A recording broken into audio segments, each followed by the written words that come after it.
Good evening, ladies and gentlemen. Thinker St. James here. Welcome back to the Yama channel. I am joined by my good friend Chase Parton, and tonight we are going to be reviewing the highly requested film 2011's Warrior for MMA on Film. Chase, how are you? I am all right. It is another good day, of course, and we get to talk about MMA, so I'm very excited. And it's a movie again, so we're glad to be back, of course. Absolutely. Taking a little bit of a break from all of the craziness going on in the sport to look at this film, Warrior. As I had said, highly requested one for MMA on Film. We appreciate all of the people who have been enjoying the series. As always, let us know other films in the comments that you might want us to review and take a look at. As you know, we go very in depth on these films and we quite enjoy doing it. So thank you very much for that.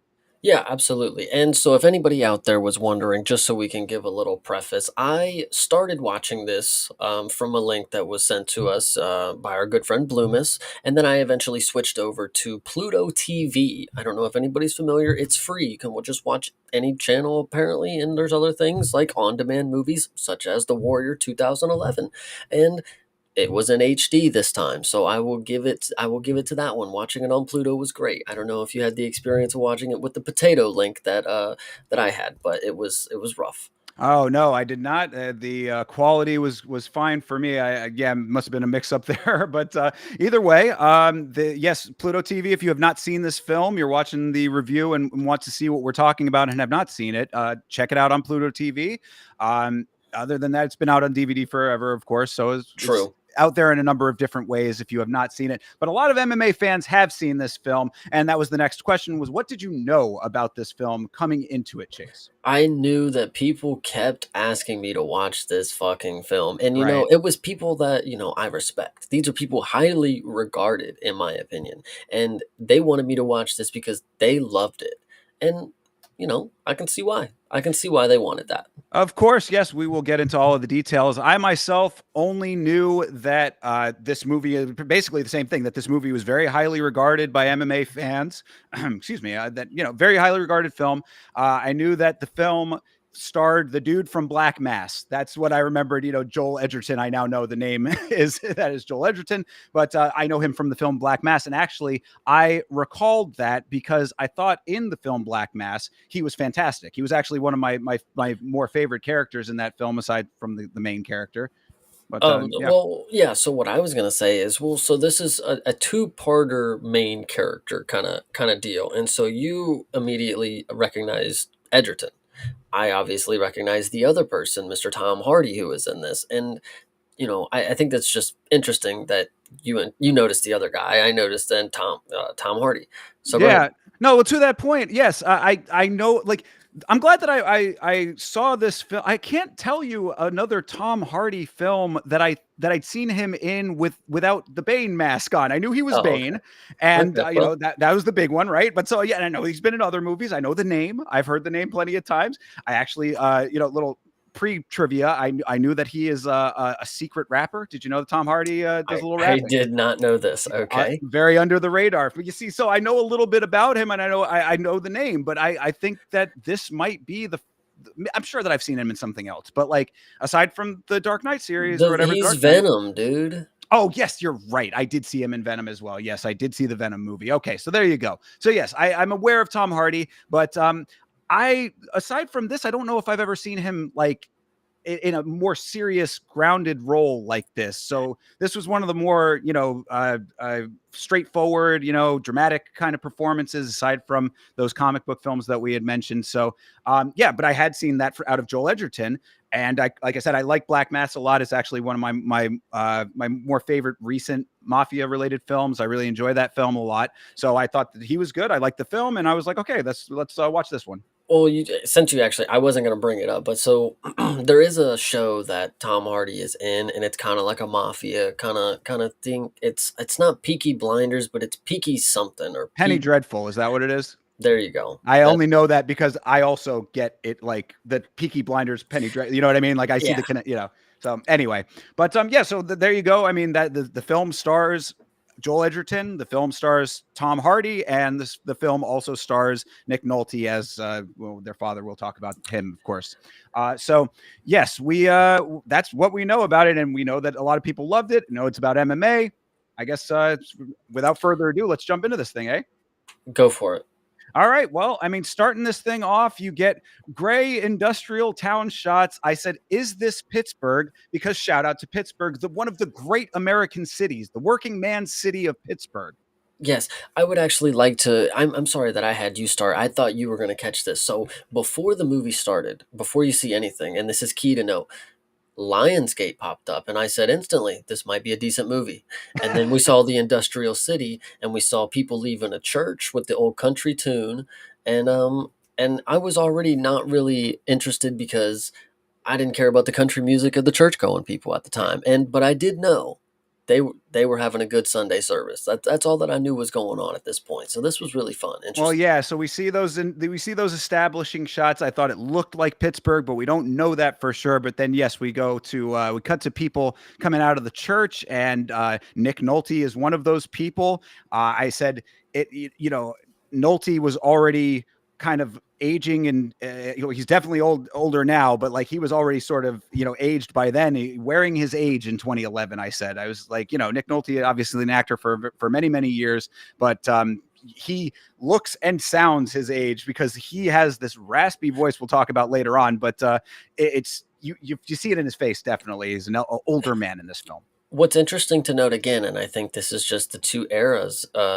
different that we have here, because I have no idea who this old man is. This is just an old man to me. Like you're Okay, yeah. saying his name, like I recognize the name. Oh, sorry, I recognize the name, which is probably something that my parents would have said around the house, like that dude's a fucking douche or something, anything like that. But I have no idea who this old man is. Like when I see him, he looks no familiar features to me at all. Well, So he is a long time actor with a very long resume. So maybe you go back and do some Nick Nolte watching, on your own time there. But so, I mean, now it's kind of an interesting dichotomy there because now you don't have any frame of reference for him. So yeah, to be fair, he cooks. I mean, yeah, he at the really is beginning, good in this role. once you get towards the end of the film, the performance makes a little more sense at the beginning. But when I was watching it, it was a little, it wasn't as good as I was thinking it was, and then at the end, it kind of made more sense, is what I'll say. So yeah, Nick Nolte, hey, shout out, I guess there was There you little go. layers to the performance. Absolutely. Yeah, I would say so too. So, we're watching him come out of the church. He gets into the car and he is listening to Moby Dick on audiobook. This is an absolute Chad move on his part, as Moby Dick is the greatest American novel, in my opinion, my favorite book. So I was, Bloomis knew that, and he was like, "Oh, you're gonna really like what he's listening to," I found out, and I was like, "There you go. That's a definite alpha move to be listening to Moby Dick." And this is a classic callback. We'll get to it later, but to have this moment, where he's listening to Moby Dick, it's important to the character of Pops, is what I initially called him before you find out that he's just called Pops. Yeah, pretty So much. so anyway, so the scene ends. He drives off, listening to his audiobook, which revolutionary at the time. Who'd have thought they were doing that way before we had cell phones. Um, Actually, on tape, on cassette. Exactly. So then we cut to nighttime, and we got a man taking pills on the porch. He's also drinking, which is one combination. That is a good one, I'll tell you. And then Churchman gets to the house, which again, this is Pops, but we don't know that yet. And Tom Hardy, which again, we don't know this yet, but he's just sitting on the porch having himself a drink and taking his pills. Good. It was a very good time there, I would say. I guess, yeah. I mean, you when you're mixing the pills and the alcohol, you're obviously in a. What I say about that from a filmmaking perspective, you get a lot of information about a character very quickly with that. Yeah. So your frame of reference is instantly set just by what you see in that very brief amount of time. Yeah, 100%. And then so Oh, they also, I wanted to oh note too. yeah, go ahead. Sorry, I didn't mean to cut you off. Sorry. I wanted to note too. He chews on his pills at one point early on there too. I was like, that is a pro move right there. You know, when you're chewing the pills and then you follow it up with the booze, that's some dangerous living. I know you love when I bring up It's Always Sunny in Philadelphia, but there is an episode where they do the $1 million baby kind of deal, and Right. there's taking steroids and they're chewing on them, and it's just Charlie, love Charlie, and he's just chewing, munching down on fucking, big ass pills. It's just really, really funny. Yeah. So, yeah. Anyway, so then they go inside and they're having a quick combo about, or actually they're not inside yet, I'm sorry, they're having a quick Yeah. combo about life, and then the car, and then Tommy offers him a beer, and Pop says no. And this was a really funny line early on in the movie. He's like, what, you change brands? Like, okay, I'll go get some more. It's really funny by Tommy there. Yeah. Yeah. No, not a beer though. It was like a whiskey. He had Well, a bottle of whiskey. either way, Well, I was beer. just No, kind of. Yeah. Oh, yeah. maybe it was Yeah. beer No. when he got inside, when he started raiding. No, because he wouldn't have had No, beer in there. no, because he had the bottle for dad and he had a brown bag for himself. That was the Nice. yeah. This dude Okay. is going all in on the hard drink. That's the distinction there, is because he's going heavy. He's Yeah. deep in it. Yeah, 100%. And then Pops offers him inside, and then we get a title card, Warrior. Well, I mean, there's we yeah, right, that does happen. Yeah, we get another one of those like boom cards. But Yes. before that, in the actual chat, there was a little bit more to it. So he pulls up, and yeah, Tommy, he recognizes this guy who we find out is this Tommy person. He's like, "What are you doing here?" kind of thing. It's like hasn't been around for a while, and then you get the implication from this little chat that there's already a little Hmm. friction going on between the two of them. He implies that maybe the older man did not prioritize him, the family is kind of, again, these are all implications, but you get it through the course of this little conversation. Dad is letting it slide. Pops is kind of just like, I guess, it's one of those weird situations where you got this guy showing up out of nowhere and he's letting it, kind of go, but he's getting a little bit of this passive aggressiveness out of him. And then we finally get on past that, but it sets the tone for the type of relationship we will find out about as they are inside after Yeah, the title card there. and then we get to, once we get inside, we get more into what's going on with this relationship. So they're Tommy starts asking him, what's it like not having a wife anymore, or something like that. What's it like living on your own? And then he drops this hard ass bar. He drops this bar right here. It must be hard finding a woman who can take a punch these days. And I said, wow, okay, this is crazy. All right, Now it, you're really getting the meat of it. yeah, exactly. Like before, it was them brushing it off and not really talking about it. But then Tommy just slips these in there, subtle little jabs, pun intended. And Dad Pops is just, he's just taking it at this point because he's a new man. He's saved. We go on in this conversation about him, turning to the Lord or whatever, not touching the bottle, anything like that. I'm not sure where it comes up in this conversation exactly, but more It's or throughout the less, whole rest of it. yeah, I mean, yeah. like, this whole thing, that's the basic gist of all of the conversation is, dad is turning away from the negative aspects of his life, which obviously led to some pretty bad friction there. And, Tommy hasn't been around for a while, and the relationship is obviously very strained. Because when Tommy first gets in there, he's like, "Oh, there's no woman's touch around here," Hmm. and Pop says, "No more women for me." And I was like, "Well, between that and listening to Moby Dick on tape, this is an incredibly based old man here." But he's, that aside. Then yeah, that line that he dropped was pretty cutting. I said, yeah, I also had that in the notes that was a bar. Also, dad was abusive apparently, so. But one note from the background of this too, like what you'll get from as an overarching note of this film is this is as much an MMA film as this is an indictment of the human condition as a working class American. There's a number of points that come up in this story that like signal to the nature of things, at least in 2011, how they were for like the average American, lower class Americans. And one of the things that that shows that, we'll talk a little bit about it in the rest of this conversation, but there's in addition to the Moby Dick that he's listening to on the audiobook, there's John Steinbeck is very prominently displayed. One of the books on the shelf back there, Steinbeck, for those who are not aware, was Enlighten me, please. yeah, he wrote of Mice and Men. He was a very Ah, prolific American author who wrote primarily about the Dust Bowl and lower class Americans in Depression era and that kind of thing. So it's just, again, I thought that was a nice touch to signal the type of story that this is, because unlike some other films that we have reviewed on this show, namely Bruised with Halle Berry, this film does not need to beat it over your head. It gives you this information in pieces, but doesn't need to force it down your throat at every second like Bruce did. yeah, just a quick comparison with Bruise. There was, the scene that Holly had towards the end of the movie with her mom, where she dropped some very vulgar language in a very intense moment. This is a movie that didn't need to do any of that, and they still got their point across, if not even better. So, Exactly. Yeah, no, that scene that you're talking about is a great example of the differences, because that was a scene where they dropped a bomb's worth of information on you kind of haphazardly. This is a much more gradual and natural progression of information coming out. well, it's not just that. Also, this is storytelling. Right. This is something that you would watch, and you don't need to be told what's happening. You would just understand. He's declining the drinks. He's drinking alone. Pops is dejected from it. They're anyway, it's silent storytelling is all that you can gather from this, compared to what you had seen in fucking Bruised. But either way, Sure. so Well, so yeah, Dad's yep. 1,000 days sober here. He's saying, and Tommy is hitting the brown bag in the living room, in front of Dad. So again, part of that dynamic here, he's saying that he's sober. This dude is drinking, and obviously with the pills that we know about as well.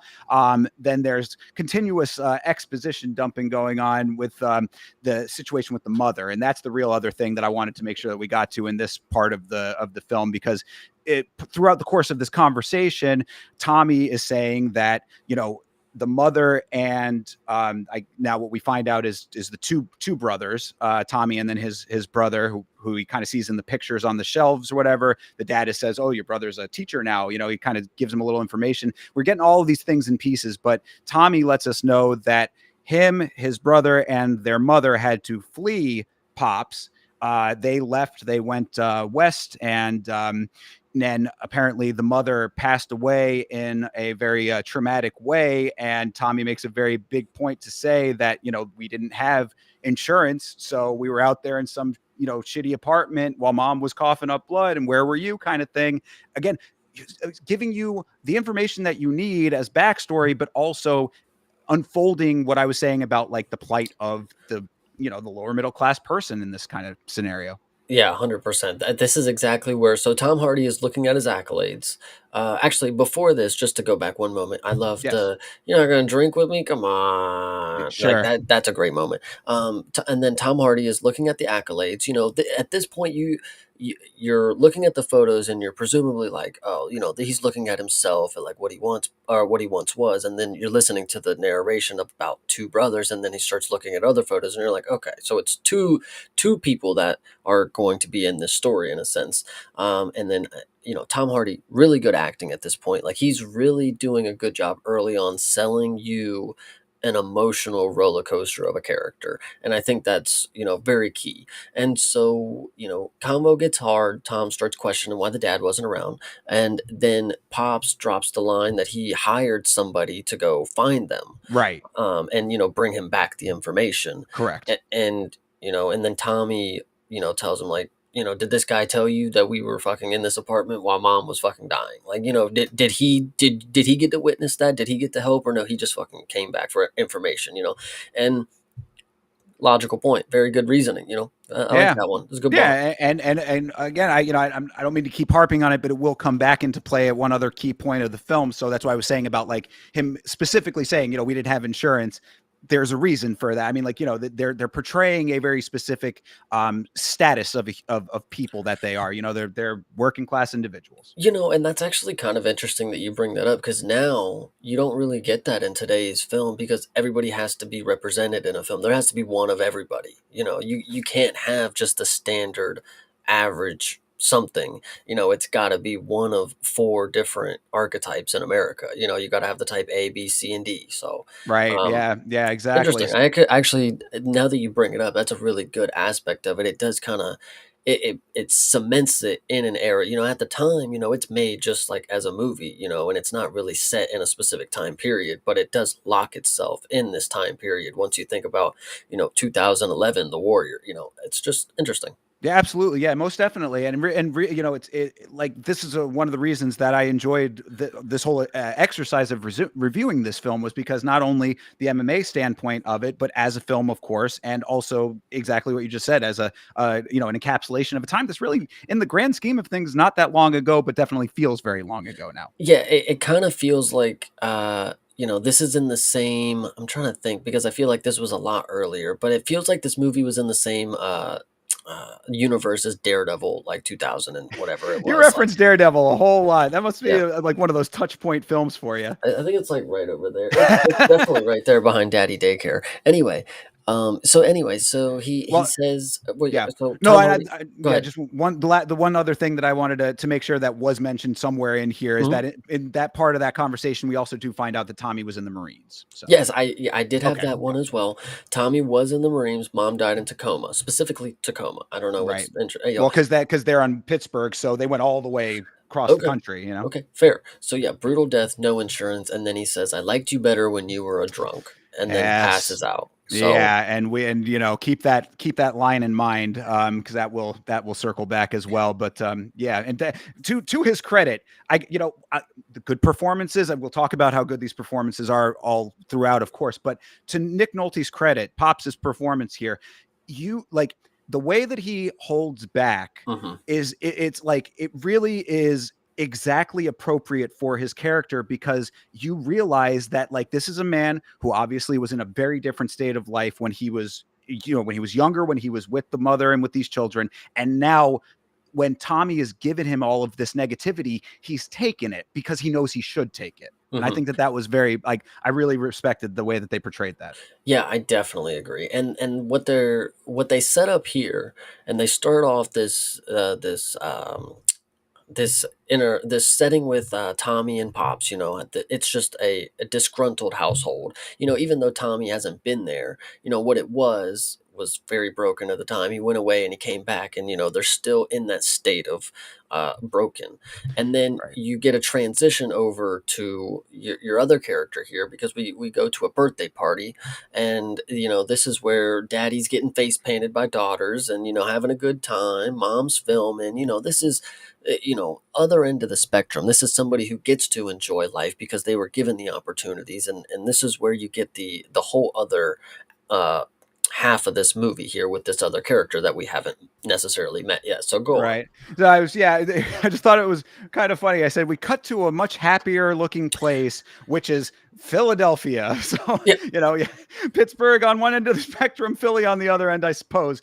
You make of that what you will. But, Yeah, is this supposed to be a thing I'm supposed to be getting on? You've made this joke about Philadelphia or Pittsburgh a couple different times. Like, is this like a rivalry thing going well, on? definitely that. Okay. Absolutely. Yeah. Philly and Pittsburgh, say But like in a Pennsylvania. movie, I didn't think who gives a shit. Like that's how another thing that's probably time, coded in this. It's like Well, probably Philly and Pittsburgh at that time were in the Super Bowl or something, I don't nah, no. know. I mean, I think that that's just one of those deals where it's they're close proximity cities in the same state that just kind of have they're both the major cities of the state sort of thing. But really, the biggest difference, as far as I understand it, at least, is that Philadelphia is like it's a brash city or whatever, but it's a little bit maybe more metropolitan. Pittsburgh is like working class, good people, great. Pittsburgh's one of my favorite places in the world, but it's dark and it's it's I don't know, more earthy, I guess is how I would describe it. Like Philadelphia, I guess is like kind of a has more of like a metro feel to it than Pittsburgh does, and that way, like that's what I'm saying. When you see the portrayal and like the grays and all that kind of stuff, I was like, accurate portrayal, like Yeah. Hmm. but really also from a filmmaking standpoint, you do get the Philadelphia, you get like a lot of more brightness, and as you said, we're going to be cutting to a a happy time, a birthday party kind of setting, so you see the difference between what's going on in Pittsburgh and what's going on in Philadelphia. But you had to know that it was Pittsburgh. That's also why I wanted to bring it up, is because they never gave it a credit, they never gave it text on screen. You get it for Philadelphia, but you don't get it for Pittsburgh. So Nice. yeah, I actually doubled back to make sure of that because I was like, wait, did they actually say that this was Pittsburgh? Nope, you just need to know. You just gotta know. Yeah, That's so right. birthday party's going on. I actually thought, I don't know why I put time shift here. I thought it seemed like something, maybe there was like a frame change or something. It felt like to me that, okay, birthday party's over, but that was like, It was a tonal shift, is what it was, because you get all that dark. It was nighttime at the other place, and now you're in brightness, and it was like I said, from a directing standpoint, I thought it was a nice a nice difference. It was mhm. a stark change and a turn. You can see that the station of life for each of these guys is much different. Well, and then no, the time. Okay, sorry. So the time shift is, because then we cut, birthday party's over. The woman's taking out the trash, and then we got the man working in the yard. This is a very cliche scene. I feel like that happens here because, she says she's heading off to work, Oh, and then well, hold on. We can't skip over all of the party stuff because there's important stuff in the party. okay, Okay. Double back just a little bit okay, here. okay. My So, apologies. Go ahead. first of all, Dad's getting his face painted up, as you had mentioned, Paint uh, on. Yep. which is kind of funny because he says he's being painted like a princess, but his outfit is like the pigeon lady from Home Alone 2. Like he had like a weird down floppy sun hat going on. It was I'd say that didn't look very princess to me, but okay, maybe different representations of princesses here. But we get the present opening for the daughter. It's his daughter's birthday. We're finding out that's why Okay. the wife is filming. Dad's got a big old box, and mom, the wife, who is Jennifer Morrison, is the lady who plays her, who is one of the main characters in the show House. If you've ever seen House, that was where you might know her from, one of the main doctors on that. But so she's kind of nagging Dad about budgeting because they're obviously you set a budget and you don't budge from it. That's you set a price and you don't budge, is the why they call it a budget, she says. And I was like, this is why Nick Nolte is based, for not having women around. But yeah, so I mean, the whole idea is that he maybe spent a little bit more on this gift than she would have liked him to, insinuating that there might be money problems, which we will eventually find out what those are. Okay, I don't know. I mean, I didn't take too much into that. I was reading it as like, man, this dude's really got it all. Like he can just splurge whenever the fuck he wants, and the wife, she can be mad all she Well, wants, that's but I'm balling out here. exactly, Like and that's the impression that you might have gotten at that point, is because it's like, yeah, he does appear to have everything that you'd want in a family life. He's got kids, he's got a wife, he's doing pretty yeah. well. The pops had said that he's a teacher, so everything appears on the surface to be very good for this guy. Right, which this is really good storytelling again because they're setting it up where as I'm watching it, I write it off because he's happy. This is the other end of the shit. This is the shit story, and now you have the really high up living person, whatever you want to say. This is what happens when we actually review a well-made film on this show. True, true, yeah. It just feels natural. You get information naturally. It's like all of the little nitpicking kind that let this be a lesson to filmmakers out there. When you present information in a natural way, people will go along with it more. You know what I mean? Like they'll let things slide more. The last thing I want to say about this scene is how I skipped over it, and you're like, hold on, we got to talk all about it.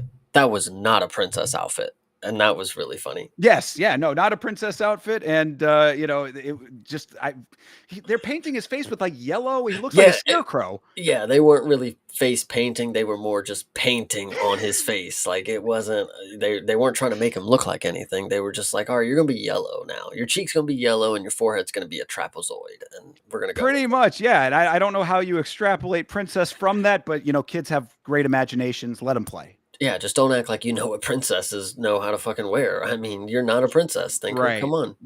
That's a very good point. You're exactly right. Shame on me for that one. And should I encounter princesses in the future, maybe I'll have a better representation there. There we go. So yes, So but as you had said, we're getting to the garage now. yeah, so the time this is a time shift. Birthday party's over. We're living in America now. We got a man working out in the yard or something like that. No, he's in the garage In the working garage, out. yeah. He's working out in the garage. That's what it was. And then woman's taking out the trash, and then she starts heading to work. And this is where you get a cliche line where I don't know if this is of this era, but it feels like something like that's just like a timeless cliche that we don't really get anymore. Where it's like, hey, if anybody makes trouble, you call me. I'll handle them. Well, that's because his wife is leaving the house looking sexy as hell. Good Lord. That she, what he says is, "Where's the rest of that skirt?" And I was like, yeah, I kind of agree. Man, she is, she's very leggy, and you could see that. Right. So yes, wife, we don't necessarily know. We know she's going to work. We don't know where she works, but he's like, yeah, if you have any trouble at where at the job, let me know. And she's like, yeah, the same way that you took care of those guys that gave you trouble at your gig or whatever.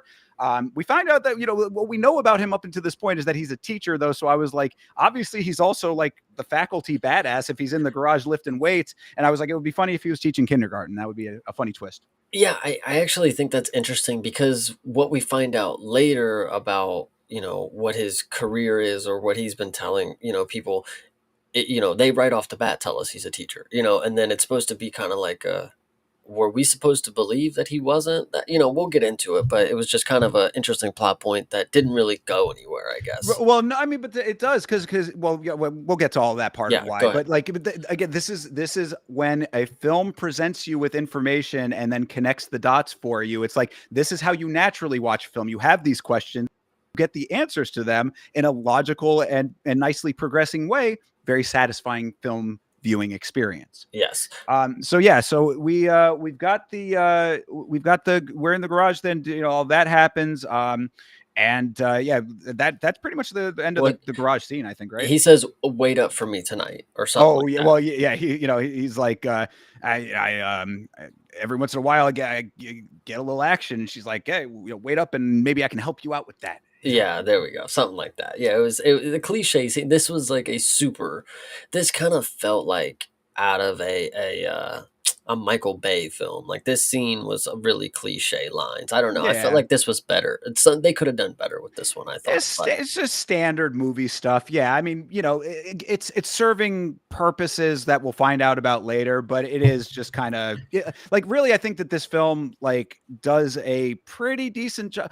We'll talk about pacing of this film a little bit later on, I would say as well, because like I think that they do a decent job of getting us to where we're eventually going, but then there's sometimes where it's like a little herky jerky, maybe. mhm. But Yeah, but so anyway, yeah. So all of that does happen, and then now we are going to just to walk down a dark alley. oh yeah, oh right, yes, because yeah, that's when we're cutting to a shop where some dude is watching UFC. That's where we end up after that, right? He's walking down. This is now Tommy doing this. Yeah, walking down a dark alley, and I wrote this in the notes, but later corrected myself because I knew I was wrong, but I didn't remember that I was wrong this early. It's not John Anik on the TV. It sounds like him, but it's that old ESPN guy that passed away. I forget his name. No, it's John Anik. Oh, is it? Okay, Yeah. so okay. But later it's somebody else. It's not John Anik later. Well, no, it is John. Okay, well, I'll tell you about it when it gets to that scene because yes, that's coming up in a little while later. But yeah, you're right on both parts. Okay, Actually, we'll talk okay, about okay. that. So John But Anik is on the TV. Sorry. Walking by yeah, the so TV, John Anik's on it. Go ahead. yeah, we end up going into a shop now, or what you think might be a shop. It turns out we'll say it's a gym at that point, but it's the front of a gym, and it's a dude watching. Not UFC fighting, but UFC desk analysis. I was like, damn, this dude is a hardcore, actually young looking John Anik on that old school MMA live set. This was MMA live from ESPN2, which actually stopped airing in 2011. So they got it right before it shuttered, only lasted for about a year either way. Too bad they didn't get the movie out before they canned it because it probably could have taken off. To be like, holy shit, I can just watch John Anik whenever I want. Like, I could be just like him. But anyway, so yes, he goes in there and he's talking to the guy at the front desk of the Tap Out crew. That's what this place. That's what they're named, which is really funny. Or maybe John Anik was on the TV talking to the Tap Out Yes. crew. That's what it was. That's what it Right. was. Now, one thing to keep in mind for this entirety of this film is that Tap Out is all over this film. And, there's many reasons for that. In 2011, Tap Out was still a huge brand. Still, Tap Out still exists. It's not as prominent in this sport, but in 2011, that era of MMA, Tap Out was the brand. If you were wearing Tap Out, that was an instantly recognizable way for you to be recognized as a fan of mixed martial arts. I do know the brand Tap Out, but as somebody who's not really familiar with the game of pre UFC before like the Reebok shit, anything like that. When I saw Tap Out Crew, I was like, "Holy shit! They just made up some goofy ass name for this crew." I'm like, that is a goofy name. Like, you guys really were repping Tap Out Crew. Like, no wonder they went by just Tap Out, because Tap Out Crew is kind of cringe. But that's just me. Well, yes, it's Punk and Skyscrape. Punk being one of the founders of Tap Out, and Skyscrape, a person who joined later. But yes, that is they are the representatives of the Tap Out brand. Tap Out, very very influential and important to the history of mixed martial arts. And you say that, and I watched this movie, and like I'm a big mixed martial arts fan now. But when I watched this, I those guys aren't recognizable to me. The names didn't ring a bell. I look at it, I'm like, those are some really bad stand-ins for MMA fighters for this Tap Out crew. Like, I thought this was a crew of people that taps people out. Like, I'm like, who the fuck are these guys? Like, No, so they were the dudes that started the MMA clothing brand. This is the history, Chase. This is the stuff that okay, when you get deeper in, they know your history kind of thing. But now this is a fine introduction to it. So now maybe yes. you look into Tap Out a little bit more. But So not only go did you get that, though, you also got MMA Live. Like I said, the show that only aired on ESPN2 for very little amount of time, came over from the internet. They got a little bit of time on actual television. This is way before any coverage, in a broad sense of like what we have now. I mean, entire UFC coverage, like the full channel on YouTube kind of thing. I mean, they probably had a YouTube channel, but not the way that we get the coverage now. Yes. So what they're on TV talking about this Grand Prix tournament. This is the Super Bowl of MMA, and there's a $5 million purse on the line for it. And then this is where Tommy walks into the gym. Tom Hardy's character. I don't know why he's Tom Hardy. It is just kind of funny. But I either had way, that in the notes too. Yeah, it is funny because there's another character that has the names. I think yes. they might have written this film with people in mind, kind of thing. Yeah, I agree. I don't remember who it is off the top of my head, but there's somebody else I'll who is tell you. named. Yeah, either way, named the same. Or anyway, $5 million purse. Tommy walks into the gym, and then he asks if the old boss is here. I forget his name, but it could be Mister Maserati or something like Mhm. that. And the guy's like, "No, I don't even know who that is. Like, you're fucking who are you? Who are you, guy?" And then Tommy asks to sign up, and that's about just how it goes right there. Yeah, well, I want to point something out about the guy he's talking to. It is an Asian gentleman with a faux hawk, and he's watching the MMA live, right?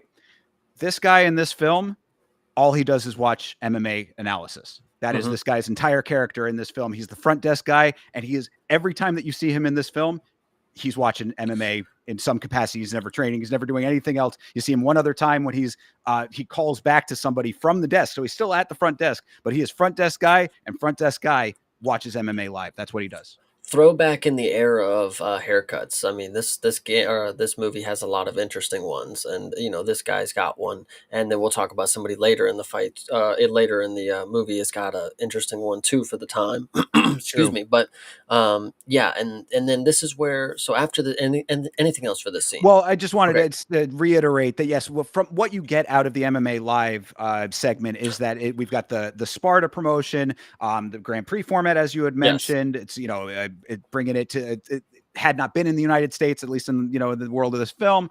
2010 is a long way removed from the 2000 Pride Grand Prix.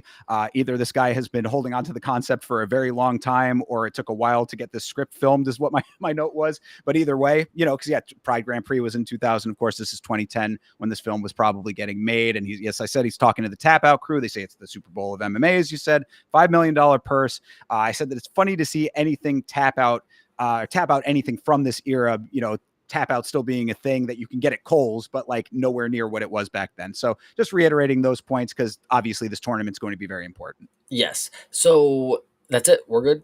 Yes, yeah, yeah, that's about that. Moving on from the right side of the equation, which is Tommy, we're going back to the left side of the equation, which I don't think at this point do we have we learned this character's name yet?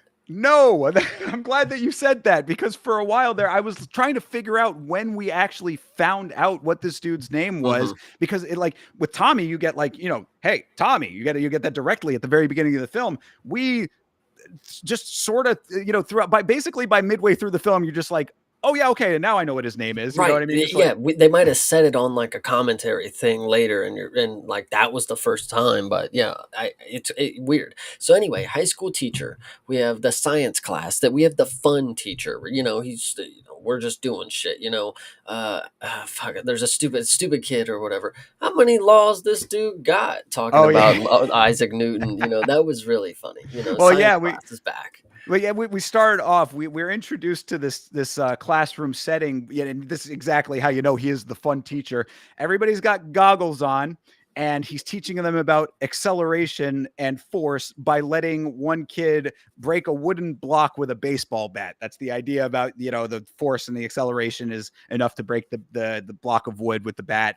And yeah, everybody's having a grand old time in this dude's class. You can tell that you wanted to be in Joel Edgerton's class if you were in this high school. Facts. If he did one thing in this movie, I mean, he did a lot well, but portraying a fun high school science teacher, I mean, he might as well go get a degree or something, dude. Go to college and become a professor.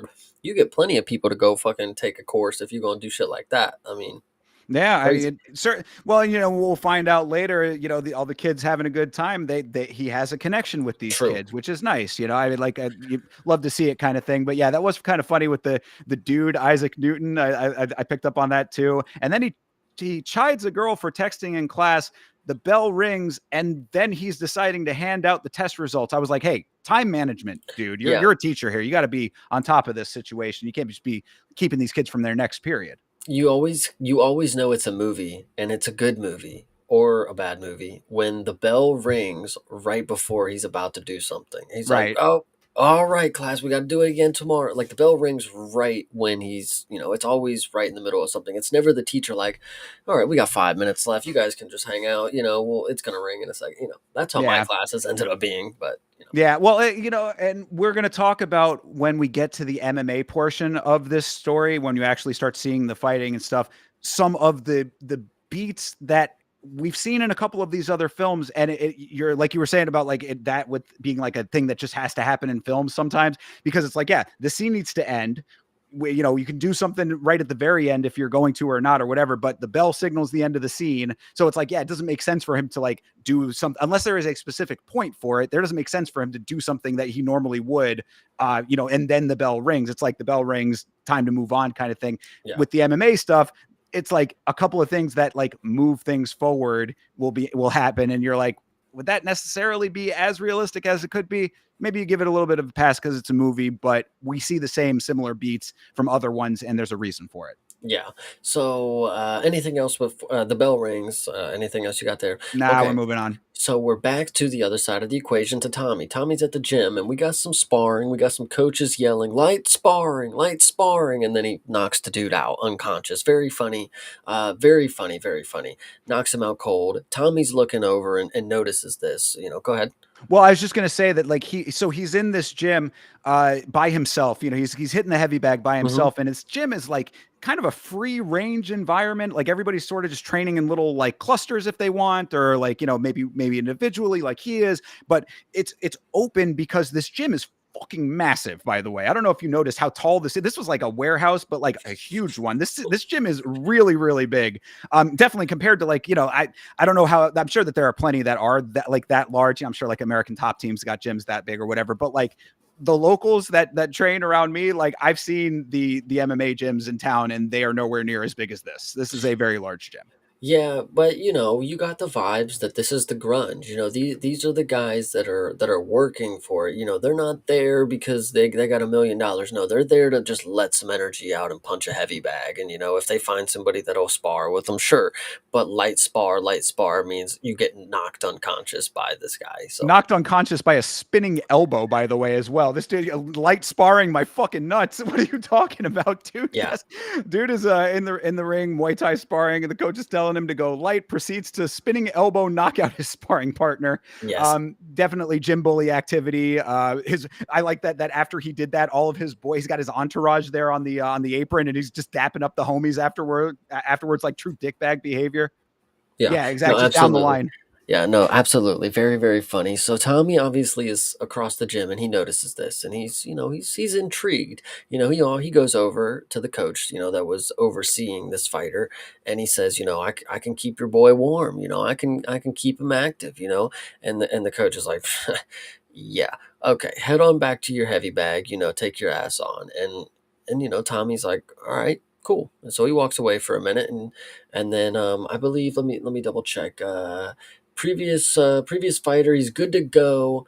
If he's Well, because he hurt, got he got the waiver. He was oh, asking, like, okay, he yes. said, have you fought before? He says yes. Because he goes away, but then he's like trying to get somebody else to come in. He's going to pay him $200 to get somebody else down there. Couldn't get the guy on the phone, so he's like, hey, I'll do it. Like, let me do I'm it. I must have missed that part of it because I at the end with the $200, that is the immediate callback to that. I didn't Right. catch that first Exactly. part Yeah. where he was, looking around for somebody for $200. So anyway, Correct. Tommy, gets the call and he asks if he's a previous fighter or whatever, and then he gets the waiver to sign and or he already signed the waiver at the door. So he asks if he's good to go. He's good. If he gets hurt, it's on him. Doesn't And matter. I said instantly, seeing this setup, I was like, smoker incoming. This is going to Yeah, be a smoker fight. No two ways about it. Also did want to just real quickly circle back to the hooligan gang. I forgot to mention. Did you notice the guy in the hooligan gang, like his entourage crew, the bully guys crew, the one dude who was tatted like full body tattoo dealy. He's got nice. the dollar sign on his cheek. Yeah, no, Okay, I probably did, but like I just realized like this is if you remember, think back to the final episodes of our review of The Cage. correct. This is John Jones's gym. Like this is exactly Bingo. where Tommy is training. So There's I there I didn't actually surprise me. there are actually a couple of things that you can tell that the cage was like influenced by from this film, and yeah, that definitely was one that stuck out a little bit for sure. Yeah, I can actually, we'll talk about it later, of course, but there's a lot of other things that I think this film was influenced by, and then there's some things that it was influencing, of course, later Of course, down the yeah, line. So absolutely. Yeah, most definitely. But so yeah, so now we're going to go into this sparring session, which we know, of course, is going to be a smoker fight. Clock beeps. Tom Hardy throws his entire body into a teep kick to start this thing. I thought that was pretty funny. it was funny. There are some scenes where they're trying to portray, but this is not a movie that is predicated on showing you the mixed martial arts inside of the cage. You unfortunately do not get a good visual for a lot of things that are going on with this movie. A lot of close shots, a lot of quick cuts. They'll give you one or two instances where you're supposed to just imagine what he's doing for the rest of it, and then you're getting a lot of shoulder and like arm moving, and then like it's just not the best. Or, for example, in this, so obviously he does the Spartan kick. He just kicks him because Tommy's character is he just runs in there like a bull and just goes balls to the wall. So Mhm. he kicks him. Like I noted, not great fight scenes to start. Some few good shots, of course, from Tommy. Punches him up a little bit, and then we get the WWE moves. That's what's part of this movie as well. That is my one of my absolute biggest criticisms of this film. It has to be. Yeah, it has to be because it really it's specific to when there are up and over tosses. They do suplexes in this film way more than you'd ever actually see in active competition. First of all, okay, we see suplexes every once in a while, but they do the most exaggerated airtime for this shit. I said, what? Hold on a second. I said I had. Um, Hardy takes the dude's back. They get up, and Tom hits the biggest WWE level up and over side suplex on the bully the world has ever known. The amount of air this bully got was like a stuntman on wires level. Movie is Warrior. The dude Tommy is going Ultimate Warrior. Yeah. So the thing is, And I think this is just you.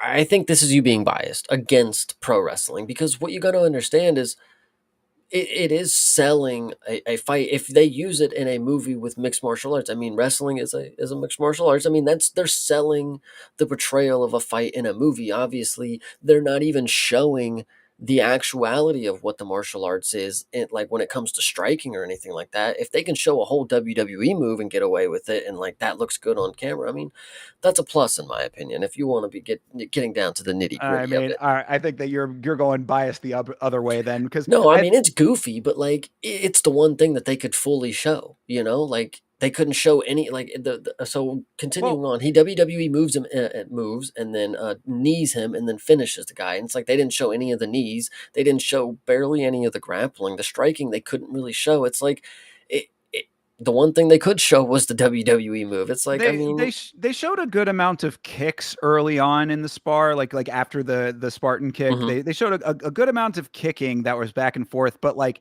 that was kind of slightly choreographed looking. But I gave that a pass. I'm okay with all of the portrayal of the fighting generally, aside from the suplexing stuff and the airtime. That's really yeah, we'll because get to more of it, of of course. and that's every single time. It's the one thing that was like, why do you have to do that?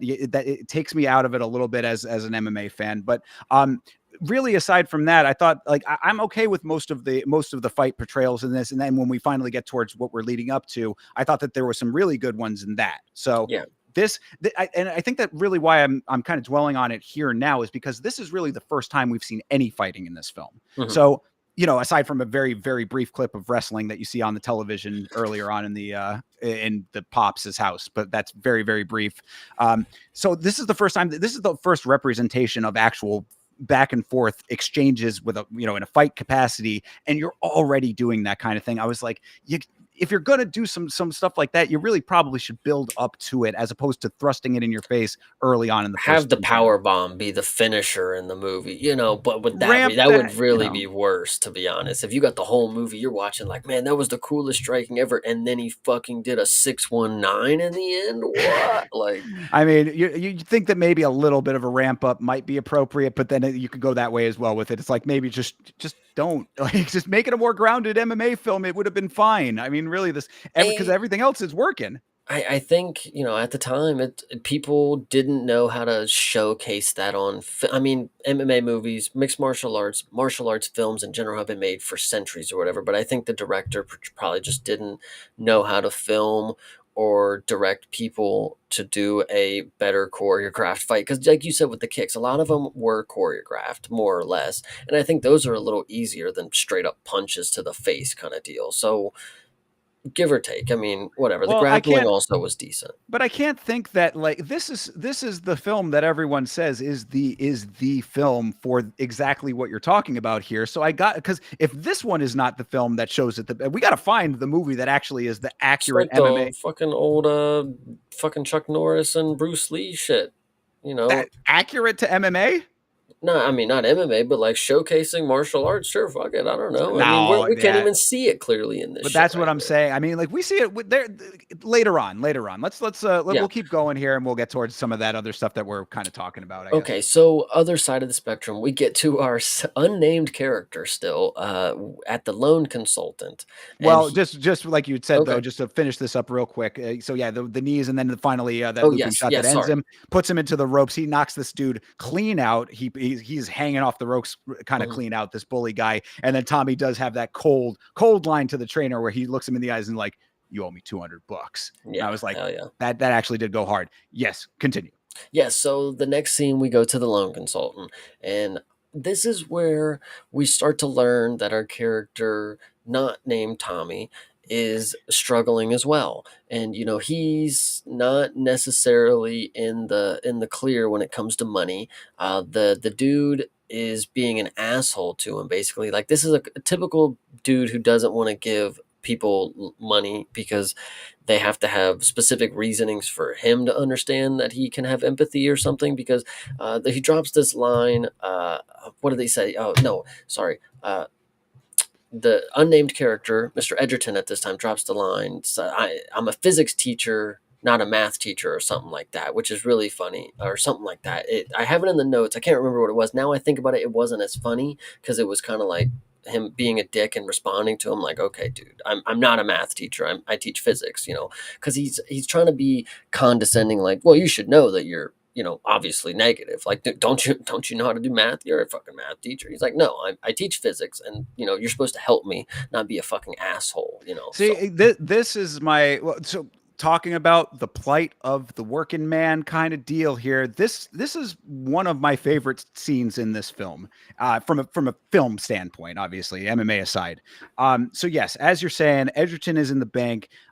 He is upside down on his mortgage, is what we're learning in this scene. He's talking to a banker one on one. And because of a property reappraisal or something along those lines, the banker is saying that you're upside down on the mortgage. The banker is treating him like fairly, but also impersonally. You're saying that he's being a dick. I loved this scene because this is like, I see it from both sides, and I'm not saying that he should be treating him impersonally, but at the same time, he's doing his job as a banker. His job is like kind of a shitty job, and it puts him in a shitty position. He's trying to be as empathetic as he can, but he even says himself, the banker, he's like, a lot of stories. And I was like, man, you really just nailed it right there with that, because it sucks. It sucks that like the banker is in that position. It sucks that Edgerton is in that position. We also learn throughout the course of this thing that he was under money constraints because his daughter has a heart condition that he had to pay some money for. Again, plight of the working man stuff here. Between him and his wife, they're working 3 jobs. This is all coming out through the course of this conversation. This movie is a pretty scathing indictment of the U.S. medical industry, I said. yeah, so you get some other good lines too. I thought that he was dropping. He's like, I don't need the bank's help. I need your help. Like Right. that was a good one. He's like, you have 2 mortgages, and he's like, yeah, but I only did that because you said that would be like you advised me to get both of those mortgages, and Hey, buddy, I gave you the option, my yeah, man. I see, I presented you with a number of options. That's the one you chose. And he's yeah, like, well, yeah, I kind of needed that money, because he was like, oh, you got a lot of money from the refinancing of all of that or whatever. And he's like, I needed that money because the daughter, and he was like, oh, daughter with, what was it? Kidneys? And he was heart yeah. condition. And again, impersonal, but like, can you really put that much on the banker? Maybe that this really kind of, like I said, an indictment of the banking industry as well, where it's like, yeah, we don't, do you know your banker's name? You know Yeah. what I'm saying? Like, it's like, you don't have personal relationships with these people. Like, in fact, this guy has a more personal relationship with this banker who's impersonal to him than I've ever had with anyone in a bank before. So, True. so it's like, yeah, but so it's a very real and human scene. I like this scene a lot. And then he gives him a deadline, 90 days. And then, he says, dude, 90 days. We have 3 jobs between us. Right. Like, it ain't enough. And then he says, you could always, go, you could just do the bankruptcy option. There's no shame in it. People have pride and they can do bankruptcy. Donald Trump did it. Why wouldn't you? Right, yeah, really. He should have dropped that bar. How prophetic that would have been later on. But yes, they're facing either foreclosure of their house or bankruptcy, and he didn't want. That's not how I do things, is what he says. He's got too much pride for bankruptcy. But my point was, under the circumstances, now obviously we know that he's got another option, but it's like, if he was in that position, just take the bankruptcy, bro. I mean, at least you'll be able to keep the house, and you can always rebuild after that.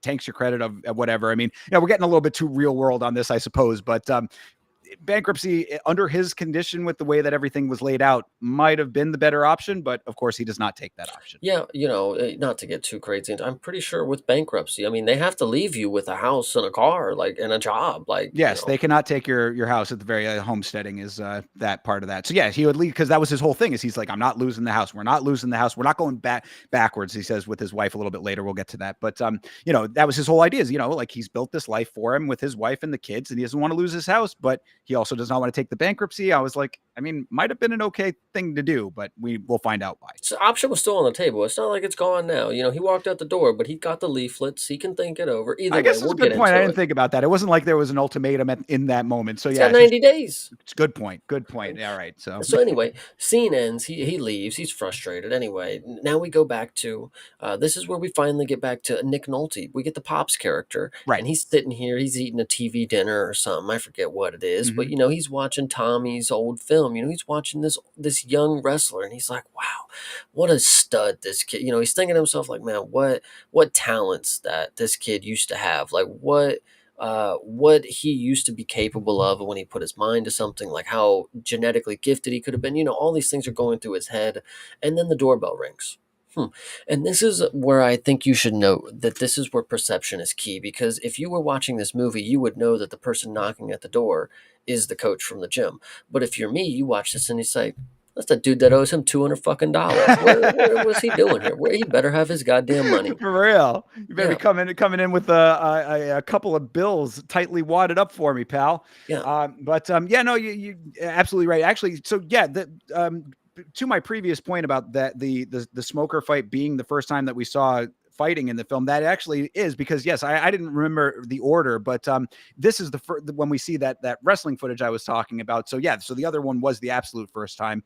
But yes, he's watching old footage of Tommy from his freestyle wrestling. And I said, it really sucks that Nolte was a prick earlier in his life because he seems awesome to me right now. He's got the life that I want to have when I am his age. Like Well, you got to now you see what you got to do to attain it, dude. God, yeah, I hope I never have to go through half of what was insinuated for that. But other than that, it seems pretty. He got a house, got himself a nice house. He's He's living, got a TV stand, like dinner brother. stand. I'm already halfway there. I feel like with a lot of this, but so yeah. But you hear on that freestyle wrestling footage, the announcer is referencing Tommy, so we assume that he's watching Tommy's old wrestling footage. Solid base for MMA, regardless of what the guru says, because that wrestling was very, very good. It actually will. I'll tell you about some trivia. I've got a bunch of trivia for this one. But the wrestling footage that they have is from an actual wrestler who went on to be very successful in wrestling. So Nice. good looking footage. And yes, then we have this scene where he gets the visit from the coach. Yeah, so he gets a visit from the coach, and he says, he asks Pops, does Tommy live here? Tommy Reardon is what we got. We actually get the first and last name. Correct. Tommy told him, or maybe he just wrote it down, and maybe that's what the manager read or whatever. So Tommy Reardon, where is he at? He beat up the number one contender in the world. Is what was dropped here. So this was the best guy on the planet. Think about that. We haven't even made it to Mars yet in 2011, and they already knew that Tommy Reardon was the baddest man on the planet after beating this guy in a sparring session. After WWE choke slamming him, they were like, "That guy's it." So Yeah. Pops just, he don't live here. Don't know what you're talking about. Leave. If you have $200 though, I will take it gladly. But he did not. He did not get it. So Yeah, it doesn't. No conversation about the money, but I did think it was a slightly odd. They talk about that interaction a little bit later, and we can kind of touch on it there too. But he was like oddly cold to this guy. I thought but I don't know. no, I I mean, think this was fine. okay, This is fair enough this, this then. is how I would expect, and this is how my father would probably like.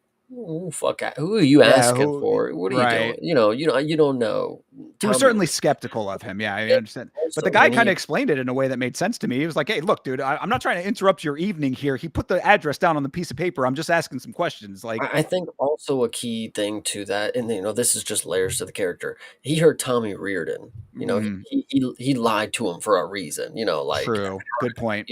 Yeah. if he didn't call him Tommy something something. He obviously wasn't chummy with the guy. So And if you were paying very, very keen attention, which I mean, probably have to be on multiple viewings to have caught it earlier on, but we did find out earlier that Pops's last name is Conlon. So oh there is, yeah. So that's a little bit of a difference there. So what you're saying does kind of make sense in that regard as well. yeah, but no, I thought this was a really good. This is where Nick Nolte's performance as Pops is like really starting to like. You see the layers like, oh, he is like he doesn't like not give a shit. Like he does have like that care. Like, so whoever's asking about Tommy, like if I don't know him, if he lied to him about something, then you ain't here for a good reason. True. Hit the road, Jack. Yeah. So Gotcha. I really like that subtleness in the performance, if that's what it was, because Oh yeah. it was on the nose for me. Sure. Rather than Yeah. a I get cold performance, I guess, but right. or Right. cold to the character. But either way. Let's see. So Where are we at? Wait, we're cutting to the greatest strip club name of all time. We are going to the Tender Trap. oh yes. So what is actually funny, and this is I guess where we get the first name drop. because we pull into we get the car pulling in for the next job is what I have it listed at here. The fight is starting. We got Mike the Mutilator, and then I think this is where we finally get the name drop because I think they say Brendan the teacher is. Well, yeah. So it's just to set this up a little bit more. Yeah. So we see a neon sign. It's the strip, a stereotypical kind of strip club sign with the girl on it or whatever. And it's the tender trap. I said, has a somewhat slightly different meaning in 2025 with the trap part, but I, leave that to the side. I Uh, think what's also key to note, just because this is just differences that we have. mhm. If you would have, I didn't know until they have to say it later. I didn't know this was supposed to be like I looked at the name, but I didn't really like get like a strip club vibe. This was just Well, neon lights and because a what parking will lot vibes to me. that's the thing is that we never actually go into this strip club. It's the Yes. parking lot of a strip club, but the girl on the pole didn't give it away that it Uh, was the. Maybe I was just like I'm like parking lot car. I mean, maybe it just looked normal to me. I mean, I guess all those places have poles and women on top of them I around mean, well, here. when you're as deep in the trenches in that strip club life as you are, Chase, Yes, maybe it's just second nature. yes, This still yet to be named brother pulls up to this strip club. He's on the phone with what we assume is his kid. He says, put your mom back on the phone, whatever he says. They're having an open mic night, but it's actually an open fight night, is what we find out. Because yes, there's they're in this parking lot here, and it's actually a pretty decent fight setup in this hmm parking lot. They got screens in the back to they show got you a the action. tent, They got a tent. It's under a tent. It's got a nice little screen, like I said, and they got an announcer. I said chairs. this is the most professional strip club parking dealie that you're gonna get for a fight situation. I said the strip club has an announcer. Oh shit, family man brother is fighting. Also, it has a referee. The Pennsylvania Athletic Commission sanctioned this strip club MMA fight. Oh my goodness, yeah. So this point is definitely an interesting way to start this scene, and because up until this point, this is our teacher character. This is the high school teacher, the physics teacher, and the one who's down on his luck and looking for a way to get paid. And for what we know, I don't know if it's explicitly said, but what we're supposed to be believing, or at least what he's telling his wife up at this till this point, is that he's a bouncer after work. And this is what he's doing in the meantime. So it's a slow night. There shouldn't be anything going on, is what he's telling her.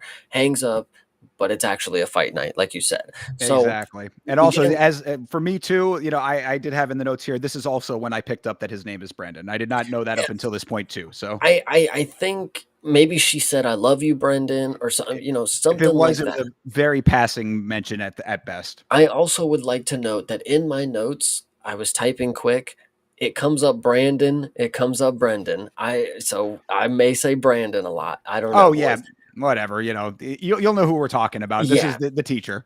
So anyway, Mike the Mutilator versus Brendan the Teacher is, I'm pretty sure that's where we get it, is the commentator drops it right there, which kind of makes sense. Like it kind of is like a big moment, I guess, since we haven't heard it up until then. It's like Brendan, and then it's like the teacher. I I don't know. mean, I could see someone using the teacher as a nickname and actually making it kind of hard though. True. Like Yeah. I'm going to teach you a lesson right now, kind of thing. Yeah. No, that's actually pretty fire. But so anyway, this fight is about to start. We don't get a glove touch. We do not get a glove touch in this one. We get a decent scramble. Once again, not the best visuals is what I have here. Striking and clinch work, hard to see because what they're trying to do is they're putting a lot of it behind a blurred out person's head, and then they'll move the camera through the crowd, or they'll zoom in super close, and then you're supposed to just understand that a guy's arm being pulled by another one is like he's on top of him now doing something. But you know, if you don't, what's crazy is when I watch it, like I understand what they're trying to go for because I can imagine, I can put it together. But if I didn't understand what moves they were trying to, show me without actually being able to show them, I feel like casual audiences are probably like, just like stun locked at what they're witnessing. Like they're not understanding that he's like, oh, he's doing a Grammy roll. Oh, he's going taking his back. Because like there's a lot of, even in the later on, especially with the final sequences, uh, there's a lot of like quick action moments that they're doing just like MMA moves that you're just supposed to be like, oh, they're just chain wrestling, but they're actually doing just like heel hooks, go to fucking leg lock, and then switch over and get half guard. Like they're just doing the main things that you would see in the fight, I guess. But But I mean, I think that that's good then, right? Because then that shows that for people who actually are in the know, that they can pick up on what those actually are supposed to be. But the average audience is probably just going to see it as MMA and be like, "Oh, okay. I mean, that's what I would assume MMA is, right?"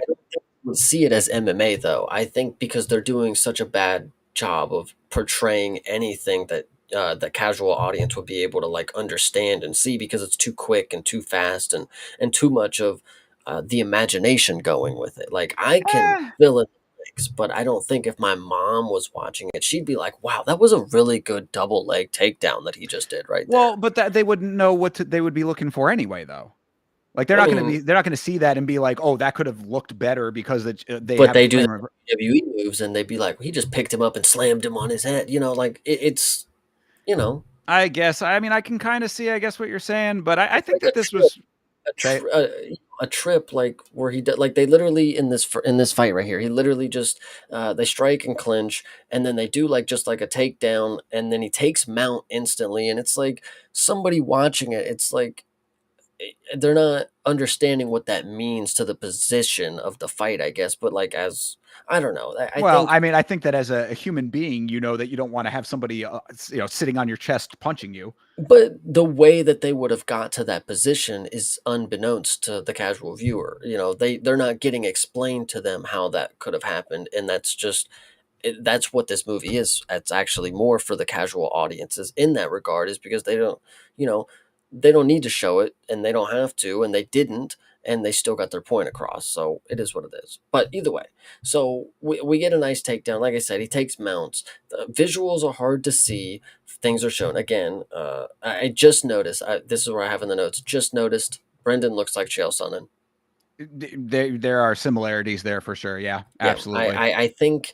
I think that's kind of what they were going for. I don't know if I'm listen. I think they tried to make him look almost like Chael Sonnen. I don't know, but that's just me because I like mean, that once just might be his face.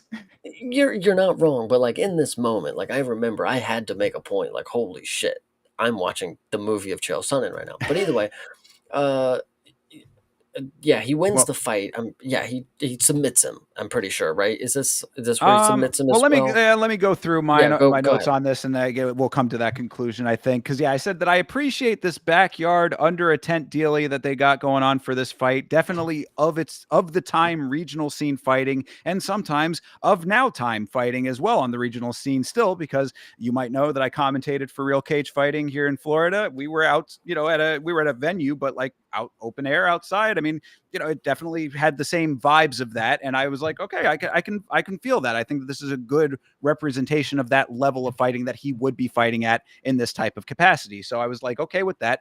His opponent, I said, was a jacked plumber looking guy with a balding horseshoe and good traps. So I said, good dude there with that. One solidarity dude in shades booing Irish Brendan. I said yes, because the crowd, this was an interesting filmmaking aspect of it. Like, because he was not in his hometown, I guess, because he had to drive to wherever he was, like for some reason they had the crowd cheering, like you see the crowd actively cheering, but they like piped in booze later on because when he finally beats this guy, I guess that guy was supposed to be like the hometown guy. So it was just an odd like filmmaking choice there. You probably just could have just left in the cheering and it would have been fine. But I was like, this is the regional scene. He probably borrowed this dude's lawnmower at some point. You know what I mean? Like these guys are probably like, like, they don't necessarily. There's not like I don't think that anybody was like, like that this guy would have had like a steadfast fan base necessarily. But on the other side of that, regional fighters, those are the people that come to see them or they're steadfast fans. So I'll let that one slide too. They hold on, going through this a little bit. I took a lot, I guess, more like detailed notes on some of these things. So they do end up touching gloves after the first instructions, but then he refuses to touch when the fight starts. I thought that Yeah. was kind of funny.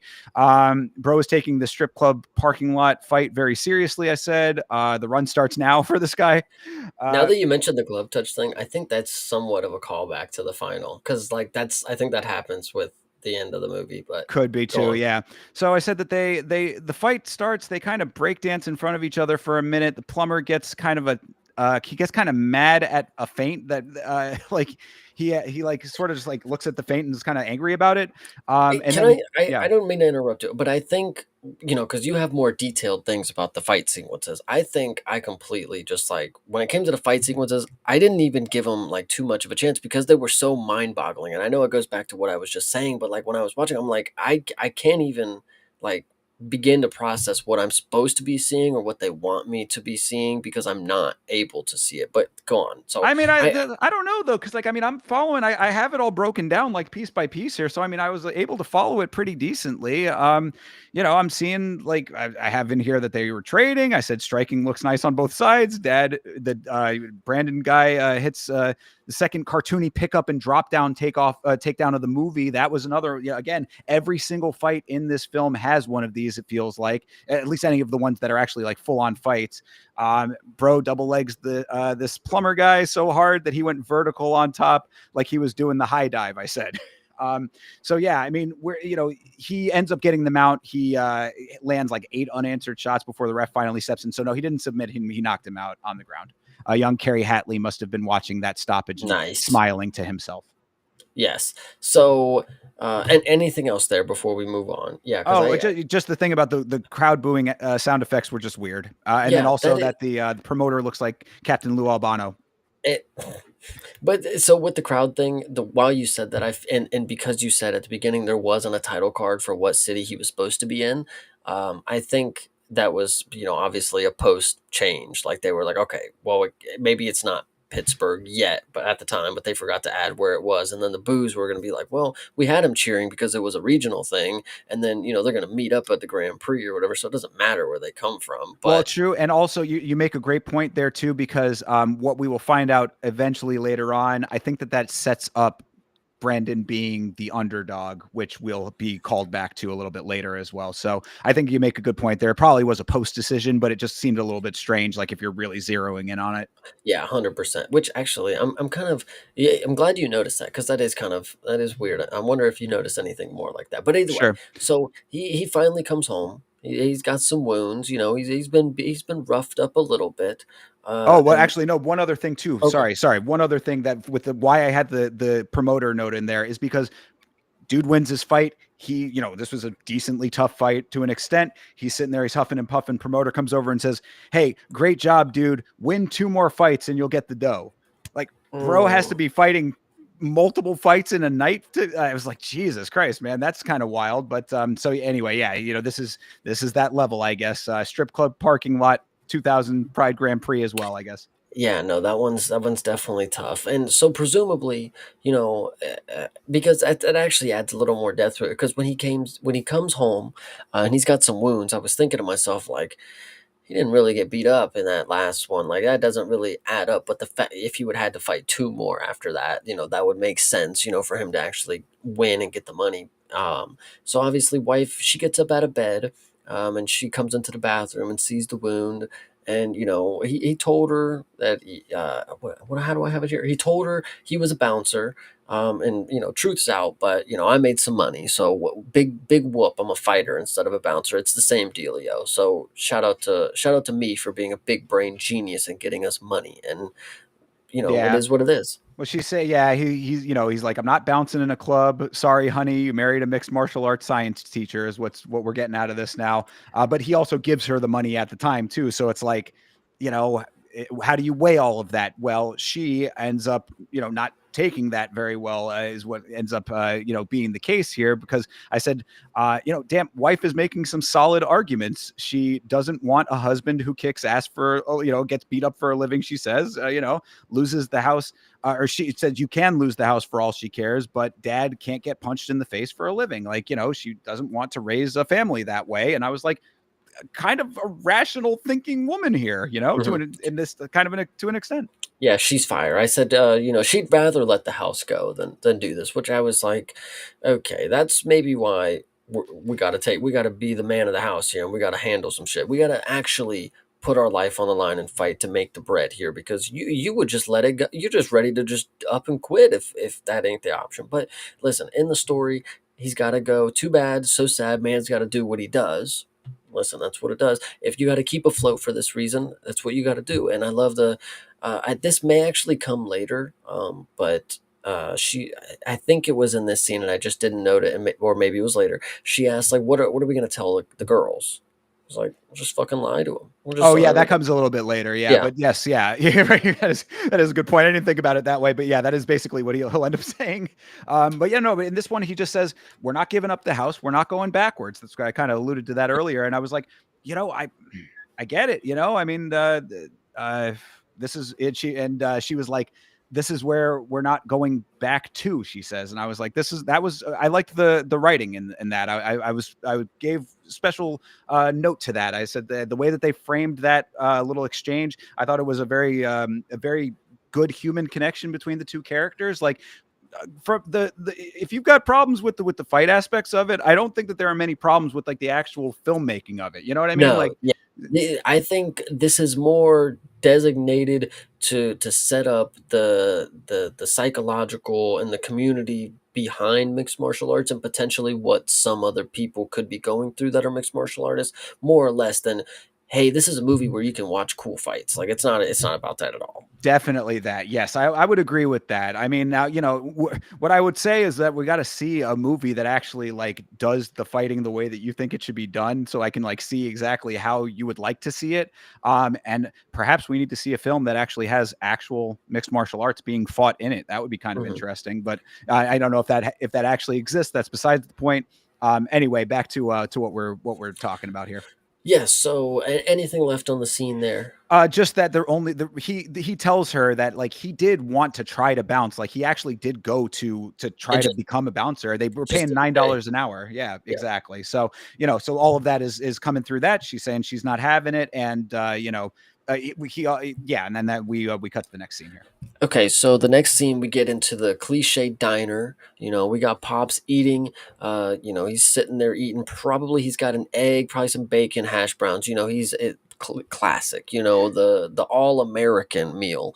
And so Tommy slinks in there, obviously, and he starts dropping the bars to Pops. I'm gonna start fighting. Like, I'm gonna do it, and we're gonna do it just like we used to. I'm gonna join that Grand Prix tournament, and I need a trainer, and it's all about fights. I don't need all that extra BS. Don't come in here with your feelings. Don't try to talk to me about mom. I'm gonna live in the basement or whatever, attic, whatever it ends up being, and you're gonna train me, and we're gonna get this shit done because we're gonna get this money. And decent enough. I kind of like, uh, we'll talk about it later, but brotherhood is a big thing in this movie. A lot of different forms of it, with a lot of different, not just male characters. We have some other ones, but brotherhood is a big component in this, and I think this is one of the bonds that you see created in this. This is no longer a father son relationship. I mean, it is, but as of right now, like, these are two men who are going to be united with a common goal. Pops wants to be closer to him, and Tommy needs a trainer for fighting. This is a common. They can reach a common ground by doing this for each other. And if Pops seems a little reluctant at first, but he's just playing the part of. He deep down obviously really wants to be as close to Tommy as he can be at this point in his life. He regrets a lot, and I think this is just a really good scene because you see just how much and how quickly, like, Pops has been paying attention, that he cares, because he's like, all right, we're gonna do this, but put the pills down. Give me the pills right now. I know you got more. I heard them shake when you were walking in there. That's a really funny scene. They made the how many is that? That's three bottles right there. So that was really funny. I like that scene a lot. Yeah, I also very much like this scene. Yeah, so when we start off when we cut to this scene, we cut to like to set up that this is a diner. It's someone flipping burgers on the griddle, and I just had in the notes that if this was also Brandon and this was another one of his jobs, that would have been really funny. It was not, but it would it definitely would have made me laugh. Anyway, that's besides the point. But yeah, so Tommy is meeting Pops at the diner here. Tells him he's going to start fighting, as you said. We find out that Pops used to be a trainer, so Tommy's like, that's one of the few things that you actually were good at, so he's coming to him for it. And he says, he wants him to train him, but this is no human connection here, and that's like you had said, it's about these bonds here, because we already have established in this story that Pops wants to have a relationship now that he through religion, through all of these changes that he's made, sobriety, all of these things, he's changed his life. And now with Tommy back in it, he would like that. But Tommy is too far gone from that. He says, no, we're not having this. It's just going to be about the training. So to your point about, okay, well, if that's the case, then Nolte's character, I thought it was a really good way to portray how he was going to take control of that situation. Because you're right, he's like, look, you came to me, is what he says. So if we're going to do this, I don't want you quitting every 5 minutes. I want you, like you can't have it both ways with this, where you get to have the training, but also just be a prick all the time. So like, no, none of this quitting every 5 minute shit. And then the pills thing. Yeah, the line was pretty funny. He's like, you sounded like a goddamn maraca when you came through the door. I thought that was pretty Yeah, good. yeah, I forgot that I wrote that part down too. Yeah, he says 3 bottles of pills, which 3 bottles of pills just walking around with on the daily. I mean, Plus you alcohol if from before, right? how was he up in the morning to get the breakfast, attempt with pops? He Yeah. was anyway. So And also we to go his ahead. credit too. Sorry, to his credit, to Tommy's credit, gives over the pills immediately. He wants to fight. He's Mhm. coming in with the mindset of a person who is going to embark on this journey. He says he'll stick to the old man's diet. He said, we're gonna have to bulk up. We're gonna have to get on a diet regimen. You don't eat this kind of shit that I'm eating. Whatever. I said that this is already a better dynamic trainer and trainee than Boss or Budokan had with their students. We were talking specifically in Bruised about how Halle Berry was smoking the cigarette and then came in and wasn't really like invested in becoming a fighter necessarily. This made more sense. It's like this guy is a complete, because if you look at it on that same level, we just talked about it. He's as fucked up as you get between the pills and the alcohol and the psychological stuff that we'll get to. There's a lot going on with him, but he is a fighter. So he says, I'm going to make this, this cutoff point. We're going to train. I think this is one of the parts in the movie, and maybe there'll be more that I remember, but this is one of the ones where I feel like they introduced something really early, but it wasn't something that was going to be a remaining thing throughout the movie. Like later, you'd be like, oh, okay, the pills are going to come. He's going to withdraw or something. He's going to get back on him, something like that. But it never comes back. So Well, and tipping the hand just slightly. If one of my major criticisms was the over the top suplexing, the other major criticism is the ending of this film, and that true. ties into that basically It's because like it's like they had an amount of time and they just didn't. They were like, all right, we got to cut a bunch of stuff out, and that's the thing. It's like this film is over 2 hours long. So mhm. it's like when we talk about pacing, we talked about the same thing with Bruised as well. I mean, Bruised is a comparison a lot of times for a lot of things because of the all of the elements and the things that we're talking about. Like Bruised is kind of the example of like what you shouldn't do in a lot of ways. Mhm. This falls into a similar trap where you have over 2 hours worth of material, and then for it to dead end the way that it does, little unsatisfying. We'll get to it, of course. Yeah, so I think there was just some things that I feel were missing, especially with this part right here. How he was just one so easy to give up, not to give up, but to give up the pills. I think there should have been like a little rebellion to that. Like, listen, I'm not one that has ever been on them, but I can tell you from a lot of people who are addicted, medication is hard to get off of. It's not just a cold turkey type of thing. Like you will literally withdraw from shit. So I think there should have been maybe more of you could have had an opportunity to spread awareness about things like that. Like here's what happens when you do get hooked on something like this, and like here's something that he's trying to adjust to now that he doesn't have them. How does he overcome that portion of it? That would just one add another shitty aspect to this person's life, but that would have been the realer aspect to it. I know Tommy's going through it in this movie, but like uh alcohol withdrawal and medication issues, probably not the easiest time. I mean, all very fair points. I was okay with this for the reasons that I kind of led into that portion with, where it's like if he has decided that he is going to fight and he knows about the Sparta tournament, he knows about the 5 million, so it's like maybe having already have fighting experience, like he knows that he needs to get off of this stuff. So okay, but you do make a good point about the withdrawals. I get I like that point of it too. Like in the moment, I was like, yeah, it makes sense. Like he's dedicated. That's how dedicated he is. He'll give up all of his vices for this. But like I think they could have done it in a way where it's like you know, if he's Maybe a is if yeah, if he's addicted to, right. opiates or something, it's like, okay, guys, I Sure. mean, Oh yeah. No, absolutely. I mean, very brief little aside. When Vitz King was going through some medical stuff a while back, like he specifically was enduring pain in order to not go on opiates, just out of an abundance of caution because of how addictive they can be. So yeah. you make a good point with that. Yeah, so I think there it was just, the direction could have been a little better, especially with focusing later on with the story. Like, what could that imply later? Or what could that bring later to the story? They just drop it off pretty early in the story. Either way. Sure. So we get to another scene. We got the high schoolers. We're back to the high school, and they're in the classroom, and they're all, ooh, shit, like that was a fucking fire. Like they're all fucking going crazy over this clip on their phone right now. They're like, yo, did you see it? Like, did you guys catch it all last night? Like, I just sent it to you, blah, blah, blah, blah, blah. Students chatter asking if it's true, that, hey, Mr. Brendan, teacher man, is it true? My brother said you fought at the titty bar last night. Is it true? That is a funny line. Yes, the titty bar did come out in the middle of this classroom without any questioning of that. But yeah, no, they're all chattering about it, but also it's kind of obvious to everyone because teacher is walking in with a big old bruise on his eye. So everybody's kind of like discussing this, and then we get that very little quick what is MMA little mention there, which you kind of have to have it in a movie like this, especially at the time.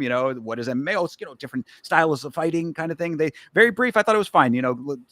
A couple little lines of dialogue and then move on from it. You don't need to over explain it. You're going to see it in a couple minutes anyway. So, so yeah, so I thought that all of that was fine. And then yes, you get hit with the my brother was at the titty bar and he said you were choking fools out. Uh, Oh my goodness. I was like, yeah, that's pretty funny. And then you also in that same immediately after that, you see the principal of the school, or what we assume is the principal of the school, and he points to his watch and he's like, essentially, see me after class to the teacher. Which Yeah. I like. That's kind of funny.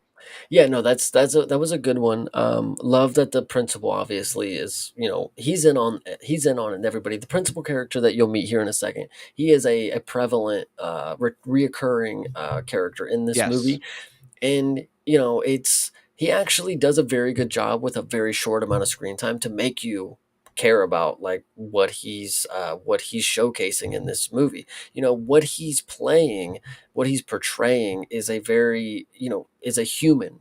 This is somebody who actually, he's a principal, he has teachers, he wants a good staff, he wants to he wants to relate to people, whatever you want to say. Like, these are two dudes that obviously have known each other for a good amount of time. So he brings them into his office. It's like, dude, what are you doing? Like, I heard you were fighting at a strip club. Like, what are you doing? And he's like, yeah, I mean, I was. I Yeah, mean, well, and I mean, and crazy to think that as recently as 2011, this might have legitimately been a problem for a teacher. I mean, it's violent, it's outside of the norm, especially in 2011. You got a big old black eye when you're trying to teach a classroom full of high school kids. I mean, this is legitimately a thing that could have been a big problem. I mean, I would assume nowadays it might not. Shout out to my guy Cody Gibson, who is a teacher. Not a problem for him, thankfully, but like. Freddie Vidal, buddy, gym teacher. Freddie Vidal as well, of course. So I mean, MMA fighters truly the only fans models of their era. Yeah. So, the principal he's all upset. The superintendent's coming by. He's already on the way. There's not much I can do. I mean, I tried my best, but There's a funny there too where he says the superintendent's coming and Brandon's like, I need the money, and the principal's like, this isn't moonlighting at Applebee's. I was like, that's pretty good. that is pretty funny. So yes, yeah. So it gives the school a bad image. What were you thinking? You have no business being in there with those animals. Yep.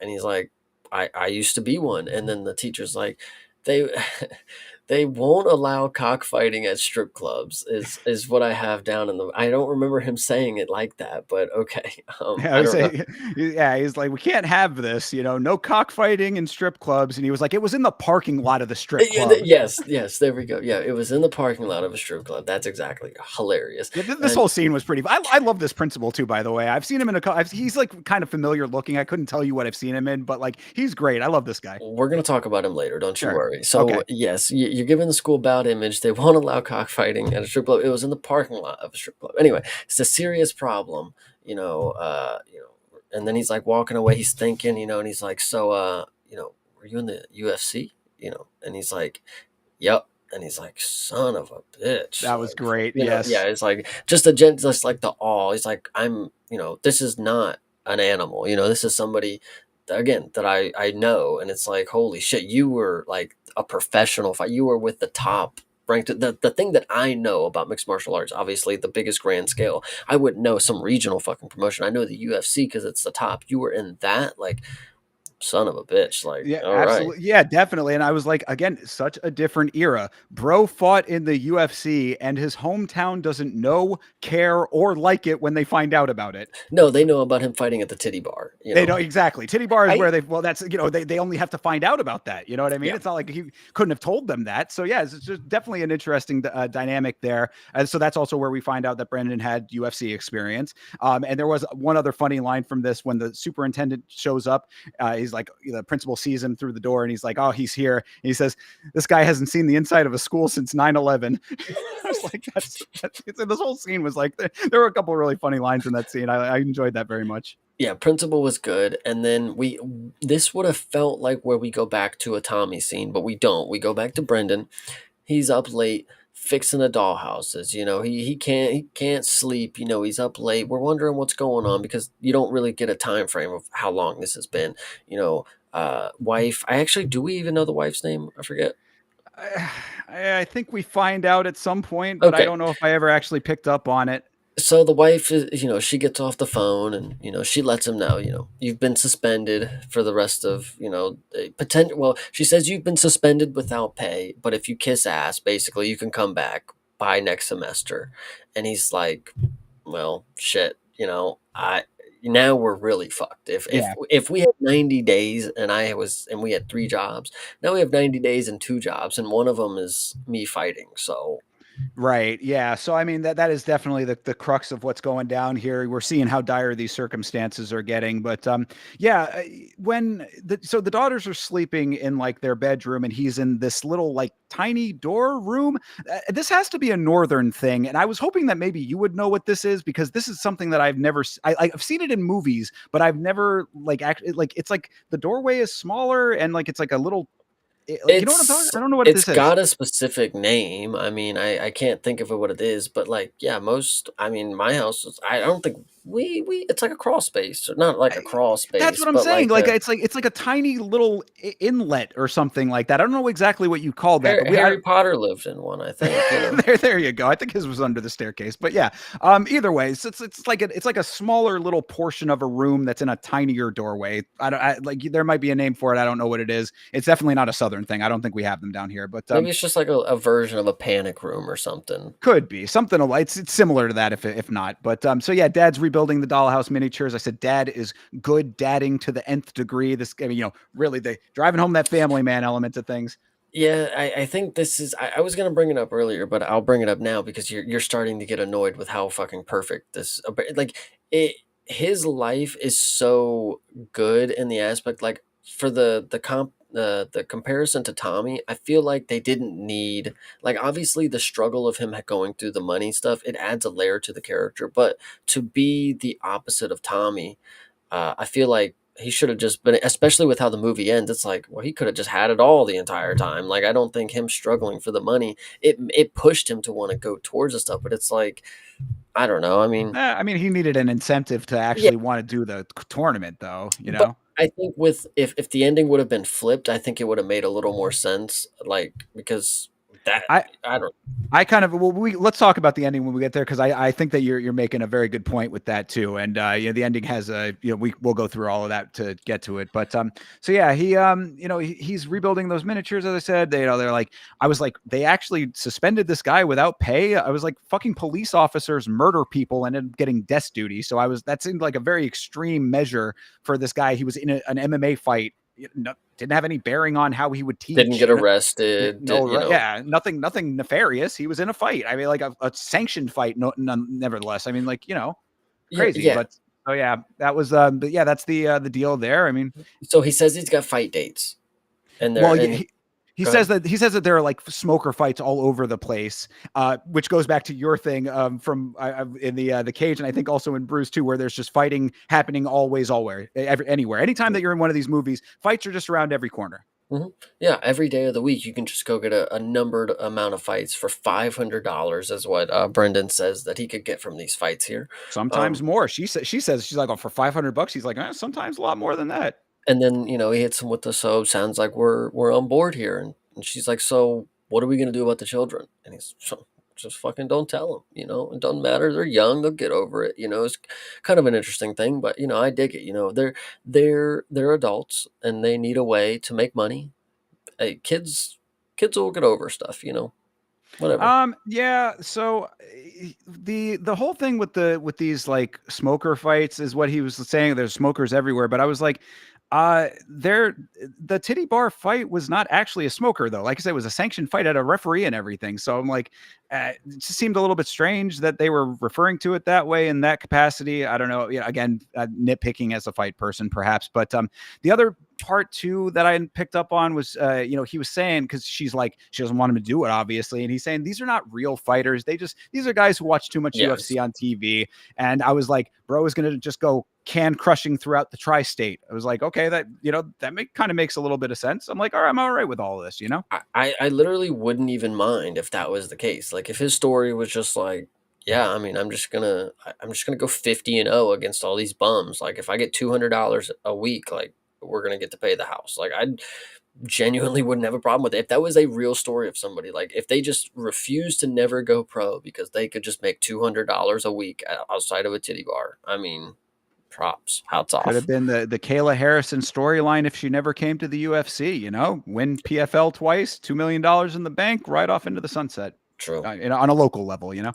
So, anything else about this scene before we go to the next? No, no, that's about it. Yeah, we're she's begrudgingly going to be okay with this because there are really no other options. Yes, 100%. So the next scene is we get back to Pops. He's waking up Tommy early in the morning. He's like, "Come on, we gotta get going." I got you coffee or whatever it is, and Tommy's not getting up. He tells him to go the fuck away. I'm a grown man. I can wake myself up. I don't need your help.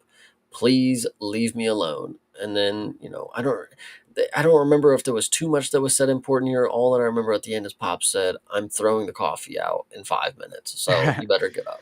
Well, so yeah, so what he the funny way that this starts is that Nolte is walking up the stairs and he's singing. He's got like a little like wake up song that he's singing. He sounds like kind of drunk, so it's like I almost for a second was like, oh, did he like relapse? Because that kind of would have been slightly interesting if that had been somewhat part of it. But no, he's just kind of singing a goofy little wake up song because he's trying to be like he's being a little bit more jovial, and it's setting up the idea that Tommy is sticking to the we are on a business relationship kind of setting here where we're not, no friendship. I can wake myself up, all that kind of stuff, whatever. Nolte also, this we didn't mention this earlier, and it's a very minor point, but they do have this little through line in this film of Nolte, or excuse me, of Tommy trying to emulate Theagenes of Thassos, which is like a mythical Greek wrestler who won like something like 1,400 fights in a row or something. Like they set that up very, very briefly in the wrestling training footage. And Nolte has a poster that I guess Tommy had made when he was a kid. He got it from out of the basement, and he's like, "Oh, did you keep fighting or wrestling when you were in the Marines and this and that?" And Tommy's just like, "I can wake myself up. I'm shutting down all of this, whatever." And then that's where Nolte's just like, "All right, fine. Well, the coffee's gonna get thrown out in 5 minutes, so get your ass up." Yeah, I remember him pulling out the poster or whatever, something that he made. I don't remember. I don't know what you're talking about. This Greek god thing. That It was was it was very briefly mentioned during the wrestling footage. That's one of those things where it's like they're they're trying to set up things for payoffs, and maybe some things you need and you don't need kind of thing. Like maybe it wasn't necessary to have that, I guess, because it was very quick and you could miss it. this next scene. The way that this next scene started was very confusing. Yes, yes, This definitely. was very jarring. This you would have thought this was a flashback, because you go to the desert and this is the military. You're with the military. You're watching people line up. They're doing their salutes. They're 10-2ing or whatever the fuck they do over there. and you're thinking like, oh, okay, we're gonna see Tommy, like Tommy in the military, because he just said, did you continue it? Earlier he said that, he in the movie when he's talking about his mom, he said he was in the military, and then he came back, or he didn't come back, but at the time he was in the military, and at this point he had come back from the military. He had asked him, did you continue wrestling in the military? So now we get to see a flashback of what we thought was a flashback, and we're thinking Tommy's going to come up here and do something in the military, but no, it's military people who are just watching YouTube or something. I forget how this works. He like runs over and he's like, "Hey, we got the tape. We need the tape. Like you got to." Yes. It was kind of something weird was going on here. This was such a jarring scene. Yeah, Very yeah, it definitely catches you off guard when when it starts up here, because like you're in the attic or whatever where Tommy's staying at, and then you hear choppers, and so you're like, what's happening here for a second? mm. And so it's like we cut to Iraq. I think there was a text on there. I think it's Iraq. War is Oh, but still no on. Pittsburgh Say or what? Philly, but no Yeah, Pittsburgh or no, Philly. no Pittsburgh. Philly gets one. Pittsburgh does not. Yeah, that's very. It's strange when they decide to give credit to the locations and when they don't. But yeah. So we're in Iraq. War is still on. Obviously, dudes in tents are watching Tommy beat that dude up in the gym on YouTube. Taylor viral gym footage arc is what I had in there. This is very similar to the cage. Because we failed to mention that it was such a brief little shot of it, but back when he was starting the smoker fight in the gym, somebody was filming on the phone. So Oh, they did kind of set that up, but it was very, very quick. Again, some things like it's like some things could have been like maybe dwelled on a little bit more, and some and what they choose to include and whatnot might have, maybe there was a little bit of tightening that could have happened in some places. But so yes, we very much like the cage. Somebody had filmed it. This footage is now out there, and this dude recognizes him and then goes bolting out of the tent. He goes to another tent and starts shouting about the tape. He goes through some camcorder DV tapes and pulls up some night vision combat footage. It's Tommy on YouTube and on this tape. it's crazy because you don't know that he recognizes him, and like he's just like, "Holy shit! Wait, I gotta go. Hold on, guys, I gotta go." And he's like, Yeah. he runs like 4 blocks down, and he's like, where's the tape? Where's the tape?" Like everybody's supposed to know of this infamous tape. Like when you say the tape, it's like you mean the tape of the guy that did that, whatever. So they go through rummaging all these tapes because apparently they have so many different unidentified people that they need to figure out. So they pull out this tape. It's a cassette fucking tape. He puts it in, and it's again when I started watching this again. Thinker apparently didn't have the issue that I had where I was watching in 15p. So I couldn't have told you that they were watching a video that had Tommy on it because it just looked like dark night vision scramble to me. So when they're like, "Holy shit," and then they do like a side by side, it's like that's him. Like it didn't really feel like that to me because they didn't really portray. I don't know. I couldn't really Well, make I it think out. they end up like stopping on his face at one point. It's unfortunate that you had these quality issues here, Yeah. but yeah, no. So that's the idea, though, is that they see this guy from the viral fight footage again, very much like the cage. This video is getting out there, everybody's seeing it, and then now this guy recognizes him, and he's like, "I need this tape." And I guess they just have a lot of like war footage, that they have film of, that they keep film of, and he finds him on the Key tape. key to note about this also, we don't know exactly what's even happening in this footage until they tell you later in the Right. movie. So Yes. that's kind of annoying too. Like they maybe could have made because when you think of the scene, what the scene is there's a tank underwater or something, and Tommy pulls the door open and saves the people. Well, yeah. I mean, we'll get to all of the But, details of it, but I but mean, that's but the point that I'm making is they could have just made like an easier scene for us to be like, oh, that's oh, Tommy saving him. He could have just like shot a couple dudes and like, it's military. I don't yeah, know. no, during the actual footage itself that they do Yes, show you. Yes, yeah, that is true. He's like opening a door off or whatever, something like that, and there is like a water element to it as well. It's kind of hard. I mean, I get that they're trying to unfold information to you gradually, so it's like you don't really know exactly what you're seeing, but you do recognize that it's him. I think it just could have been an easier thing. Like it's just a weird setup for that scene specifically of what we're supposed to be seeing. Like it could have just been like, oh, Tommy just rolled in and shot a couple dudes while these dudes didn't have any ammunition. Like that's a normal military cliche. It's like, what the hell is he able to pull a door off of underwater? Like I don't know. It's kind of interesting that they added some superhuman element to this, it seemed. True. There'll be a reason for it, but you can kind of debate as to whether or not the reason is jives with you, I guess, Well, you he's a know. Greek god now. I mean, so he can do whatever. Absolutely. He's emulating Theagenes. Yes. So yeah, so they say that's him. That's Right. him in the video. So Hmm. and then next we go back to the other side of the spectrum where we go to this nice pristine gym ran Yes. by Frank Grillo. And Correct. this guy, if you guys didn't know, is a really big mixed martial arts fan. He loves the fight game. If you remember back when we started on my channel, we watched the Lethwee episode of the Netflix show, whatever. Frank Grillo is the dude who hosts that. Like he's like the Oh, dude going around like experiencing and training with the people. Really good show. Shout out him. yeah, well, and also to that same point, Grillo, he's been in a bunch of stuff, including the show Kingdom, which is MMA related. Which if we get around to wanting to watch a series that's very very long at some point, let us know if you really want us to do it. But yeah, the Kingdom is about MMA as well. So yeah, Frank Grillo is he is entrenched in the fight world, and also his character is named Frank. That's the other character that is named the same. Yes, and so Brendan is at I don't know what my line is right there. Brendan as walks in and they reunite after a long time. It seems they're like, hey, nice to see you again. Whatever you want to say. Frank Grillo and Brendan, that is Joel Edgerton's character. Go ahead. Well, yeah. Before that, though, as Brendan's walking in, Frank Grillo is in a ring and he's training a guy hitting pads to Beethoven, which is going to be a reoccurring theme Oh, here. But okay.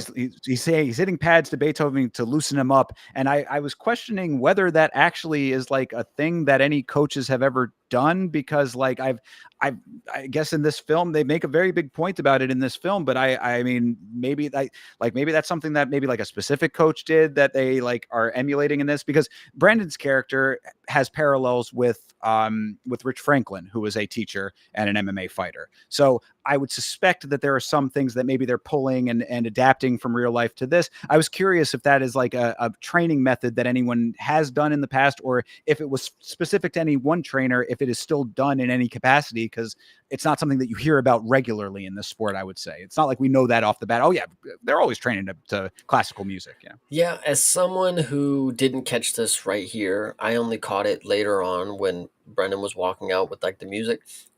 This is just I thought was just a nerd thing for him. It's like, oh, physics teacher, of course, is gonna listen to fucking Beethoven, Oh like no, that's the whole thing with this trainer is that I want you to feel the music to like basically loosen them up, kind of like it's like almost like ballet esque is what he's trying to get at with it. It's like you move with the music, you flow, you get into a flow state with it. mhm. Yeah. So they reunite after a long time. Throwback era of an Under Armour tank top, though. This was definitely a throwback here. Frank Grillo rocking the compression shirt with nothing else. I remember those Legit. days. This was a good time. This was actually a really good time. So they give a quick chat about family.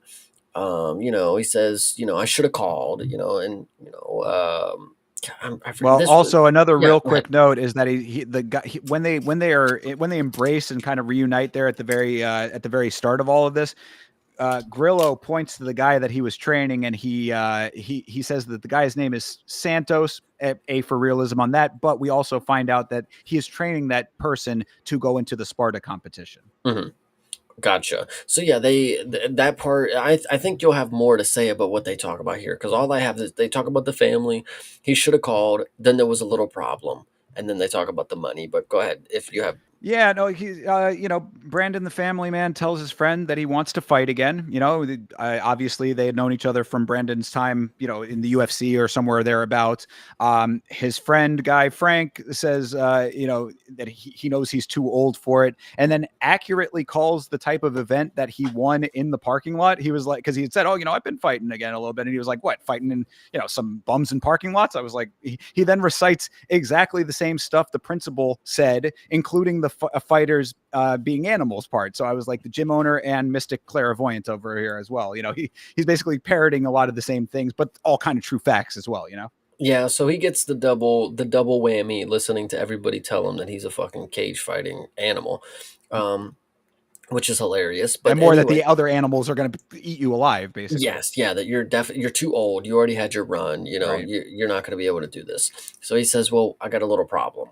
The bank wants the house," and then he's like, you know, well, actually, he says before this, he goes, I'm here training for fights. We're gonna lose the house, and I'm here training for fights. So there's the two things that are true right here. So what can we do about it? And and I think this is a Chad move by his friend. He's like, I don't have much. All I have is this gym. But how much do you need? And Right. obviously, that was a good move.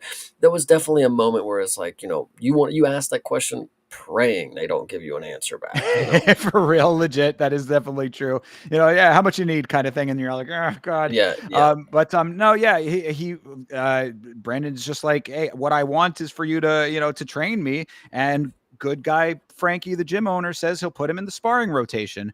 Yeah. Uh, Oh, there's a really good. Sorry. Yeah. So, yeah, he asked how much he needed. That was before, he said back in, I'm back in the cage. I won the other day. He's like, let me guess, in a parking lot, and he's right. like, you know, but then he says, you were a barely above 500 fighter in your prime.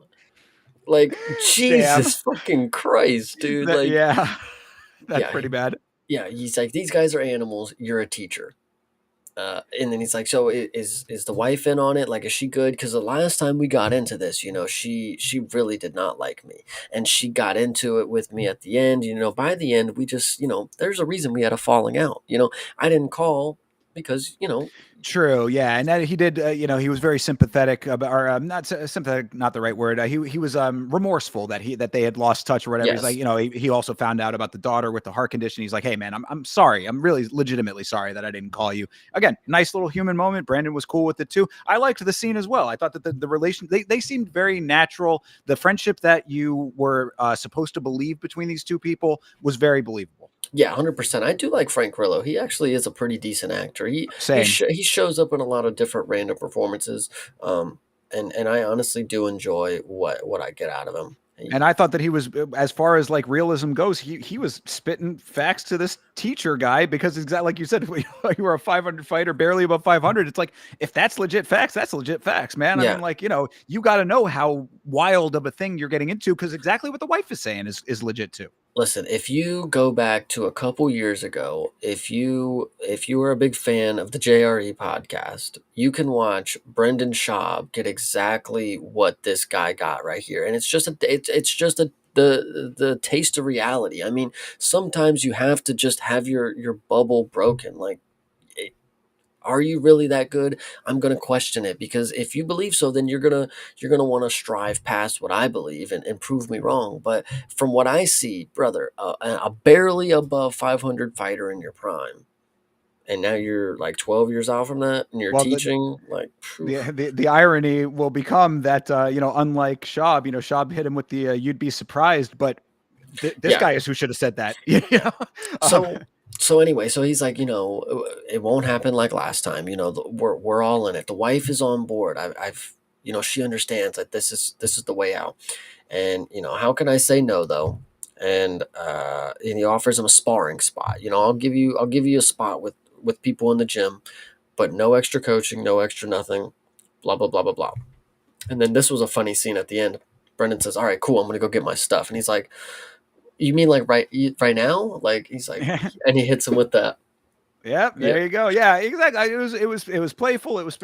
Great scene. I enjoyed yeah. all of this. I think it did exactly what it needed. It set up the relationship between these two. As you said, Grillo is a very personable, like, you instantly know the type of person that he's portraying when he does that kind of stuff. I think he's a good actor for that reason as well. I really enjoyed it. I think Joel plays a good, because there's a couple, I mean, different archetypes of fighters, but when you think of a fighter, it's like you have that really over masculine, aggressive Tom Hardy version, and then you have the more passive, artful form of the martial arts, which would be the Joel Edgerton character, which I think he portrays a really good, like, um, a very ethical fighter, like very professional when it comes to what he wants to do in the sport. It's not ruthless aggression like Tommy's character would be. So I think it was he portrays it really good. And in this scene, I think the end, he's just like, I'm gonna go get my stuff. He's like, right now? It's like, Yeah, yeah, I'm ready to go, you know? Yeah, we're back in business, baby. That Yeah, kind of thing. And yeah. I liked it too. So yeah, very very good with all of that. But then that is leading us into a total shift here. Yes, so this one is actually a really, this is where you get to see Pops, like, the layers coming through, and Brendan, you haven't got to see interaction. So Pops comes over to Brendan's late at night, he shows up, you know, Brendan's actually, like, getting his stuff out of his car, he's, like, going inside, Very and very similar parallels to the opening scene of the film when Tommy shows up. I didn't get that before, that's actually, yeah, There very, you go. very fire. Yeah, so Pops shows up, and he's telling him, I'm 1,000 days sober, Brendan. Do you care? Do you want to hear me out? Nope, I don't give a shit. I got my own family, and they're not going to have anything to do with you because, it is what it is. The past is the past. And, I actually think this is a good parallel at the time because, when you have the two people, Tommy's actually the first one to forgive Pops. And I think that's very key because Brendan in this situation, he is being the one that is doing exactly what Tommy was doing at first, but he's pushing Pops away, and there's no chance, not even an opportunity. And And he's supposed to be the good side of the characters, and then Tommy is actually the one that comes along to it well, and first. to that point also is that like again the level-headed son through line with Brandon is that Brandon says, "Are your hands working? Because if we have a phone or a phone call policy, right or phone, that's what you Yeah. can do with me." And so it's like you can tell that like Brandon already has like let him in a little bit to the point of like he will communicate with him in some capacity if it's like absolutely necessary. So you can tell that he's a little bit more of like pragmatic. He's it's like, look, we're not having a relationship, but like I'm gonna pick up the phone kind of thing. So it also speaks to what you're talking about there. I have it wrote this way, and I feel like I'm maybe getting this one wrong, but he says, like, why haven't I have grandkids in there that I've never met. And then I think Brendan says, like, why haven't you met your grandkids? Like, I think he's like, why you haven't met them. There's a clear cut reason, and then he lets him know, he's like, Tommy's back, Brendan's walking away, and that's his last effort. It's like, Tommy's back, like, please, like, talk to me about something. And Brendan does look concerned, like he does, wear the emotion on his face. This was very good performances by everybody here. Absolutely. The expressions were all on point here.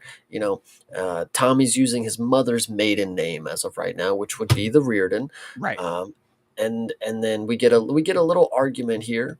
Get a little argument. Let me see. And then Pops tells him that he wanted to, or no, Well, Brendan was mad at Pops because he always wanted to train Tommy and not him. So that's yeah, basically, the dynamic. This is another like layer to the now the three of them. Now you're expanding the dynamic beyond just the father to the two sons. You're now expanding it to how the father treated each of them individually, which also adds a layer to everything. So it's Brandon apparently was the underdog. He was the maybe the less skilled out of the two of them back when they were younger, and Tommy was getting preferential treatment in Brandon's eyes. Now, if you recall from earlier in the film, Tommy would say that the Pops's priorities were out of whack, and he wasn't giving anybody the proper attention that they deserved. So again, layers on layers with this. You're seeing it from both sides of these two very different sons and how they both interpret the actions of the father.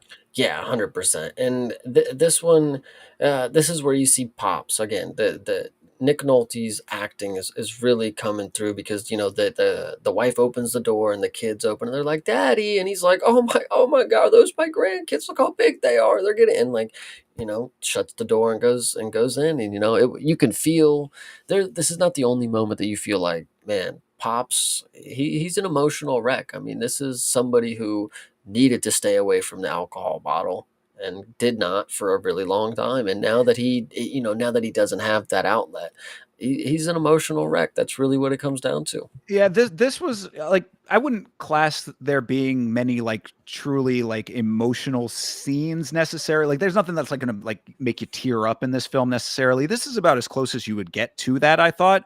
And for what it was, I was like, yeah, that's it's biting. I would say it's a pretty biting little scene to you watching this older man now. Like seeing an older man of a person of that age and knowing that they're like is a desired connection, you obviously feel for that, but then it's that multi-layered element of it where you know why he doesn't have that connection. I thought that the presentation of that was all very well done, and even if it's very brief, because as he's walking in, he's trying the Nolte's character is trying to wave to the kids, hey, this and that, and Brandon is just, who's that, Daddy? It's just a nice old man, Yeah. and it's like, damn, that's heavy shit. Yeah, that's pretty crazy. Yeah. No, this one was definitely, there was some moments in this where, uh, relatability is key. A lot of people, it's all about perception and what you relate to, and some of these moments hit a little hard. Well, and it again, going back to, I don't want to like continue just unnecessarily piling on Bruised, but like these are the ways that you unfold relatability. You don't just drop bombs like they did in the scene you referenced from Bruised. Mhm. The assault scene, as I had been calling it or whatever, like where she just blurts that out for everybody to know. Now it's like if you set up these things in a way where you give the atmosphere of what you need to understand out of the characters, then when something like that hits, you feel it. True. So this scene, okay, so this scene ends. Is there anything else you got there? Just I mean, really, just to reiterate, I have in the notes, Joel Edgerton is a good actor. His performance is intentionally understated and subtextual, I said. Yeah, So. 100%. So this next scene, this is another one of the weird scenes that we get that I didn't understand at first. Am I stupid for not understanding what was going on next? Because we get Tommy running, and then Tommy gets a call from the manager or something. And he gets a fight from the manager, and then Tommy uses the phone to call a Latino woman. Well, okay. So let me yes, that is all true. I'll set this up just a little bit more because there's a little brief part here that goes back to something I had said earlier. The first thing that we see next after this is we're back at the gym, and Asian faux hawk guy is again watching John Anik, who is back on the TV telling us breaking news here.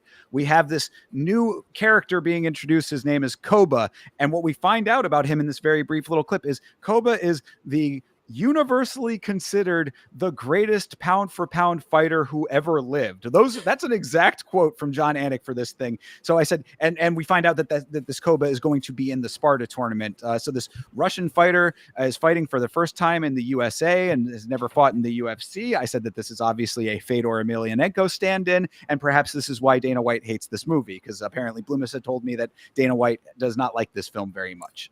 Nice. Yes, so that I thought had to be said, because yes, this Koba character will become relevant later on, but we do find out about Koba, and then this part is very strange here. The coach of the guy who Tommy had beat up badly, the one from the viral clip that the soldiers were watching in the gym, says that he talked that guy into sparring with Tommy, and Tommy is not interested. And then Tommy goes and makes this phone call, who we will find out is his buddy's wife from the army days. But that little scene in between was just a little bit weird. The gym guy is like, 10% and a thank you is customary. And I was just like, what are you referencing here? I didn't really get what they were trying to get at with that. Well, and that scene too, but the next one where he was talking to the woman on the phone, I was very confused until later that they tell us that this is his buddy from the military's wife or whatever. Again, back to the brotherhood thing, and this is like, I don't know. I was very confused. Because I was sitting here thinking, I was like, okay, so he's got a family. Like, this is his family. He's got somewhere off. He's got them, but it turns out not to be his family. So in this scene, I didn't really catch anything that was relevant. Maybe I'm wrong. Well, just that he's called, like they without telling you, it's a show me don't tell me kind of thing, but like you have to be kind of like really paying attention for some of these things, because like basically she's saying, Tommy calls this, the Latino woman, we get the El Paso, Texas, so it's in a different place.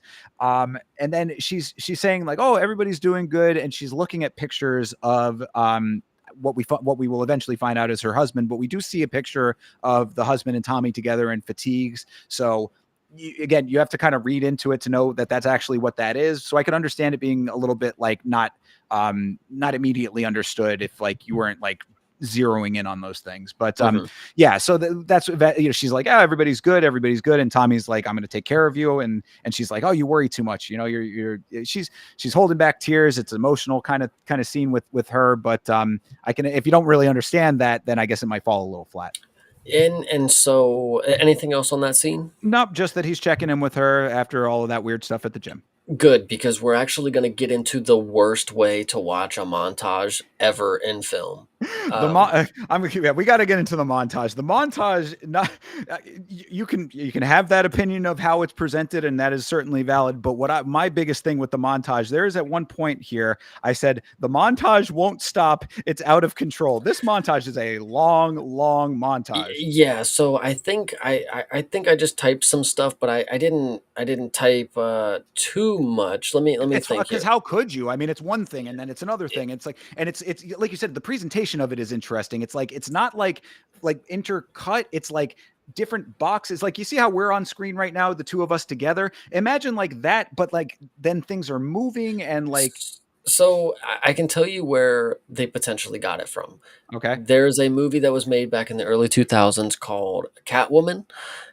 okay, yes, That Halle Berry, our good friend. they do that in that movie. Oh, They just fucking place 5 different camera angles on the screen at the same time. I don't know. It's really stupid. But anyway, so yes, we have a 4 picture in picture, and they just keep. yeah, at times, like that's the thing that's so crazy about it. It's like it's kind of cool if it was shorter because it would be okay. It would be kind of cool if it was a short montage with very specific information that was just put boom boom, and then now Two you're at a on. time, not 4. Like I can't I figure out. Yeah, it was like they were really hitting you with a whole lot of stuff in here, like different elements of things going on. So we're getting like training footage, we're Yeah, getting both of the sons training, Tommy's training, Brendan's training. Now we're Anik is getting breaking it down for us. exactly getting more John Rashad Anik. Evans shows up. And that is where, when you had said about Stefan Bonner, who is the gentleman who passed away, legend of the sport, that was the shot there with John Anik, Rashad Evans, and Stefan Bonner, who doesn't have any lines for some reason. He's just sitting at the desk, but I guess he was an analyst on MMA Live at some point. And so, not my, I said right here, not my favorite way to watch a montage. Flashbacks to fights. We're jumping Gilly. We get Tommy versus Mad Dog in Atlantic City.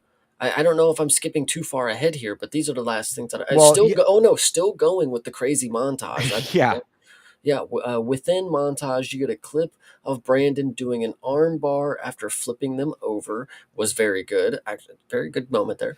10 fighters, 10 different countries. The inner voice is speaking. We get a heel hook from Brendan.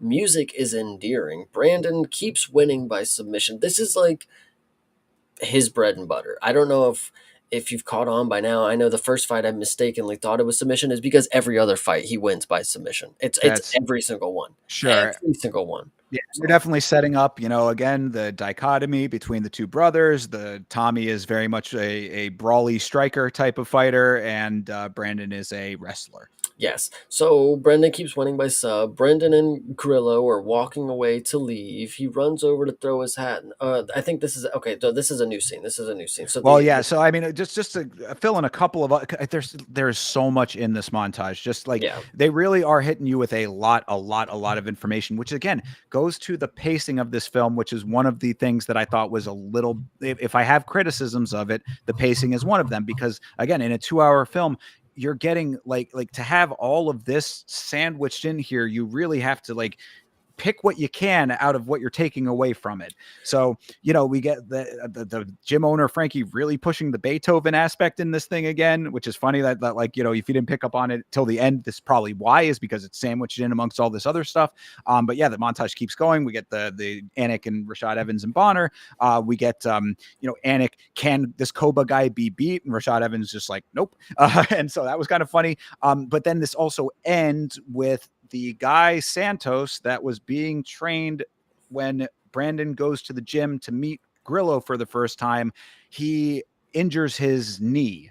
And that's when Grillo throws the phone because now the guy who was supposed to fight in the Sparta tournament is now injured, is what we're Yes. being implied there. So this next scene is pretty funny because it starts there in a parking garage. It's Brendan and Frank Grillo, and they're talking. They're walking away from, they're walking away from the gym, and they're on their way out. And they separate. They're like, "All right, man, have a good one." And then they go to their cars.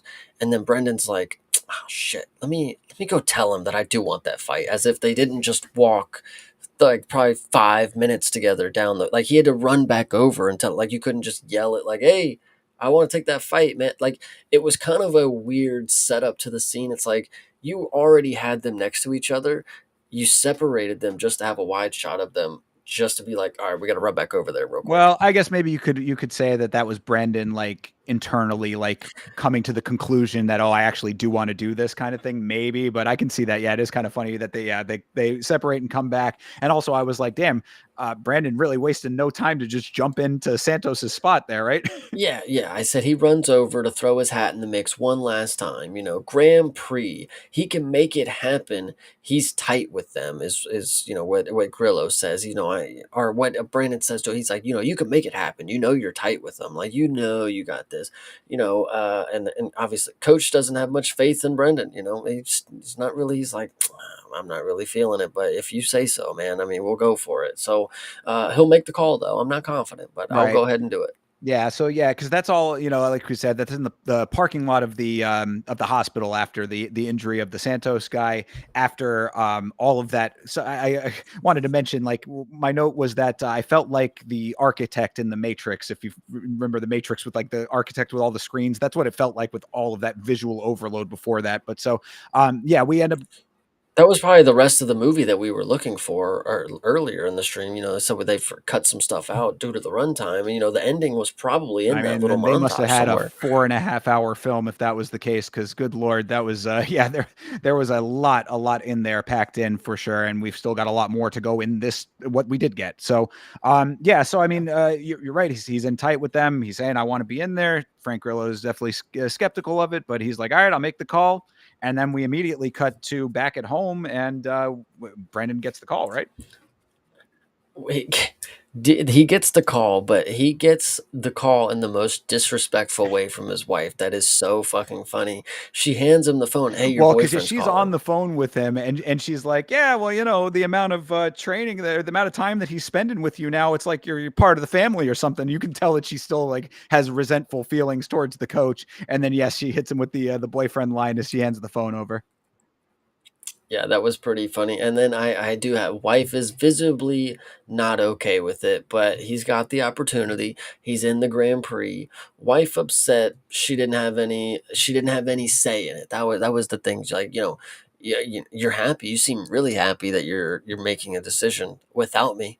You're gonna go fight when I don't get to say that you can, or when it's gonna be.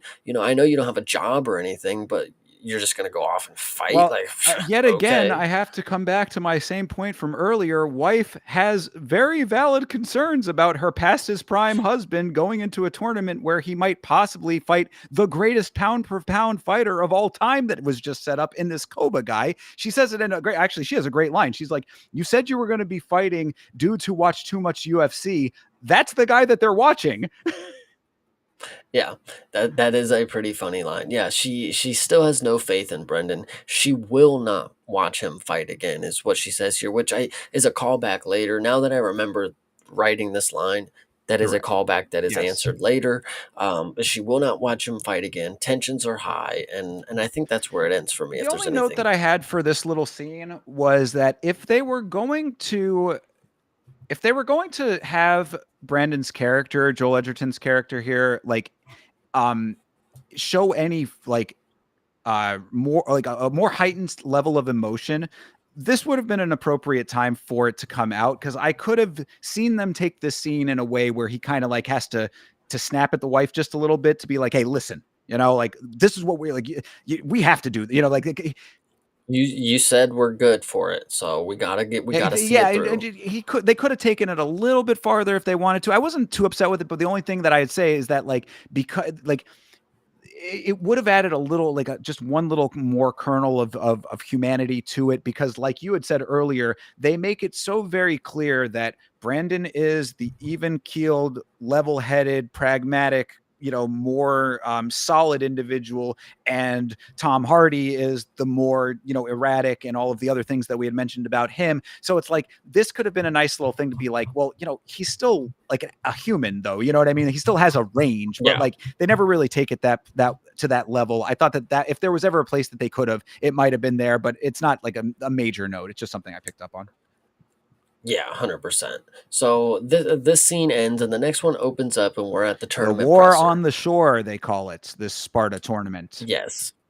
And this is where I noticed the tap out endorsements. This is where I was like, oh, that's where I recognize tap out on the clothing and stuff like that, not tap out crew. Like, gosh, cringe. Anyway, so this is where we finally get to see the infamous Koba, and we find out that he is played by Kurt fucking And Angle, everybody. If you didn't know, Kurt Angle is playing the Koba. He is a Sambo and undefeated and MMA athlete as of right now.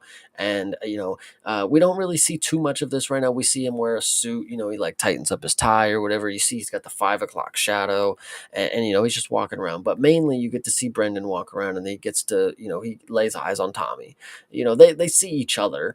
Tommy sees him first actually, and then kind of plays it off like he'll find, he'll fix. And Brendan gets interrupted by Frank Grillo and then the media woman. So he kind of, he's not really, he's halfway kind of talking to him like, yeah, but I'm just worried about other, he's focused, he's fixated on Tommy. He wants to go talk to Tommy, but yes. he doesn't get to at that moment. So go ahead. Yeah, no, I just, I mean, you're pretty well on for all of this. This event is, like it actually has a little bit of the feeling of what it looked like at the, like the pre-fights for the Grand Prix. In Pride, actually, if you go back to the Smashing Machine, you see a couple of like ballrooms that kind of were reminiscent of that. Especially the long table press conference is something that was echoes of Pride. So I was like, good representation there. That all checks out. Guys in the suits and all of that. Tommy looking exactly like he looked, at all times in this movie. I said I'd ask why Tommy couldn't get a haircut for this, but there's a guy from the Tap Out crew that looks like the dude from LMFAO with the big ass fro. So maybe Sparta just doesn't care about haircuts. We also see Rumble Johnson at this point as well, who's going to be a character coming up. So a little element there, and yeah, that's about it. Aside from what you mentioned with them, this now them finally seeing each other for the first time, the brothers not actually interacting, but being aware of each other. Yeah, Tommy walks out and Brendan just watches him, and then Pop walks in and then he looks and sees that Brendan has left, or not Brendan. Well, he sees that Tommy has left, so he goes after him, walks after him, and then that scene ends. Next scene, we open up. Pops is watching the news, reading magazines. News comes up, and they're talking about Tommy. We got one of the military guys. We and he's talking, and Pops goes to get Tommy. He's like, you got to see this. They're talking about you. Like, there's something going on. The world has stopped because they're talking about you on the news, and there's a Marine testifying, and he's saying Tommy saved his life. Like, Tommy is 100% the guy that saved his life, and Tommy just doesn't want to hear it. He just goes for a walk. He just Yeah. leaves. Yeah, not necessarily testifying, because that's kind of a distinction there. He's more like a testimonial, I guess you would say. It's Okay. like he's being interviewed. It's actually CNN, I believe. It's like Don Lemon. So like that's like it was kind of interesting that they got the actual Got him CNN out to guy the for it. Middle East where they were on base. Well, no, he was in the I was in the just studio. Yeah, it's kind of, I gotcha. But yeah, I was like, oh, they actually got the license for CNN and the actual anchor from CNN. So a mhm. little interesting that they were able to do that for this level of a Fox film. Shepherd was too much. Yeah, I guess so.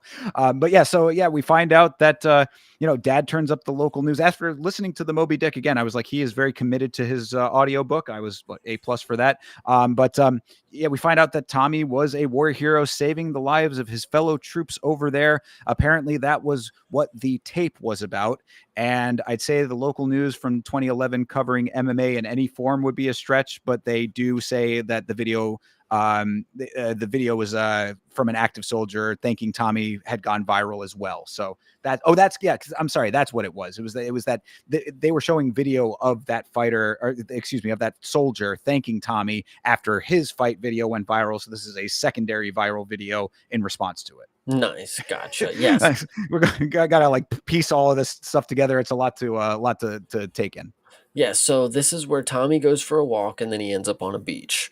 And this is an interesting moment because I don't know how Brendan knows where he's at. It doesn't Well, explain, I don't think. yeah, the phone rings, Nolte picks it up, and it's Brandon. And I was like, movie logic, everyone is always watching the news. It's just like we're all getting this information together. Well, yeah, or you could read it as he was picking up the phone because he just saw him at the presser earlier, and he's like, "Hey, where's Tom? Like, where is he? I want to talk to him." Yeah, I don't know. Maybe you could read it like that, but in my mind, Tommy goes to the beach. Brendan meets up with him, and in my mind, because I watch a lot of stupid movies about brothers, I guess, I was like, this is their safe place. They went to the beach because they knew, like, if anything's wrong, they go meet each other there. But, like, I don't think that's right. No, that actually was a note for me as well. I said Atlantic City is big, but I guess you can just assume people go to the beach because it's like where else?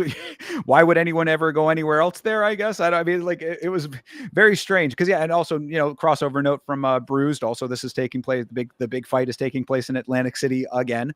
But yes, it was a little strange. Like yeah, he could have gone anywhere in the city. He's going to end up later in a casino. He could have gone to the casino. He ends up on the beach, and Brendan just somehow finds him on the beach. You let it slide. It's a movie kind of thing, I guess, on that one. Yeah. And then we get more of tense scenes. We get a standoff basically between Tommy and They're Brendan. laying out the dirty laundry between each other now, and Mhm. this is like the brother showdown, so to speak. I think I didn't really take too much away from it. There was a lot of dramatic scenes where they were, spilling the beans, but it's not necessarily what they're saying. I mean, it is, but it's more or less how they're making you feel with the performances.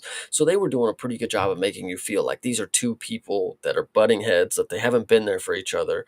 There's, one is, he's showing him. I have the thing, Brendan shows him the family photos. And Tommy's like, I don't even know who those people are. Just don't like you're showing me pictures of people that don't matter to me. And it's like, reasonably so, these are two people that have just been disconnected in life. So it is what it is. Yeah, because again, echoing the scene where Brandon and Pops had their their conflict outside of Brandon's house. This is the now additional yet another layer here where it's you have estrangement from the father and now estrangement from the two brothers also. So this is a very broken family. The mother has passed away. All three of these people are not interacting with each other. The remaining three, there's no bonds that tie anything together in any significant way anymore. And now they're all thrust back into each other's orbit. So this is what you get out of that. At least one brother who is trying to reach out, but he's not getting anything back. He's too far gone. He's not having it with the father or with his brother. Yeah. Um, yeah. Is there anything else you got there? I know there was a lot that they talked about there, but I don't have much to say about it. I mean, You kind of said it best that it's like it's inconsequential what the reasoning is. There's stuff with the girlfriend and he had to leave, and he felt bad for abandoning him, kind of stuff. It really doesn't matter. What you get out of it is that you're no brother to me. My brothers are the Marines, and we're just gonna have to leave it there because that's what it's gonna be for right now. So yeah. correct. Yeah. And then they part ways. Tommy walks off. Scene ends. We're back to the school, which at this point we haven't seen the school in a little bit because Brendan hasn't been employed by them. But Yeah. this is where you go back and they want to watch Brendan's fight in the auditorium. They are saying We'll do a fundraiser, we'll get a petition signed, we will do whatever it takes to be able to watch Brendan fight in the auditorium." And the principal says, "Nope, not happening. Can't let it happen." And then the kids like walk away like this, like, the one the big note for me, that is all very correct. There's really not much to add to that except the one student looks so dejected. There is the one kid. Now I only point this out because it's the only real way to identify him, but he is the black student amongst them.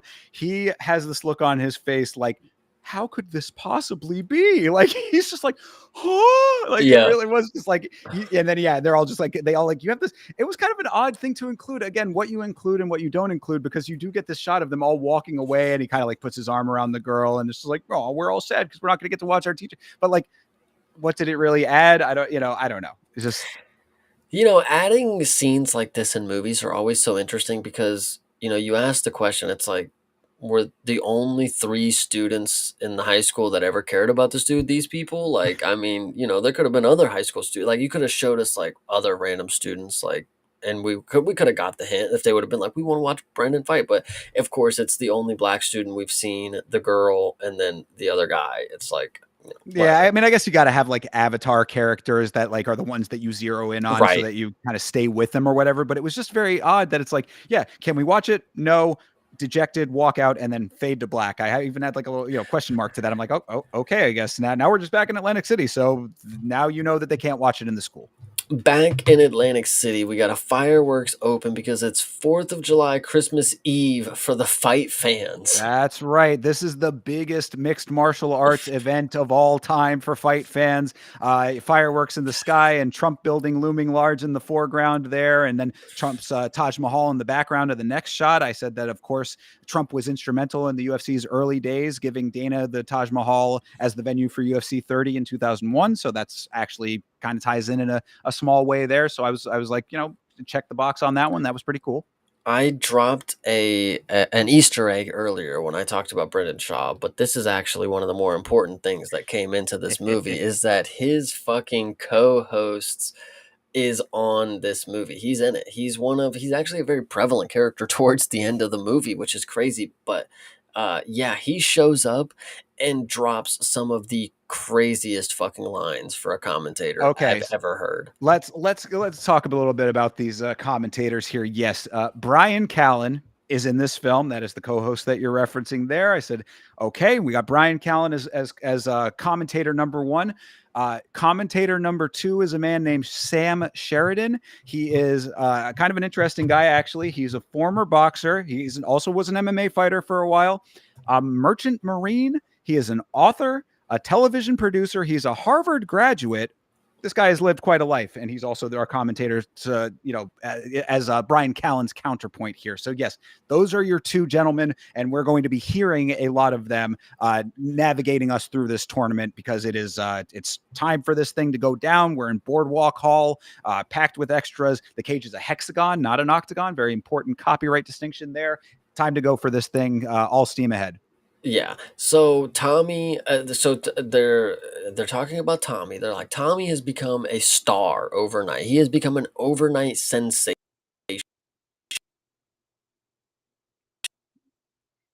And then he's walking out. What you'll start to see when we get towards the end of the movie is they just get right into shit. There's no taking a moment to realize what's happening. It's like he's backstage warming up, and then the next scene he's literally walking out to the cage because then they're talking about how he has no walkout music and that he's breaking all the rules. This is not something that you do in this sport. You can't walk out with no music. This guy's a killer. So crazy. Yeah, true. So yeah, right. They're backstage. Nolte is getting ready for the fight here too. Putting Vaseline on the little Vaseline applicator thingy. I think Tommy is laying with his back. Or he's laying on his back with his legs on the wall, like that one dude from the Contender Series in 2024. If you recall, that guy who was like laying down and his legs were on the cage. That was kind of an interesting little parallel. But yeah, then we are back in Pittsburgh, and Tommy's gym is packed to watch the fight. Asian faux hawk guy is there. This is where I said he literally just watches TV in this movie. That is all that he does. So yeah, the gym is all packed to get ready to watch Tommy. And there was a line here to your point about like, them getting to it. They're kind of like packing all of this dialogue in with the commentary. All of these movies use commentary to give you information. That is a recurring theme through all of the things that we have reviewed on this series. But they said that in this internet age, he's a mystery, talking about Tommy. He's a mystery. I can't find anything about him. And then he called him Google proof. And I was like, I'd never heard that term before. I actually had to turn the captions on to catch what he actually said there because I didn't really know what he was saying. But I was like, bro had he had to have fought somewhere because he had fight experience. So I mean, I don't like. Did he just fight in the Marines? I don't know. It was just it's Well, he odd. Like fought under the other name. fair, I guess, but like yeah, I mean, okay, I guess maybe just wouldn't different time, right? Different time. You even if he had a different name and looked a lot like that guy, then you just wouldn't have known. So, they're talking about what he did in his video, the viral video, and I don't know how I have this one before the other one, but he says, the thing is the tank don't hit back, so that was a stupid line dropped by the Well, commentary. yes, that right. This is yeah, he's breaking every rule. Wouldn't have his picture taken for the program. He skipped the presser. I was like, this dude is a promoter's dream fighter. God, this Yes. guy must have been a nightmare. But yeah, he's they're saying, yeah, he ripped the door off of a tank. The tank Sam, don't hit back. That is Sam, he ripped the door off of a tank. that was a line. That was very, very funny. Yeah, the tank don't hit back. It Yeah. was definitely great. So, and then we get back, and then we go backstage to Brendan. Brendan's warming up backstage, and then, it's just, a little tidbit of what he's doing during the time. And then we get back to the cage, and Tommy's fight is about to start. Touched gloves, Tommy's ready to go. Looks good, looks very good for a movie UFC fight vibe. And then, of course, instant KO. He just walks in and KOs him. I mean, this is part of the story where one guy submits the guys because he's a submission specialist, and then there's the one story where the guy's a striker, so he knocks everybody out in the first 15 seconds. This is kind of what I was alluding to earlier, where I was saying that like there are some things, especially when you have a tournament style setup. I think that the tournament setup for a lot of these films is almost like a double-edged sword, because on the one hand, you need it because it's an easy way to pack a set number of fights into a story so that you have the entire arc within a compact amount of time, right? You only need to win this many amounts of fights, because like other than that, how would you do it? It could have to span an entire career, perhaps. You know what I mean? So it's like you get an encapsulation with the tournament style. However, with that, then you need to pack in all of those fights. So what you end up getting is what we have seen several times now with tournament style presentations here, the instant knockout, so that you can get fight number one out of the way quickly. We saw that in the cage. We're seeing that here now. Yeah, I think it is unfortunate that we do have a tournament, and so like they do have to not take damage enough till like the end of it or whatever. But True, that too. it, That's a good point as well. so he knocks him out first round, instant KO, and just walks out the cage. Marches out of the cage. I said fan friendly fight style, not very fan friendly otherwise. Yep, just walks out the cage. But Sam, he's breaking all the rules. He's doing everything that you're not supposed to do as a fighter. And so yeah, this one was awesome. So it's Brandon's turn to fight after this. Yes. Brandon and Frank are having a moment before he goes out. And then here's why I have the note. Brendan walks out to classical music, and that was where I just thought it was a normal nerd thing. Like, Brandon is having a little moment of unsureness with himself. He's kind of fidgeting with his fingers a little bit. Making sure that he actually can be that. Frank is like, can you do it? You can do this kind of thing. And then the power of Beethoven will see him through, is what I said. all right, so please tell me you took notes on what happens immediately after this.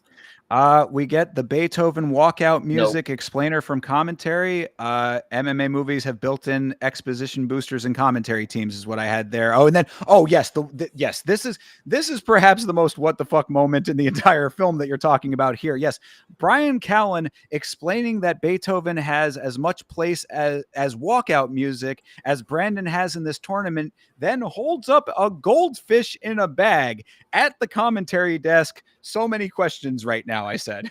Yeah, so who was this bit for? Because you're a commentator. You're not like on like television, like you are literally just there for your voice. Did he go to the fair outside and win a game? Like I remember I won at a fair or something, like a little festival. I won a goldfish one time, and I like took it to my parents. I'm like, look what I just won. And they're like, you don't have a like, we don't have anything to put that in. Like, what are you doing? It's like he just carried that in his pocket the entire time because he didn't have a tank at home. He was like, well, I guess he just lives in the bag now. Yes, it comes out of nowhere, and you make a very good point. Like when we see this, it's not as if we're seeing it through the broadcast. Like that would be different if it was like, yeah, it's obvious it's for the broadcast. No, we're seeing this as if it's just part of the film, and these two commentators are just at the desk together. So he literally does like the off screen, like pull it in from out of frame, and like I have a goldfish now, and he's making the point. Yeah, he belongs in here as much as this goldfish belongs here at the desk with me. But it's like, why and where? And just, again, the questions abound. Hear me out. So, if you remember a little while ago, there was a post-fight speech from Hanato Moicano. If he had pulled out a live turtle and said, "It is like a turtle in a tree," you would all be like, "What in the where do you get the fucking turtle from?" It's like, why does he have a goldfish with him? Yeah, this was the strangest moment of this film. I mean, obviously, I guess you could say that it's supposed to be like comedic relief, and it certainly accomplished that in a very puzzling way because it's like so out of left field. But he makes the point about Brandon being a feeder fish to sharks. But bro, why do you have a goldfish though? Is what I said. Yeah, this one was definitely weird. So anyway, moving past that, this is where Yes, I first noticed Rumble Johnson. This is where he's in correct. the cage, I believe, Yes. and this is where you get to see Pops and the principal are both at home watching this fight, not together, of course. These are Well, two separate scenes. But go ahead. Pops is backstage, but yes, Oh, I'm sorry. yeah, but yes, yeah, we do see that the principal is watching the fight. Principal underneath all of the hard exterior that he has to put on for his job, he is supportive of Brendan.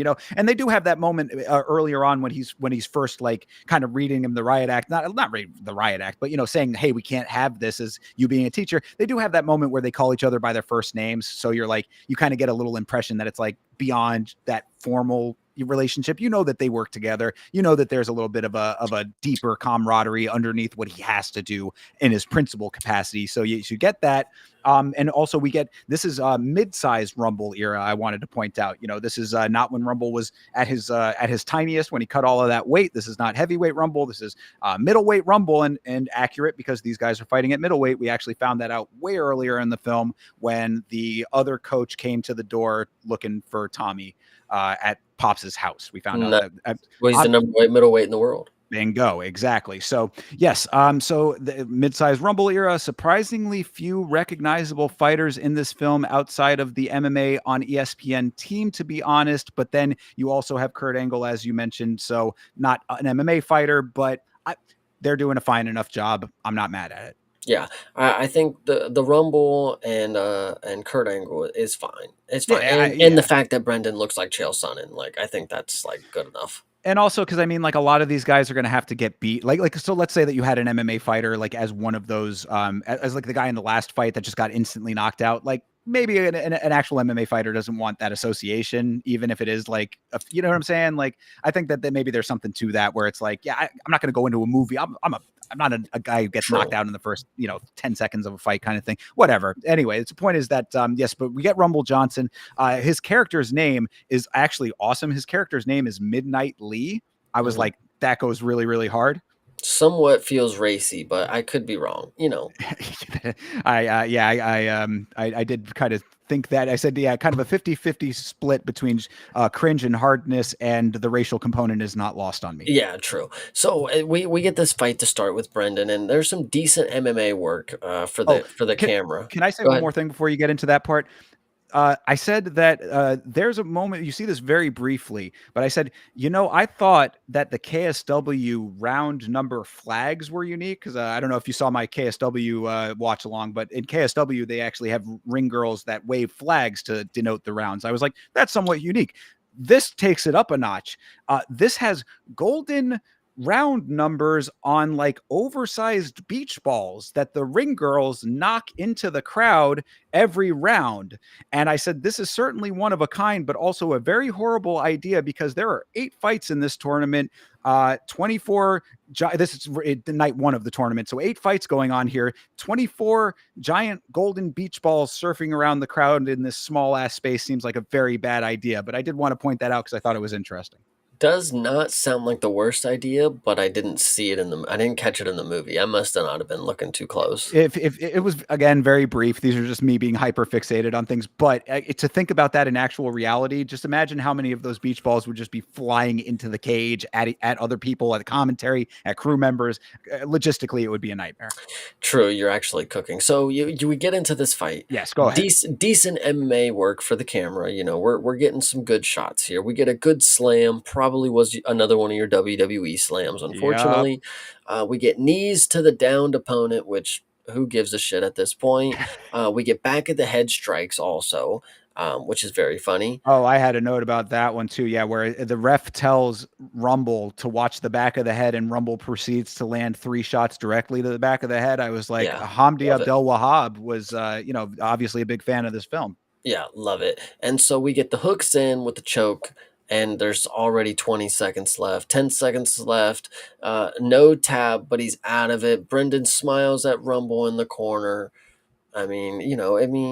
This fight was pretty easy for the fight fans. I mean, it was just Brendan losing because that's what he does in every one of the fights is lose immediately for the entirety of the round and then throw a submission up that is like life or death for the opponent. So get used to it. Taylor Ark, brother. Taylor from The Cage. These guys from The Cage were fans of this film. You always have to have the adversity. This is the first like real like fight of the film. Hmm. And to that end, I actually like. I mean, if you had problems with some of the other portrayals of the fighting, I thought the fighting was actually pretty decently portrayed in most of these parts, especially when it came to Brandon, because Brandon was doing a lot of wrestling. So you have to have a decent balance of they're still being striking when striking is appropriate, and then the And transitions. WWE moves. That's obviously the only one that takes me out of it every single time. I really, really wish they hadn't done that. It was the only thing that was like that's you have different opinions about the portrayal of the fighting with the way that they shoot it or whatever. Fair enough. I was actually really okay with all of that except for that one thing. I was like, if you hadn't have done that, I really would have given this very high marks on the realism of the fighting. I can see that. I can definitely agree with it. But so anyway, we get no tap with 10 seconds left. You know, he gets up, but he's clearly a little loopy. So we go to the corner. Brendan is smiling at Rumble in the corner. Okay, round two is about to start. Well, Anything but anything no, yeah. before? Before that, Rumble's corner again. The cage bit it bar for bar in some places, man, because Rumble's corner is reading him the riot act. What are you doing? What are you doing? You should have finished him in the first round. Blah blah blah. Like we do not hear corners doing this often. Hmm. The only time you really hear that level of intensity out of a corner is if they're trying to motivate a fighter who's way down to be like, you got to win this round kind of thing. But even then, it's not like berating them necessarily. We've seen a couple, but those raise eyebrows when they happen. True. Yeah. So round two is gonna start. I actually feel like now that you bring up the coach's corner moment, I feel like we got like seven from Frank Grillo that were all the same, but I could be wrong. That I have a funny piece of trivia that's going to tie right into that. So Oh, keep that in mind. But yes, we do get a good amount of Grillo, and he does tend to repeat himself a lot. Now, granted, I mean, you could say what he's telling Brandon to do at that time is like bears repeating, I guess, to an extent, but it was noticeable, I would say. yeah, 100%. So round two starting. Wife is still hesitant. She's not turning on the fight. She's still at the house. You know, she's looking at the remote. She's thinking about it. She doesn't know what we got going here. But Rumble's in the cage and he's killing Brendan in the clinch right now. He's just destroying him. And then Brendan gets a takedown. And then Rumble gets up and then Brendan trips him on the way up, rolls into top mount, goes for a Kimura. Everyone is cheering for this sub attempt. Rumble taps. Yeah, eventually. I mean, this is yet another one, though. I mean, like 2 times in one fight. Like there's a cartoonish airborne double leg. The WWE is on display with these aerial acrobatics going on here. There was also a scissor takedown. I was like, okay, like that just seemed like again just over the top theatrical stuff that you would never see in an actual fight. When was the last time you saw a dude hit the scissors and actually take someone down with that? And Mauricio Hoofy against Jamie Malarkey. All right. Well, you had a good one there, so I'll give you that. But how many other times besides that? You know what I'm saying? It's like that is not To a be to be fair, I did see it on NXT earlier this week on that Pro Wrestling. So And that's what I'm saying. Exactly. That's where you should see it, is what yeah, my point is. Yeah. Mauricio Hoofy being a unique case kind of proves the rule, I would say. But yeah, so, there's that stuff. And yeah, ends up with the Kimura, and Frank is he is so adamantly yelling about to turn in the hips and up, turn in the hips and up, turn in and up. It was like, yeah, okay, yes, we get all of that. You might have been able to take that down maybe to 7 of those instead of 8. But yes, he does end up finally getting the tap, and the principal is so happy. that's the point that I wanted to make. The principal is hella happy, low key bringing a tear to my eye. Like he was so he had to like he was getting real hyped for it. It was awesome. Yeah, And then you get a bar from Brendan Schaub's best mate. You get a yeah, fucking Callan. bar from this guy because he clearly is an idiot. He says technically a finish, but that is a fluke if I've ever seen one. Yep, What and well, I mean, technically a finish, huh? Technically, I mean he tapped. I mean, and then by a fluke, huh? Huh? yeah. To think that a solid Kimura like was actually locked in there, which is exactly what it was a fluke, is a little bit ridiculous. But then I like that Sam Sheridan hit him back with, "I hope you have a receipt for your goldfish."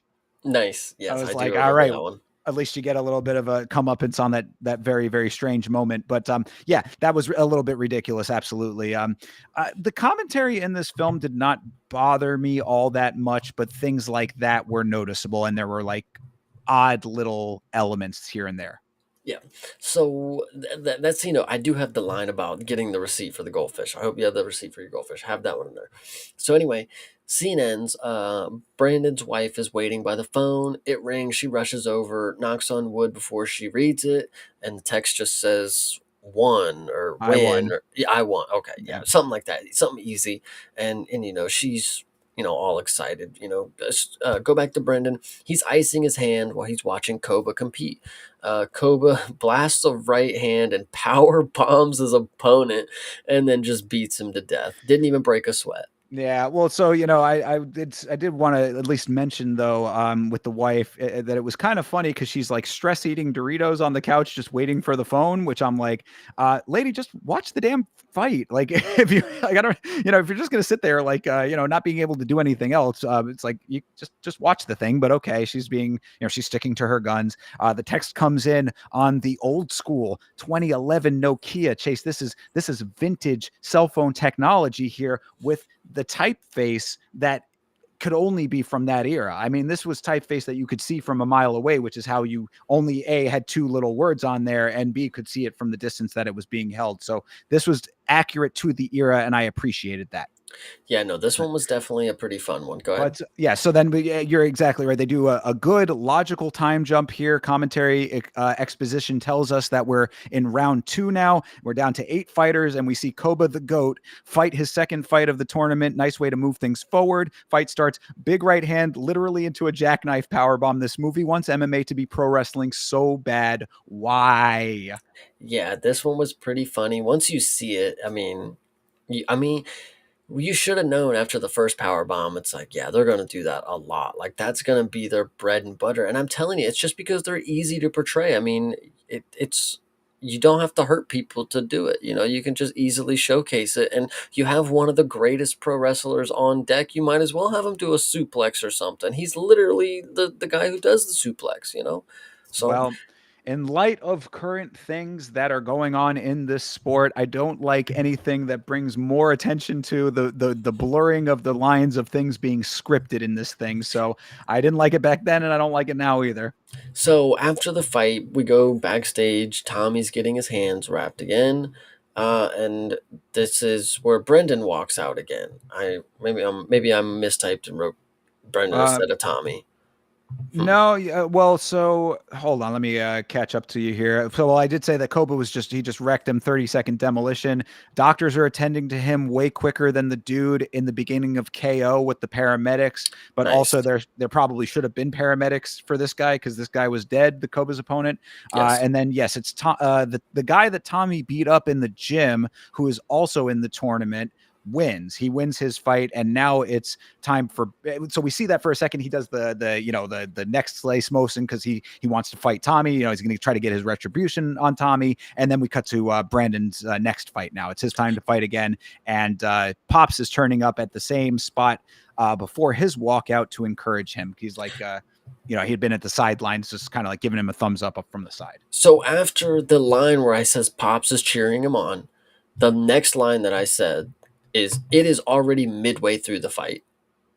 So crazy. Midway through the fight, Brendan's already losing. Yeah, he's getting So the wife finally turns the fights on. She goes into actually turn the fights on the TV just in time to watch Brendan getting brutally beaten. Yes. He is getting thrashed. It's round 3 of this fight actually, and it's not going great. Noticeably, 0 blood in this movie. That's actually a point for all of this. Very little blood in this film, where there might have been. I mean, the amount of damage being inflicted, you would think that maybe there would be blood somewhere, but we don't see any blood. But we do see a thrashing going on, and that is Brandon getting his ass kicked. Yeah, so I said Brendan seems to be losing. Wife now starts watching. That's when she wants to start watching. And then Perfect timing. Then the principal's cheering, he's like, "Come on, Brendan, like let's go, Brendan. You can do," doing some shit like that. Once again, Brendan gets the sub armbar this time. Wife cheers, and now Schaub's friend is a believer. Pops and Brendan have a quick moment, and I put it in all caps. It is like one of the quickest moments ever. I'm pretty sure. Yeah, because that was something that I didn't even put down a note, so it must have been very, very quick. But yes, I said Brandon somehow finds the submission again on this guy after apparently being beaten to death for 3 rounds. Bro is Anderson Silva-ing his way through this tournament, which is a tournament apparently full of Uncle Chaels. It's like, Yes. I mean, Jesus Christ, this dude has how many times can you come back from the brink of death? Well, Brandon apparently can do it throughout the entirety of this thing. Yes. And so Pops and Brendan have a quick moment. This is fast as fuck because Tommy's already in the cage. No music, no bullshit. Gets in the cage. And then immediately winning slams and beats his opponent to death. Feel like there are cameos, but not sure. Clear shots to know for sure. Yeah, I don't Yeah. think. Doesn't even matter. Just another Tommy has his next fight and another quick barnstormer finish and exit from the cage. It's basically a repeat of what we got from the first one. I said that I will say that if this film is going to have a tournament style in it, it's moving it along at a good clip necessarily. So it goes back to my original point, is that yes, these are all kind of ridiculous things to think that he would just be going through annihilating everyone in the tournament this way. But what are you going to do? Right. Yeah. No, this one, it's unfortunate that for the striker style in this movie, all they're portraying is just walk in Ilya Taporia and just walk out. Right. And that's the whole thing about it. It's like it's the double-edged sword of a tournament style setup, is that you get all of what you need in a compact amount of time, but you have to get through it to get to the end. Yeah, definitely. Yeah, it could have been a little different, but with the way the movie was set up and a lot of constraints that you have with the tournament setup, I mean, they did the best that they could. Sure. So this, I mean, that actually ends us night 1 of this tournament. So, this is a 2-night tournament, very similar to the Pride Grand Prix, except in Pride, it took place months apart. This is taking place back to back. So fight night number 1 is complete. And now we are with Tommy down at a slot machine because we are in Atlantic City. Yes, so Tommy is we get shot to the pier first. We get shot to the pier and then we get casino slots. And then we get Pops headed down on an elevator. This is actually a point where I didn't note it, but I remember I watched this scene 6 different times because it kept pausing right when he got to the bottom of the elevator. And I would keep hitting refresh and then he'd go to the top and come all the way down and it'd freeze. And then I'd refresh, he'd come up.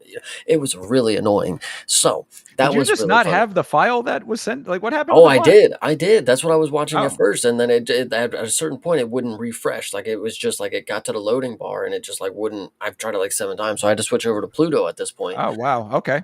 So, yeah, and then Pops is asking for directions, I believe, and he finds Tommy gambling on the slots. Yep. Pops is trying to make some small talk. He's proud of him for what he did. For the Army pals, and Tommy starts questioning him back. Are you really who? I don't know. I don't even know what he says at this point. It's basically him just being an asshole to Pops. Well, So no, actually, it's so okay. This is what this actually is, though, is more important than that because Nolte finds him. Pops finds him at the slot machine, and he after now seeing the thing that was on the news.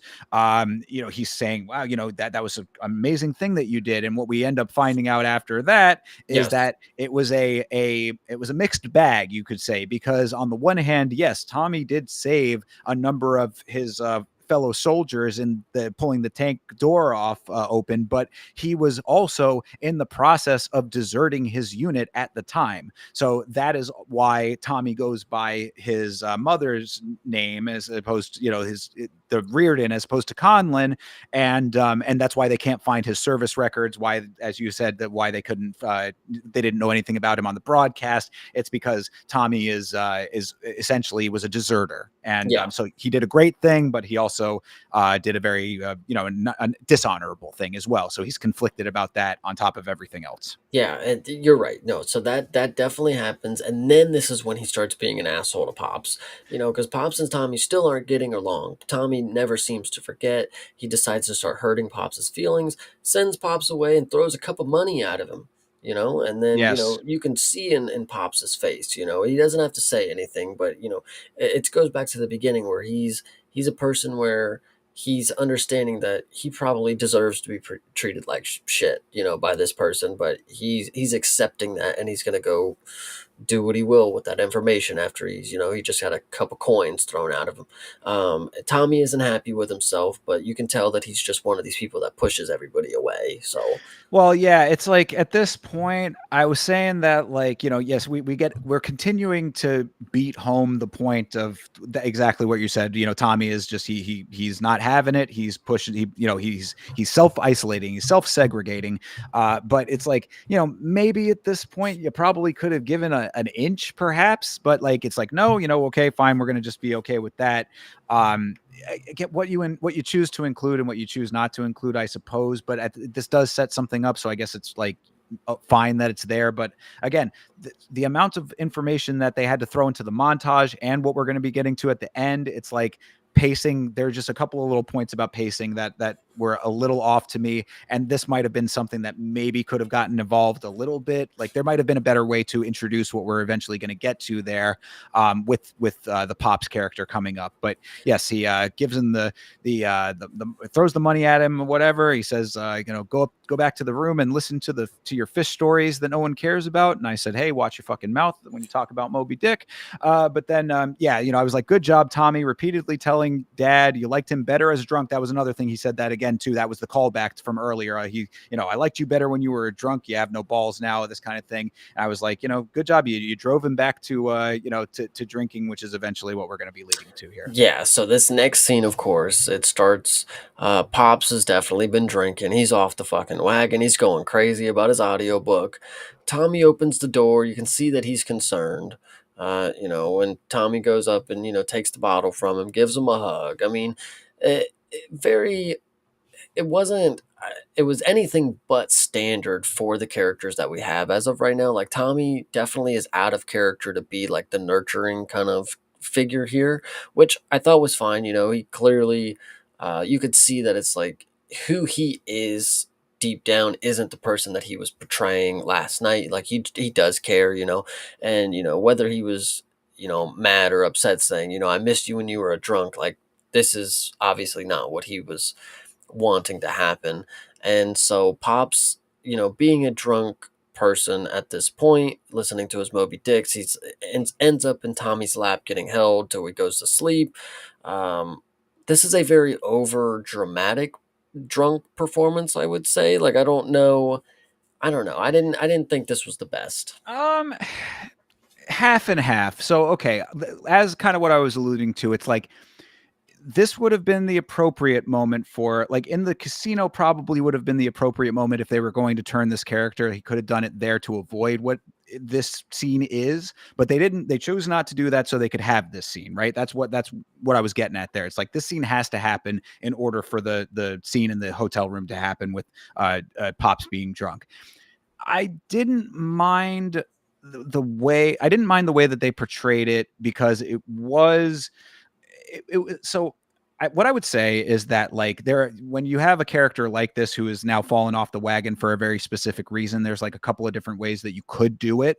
I thought that it was an okay portrayal for the fact that it did seem to me that if this person was as reformed, this Pops character, if he was as reformed as he had claimed to be, then him just being like kind of overwhelmed by being drunk again and overwhelmed with emotion because of what had happened, that maybe that's how it would have manifested itself. So like I was not like terribly like upset by it, but basically it was just like a way to lead to what you had described about, you know, Tommy essentially holding him to so that he could get him to sleep this drunkenness off. I didn't mind. I thought it was okay. I mean, you know, I had the Moby Dick element of it playing again. Like I didn't, I think that made sense based on what we know about the character at this point. I was kind of okay with it because like the other side of it is what would you have done? You know what I mean? Like, what is he going to go start like rampaging through the streets? Then you don't get the emotional connection with Tommy. Like, there's only a couple of different ways I think you really could cut it. And it did lend itself to him being somewhat remorseful about even being drunk in the first place, I think. True. So and so after this scene, anything else to add there? No, I don't think so. I just said that Tommy is a complicated character and that this is this is a way to portray that like, deep down that he does want the connection, but like he himself can't let himself. And that's kind of what he ends up with, where he's like holding dad to sleep. Like you could have had an actual conversation with him outside of this state, but you didn't, you made it this way. So now you're like, only now is the humanity starting to show a little bit. Yeah. So the next scene we get Tommy walking out and he's being cheered for on his walkout, without his trainer. That they made to note that because obviously Pops isn't there and that's what he is to I guess the fighting world, that's his trainer. That's not his dad. It's his, two different names, I guess. I guess in the world they wouldn't know that that was his dad. But Right. so and unless I mean also I guess in the world you're supposed to assume like they would look alike because they're father son, but whatever the case may be. No music, but has the military troops singing some random song. I don't know if I'm supposed to know this song, but Well, it's that's like the song of the Marines. well, That's like, see, but yeah. Well, this was another one, somewhat similar to the Goldfish to a little minor extent to me, because this is night two of the tournament, right? We're supposed to have thought the night one was before, and this is night two. You mean to tell me that I guess all of those Marines saw night one and are there? To put this into context, if you haven't seen the film or don't remember or whatever, this is an entire section of the crowd, all of Marines, all in Marine uniforms, and they are all singing. It's a Marine choir is what yes, is happening here. It's a military choir in the audience singing Tommy out, from the the shores of Albuquerque to the halls of Tripoli, or whatever that the words are. This is this is the Marine song, the hoorah song here, and I'm like, that just seems very crazy. That like all of a sudden a military choir would spawn out of nowhere into this arena. yeah, that one is pretty nuts to think about. But if you want to think about, I just was reading a little further about what happens in this fight coming up that Tommy is walking towards. I think it's actually even funnier than what happens with the military choir. So obviously, Tommy walks in with no music. You got the military troops singing their military song. Tommy gives a nod to the crowd this time. He actually looks out and he admires his work. Acknowledges his military brothers for the first time. I was like, Right, they're only here for the first time. right. Exactly. And the last time he was acknowledging me, tipped his hat as he fucking left and left him off. But whatever. So Mad Dog, the guy that was the sparring partner at the time, the one that he knocked out in the training room. This is who his opponent is at this point. Mad Dog walks in, circles the cage, and barks at Tommy, which I thought was a pretty fun. He is the Mad Dog. Sure, I good mean, little inclusion. yeah, name appropriate. Yeah, true. And so Tommy looks loose. Mad Dog says it's not going to happen again. And I have in quotations, if you guys forgot, this is the guy that Tommy beat up at the beginning of the movie and knocked him out. And so the fight starts. Tommy instantly tackles him. Another insta KO for Tommy. does a full body tackle into full mount and ground and pounds this dude to a late stoppage, Yeah, basically. I have ref question mark. Where you at? I mean, you just decided not to do your fucking job. Beats him instantly. Ref finally steps in. Tommy walks out the cage again. It's like we've seen this already. Yeah, right. Because I'm saying it goes back to the same point I've made twice now. This is the double-edged sword of the tournament style. You're basically speed running the parts of the bracket so that you can get to where you're eventually going to. Eh, But yeah, yeah, no good. and you want to talk about speed running? I mean, when you get to this next fight that we're about to get to, I mean, the biggest like the heel character of what we're supposed to be seeing is in the movie for 30 fucking seconds, I, basically. it's you're packing. It's the tournament, man. It's what you got to pack all these things in because like it's. I will at least give them credit that they set up the Koba character, which is coming up here. But it's like, yeah, you're right. I mean, this is the. That's why I had to make a very specific point about repeating bar for bar what John Anik had said about this guy. This is the undisputed greatest fighter to ever fight, basically. And as you said, it's like, and he's just in and out. But well, we'll get to it in just a second here. But yeah, another speedy exit from the cage for Tommy. He's in, he's out. I said that the doorman must really be on it to be getting this thing open and closed so quickly because he is just constantly having to do his job here.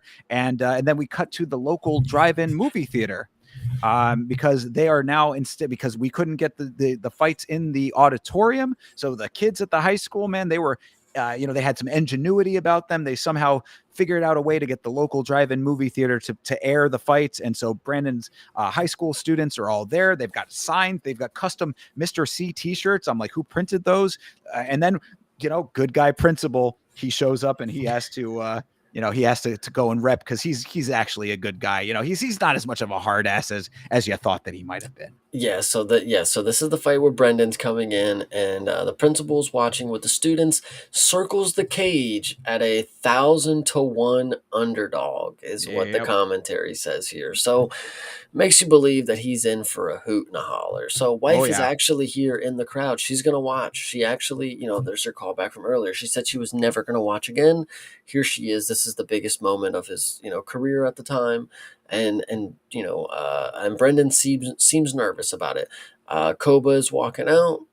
Look right at him. Don't take your eyes off of him. Don't take your eyes off of him. What I thought was funny is Frank Grillo did that, and then he's like, "Hey, hey, you got to be ready for this." Like it's like you just told him to fucking look at him, dude. Make up your mind. Yeah, same with the wife too. I was like, yeah, they always come around when you're winning. Yeah. But anyway, yeah, but yes, you're right. Brandon is getting ready to fight the dreaded Koba, who is walking out to the most menacing Russian music of all time. I don't know if you picked up on that, but Yes. that song sounds like very. It's not Halloween music, from what I understand. It's like a standard like Russian It like kind of sounds fight like song. music that plays on a speaker, like on the streets, like when people are like going to work and shit. Like that's what it sounds like. Yeah, it had a very, very ominous like tone to it. It sounded very menacing, as I said. But yeah, this is so he's walking out to that, and this is actually where I realized that this was Kurt Angle. I think for some reason, for throughout all of this, I hadn't picked up on it, but I did there. And then yeah, so now we're gonna get into the fight with Koba. Yes, so we come to the middle for the final instructions. We hear a glove touch, but we don't see like at the ones where they're like touch gloves right now if you have any. We hear the thing, but we don't see him do it. But then we get a glove touch at the start. So I don't know if they were like, yeah, make they're gonna touch right there and then they're gonna touch later, but they didn't add the whatever. So no glove touch. Then we get the glove touch. Brendan gets beat up. Bro, hands and knees, hands and knees. Brendan tries to come back with some shots, not effective against this beast. Yeah. Returns, decent flurry, gets knocked down, picked up, slammed. Round is over. I Yeah, mean, at least this one looked somewhat believable, I said, after all of these absolutely ridiculous slams in this film. okay, well, good. So second round starts. Brendan gets suplexed. I literally, that's how it was in the notes. I said this one looked believable. Huge German suplex with the airtime. Then Koba literally tosses Brendan into the fence. Excuse me, into the fence, like over his shoulder. He like tosses him sideways into the fence. Yeah. This was definitely great. And then because the fights in this movie are even worse paced as some of the other ones. You get a suplex, and that's the end of the round. Like that's it. So, Saved by the Bell, almost finished. He's tired and concussed, surely. Why are we in the fight? You don't knock him out. You lose the fight. You don't have a home. I have that in Pretty quotations as well. Yep. pretty good bar. Pretty good bar. Brendan obviously locks in there. Anything to say before we get into round three? Just my note to that bar was that Bro's been subbing people all tournament. Now he needs to get a KO against the best fighter of all time? Question mark. That's absolutely hilarious. Yes. So round three starts. We get a tense moment because once again, getting beat up. He just never can win the round to start. So he's getting beat up again, getting wrestled, but now Brendan's the wrestler. Gilly attempt, WWE slam into armbar. He gets out. Darce roll over into full mount. Heel hook attempt. Shout out Walter. And then Koba taps. Yeah, I said, it's like another come from behind victory, third time in a row. I was like, this is getting a little bit samey, especially when you consider that Tommy has knocked out 3 people cold in the first 30 seconds of his fights. So I'm like, yeah, guys, look, I understand why this is like the great MMA film after seeing it, but like you got to understand that there are like elements of this that it's like, all right. I mean, we're watching the same things happening to get us to Mhm. the ultimate end point. I really think that one major note that I would have is that this movie would have benefited from not having it have been tournament style. I really think that there would have been, I don't know how exactly you do it. I'm sure that I could brainstorm a couple of ways, but like if based on what the fact that we have now seen 3 times the same thing from both sides of the equation, getting a little bit samey. Getting a little samey. I agree. Kind I of definitely hard to agree. think that that would happen 3 times in one tourney, especially against the universally agreed upon best fighter to ever live. Biggest upset in MMA history, Brian Callen says on commentary. Yes, so we jump to the top of the cage. We blow kisses to the wife. Brendan and the high school students are going wild. That's about the last thing that I have for the fight with Koba, which was basically building up to be the big bad wolf of this movie.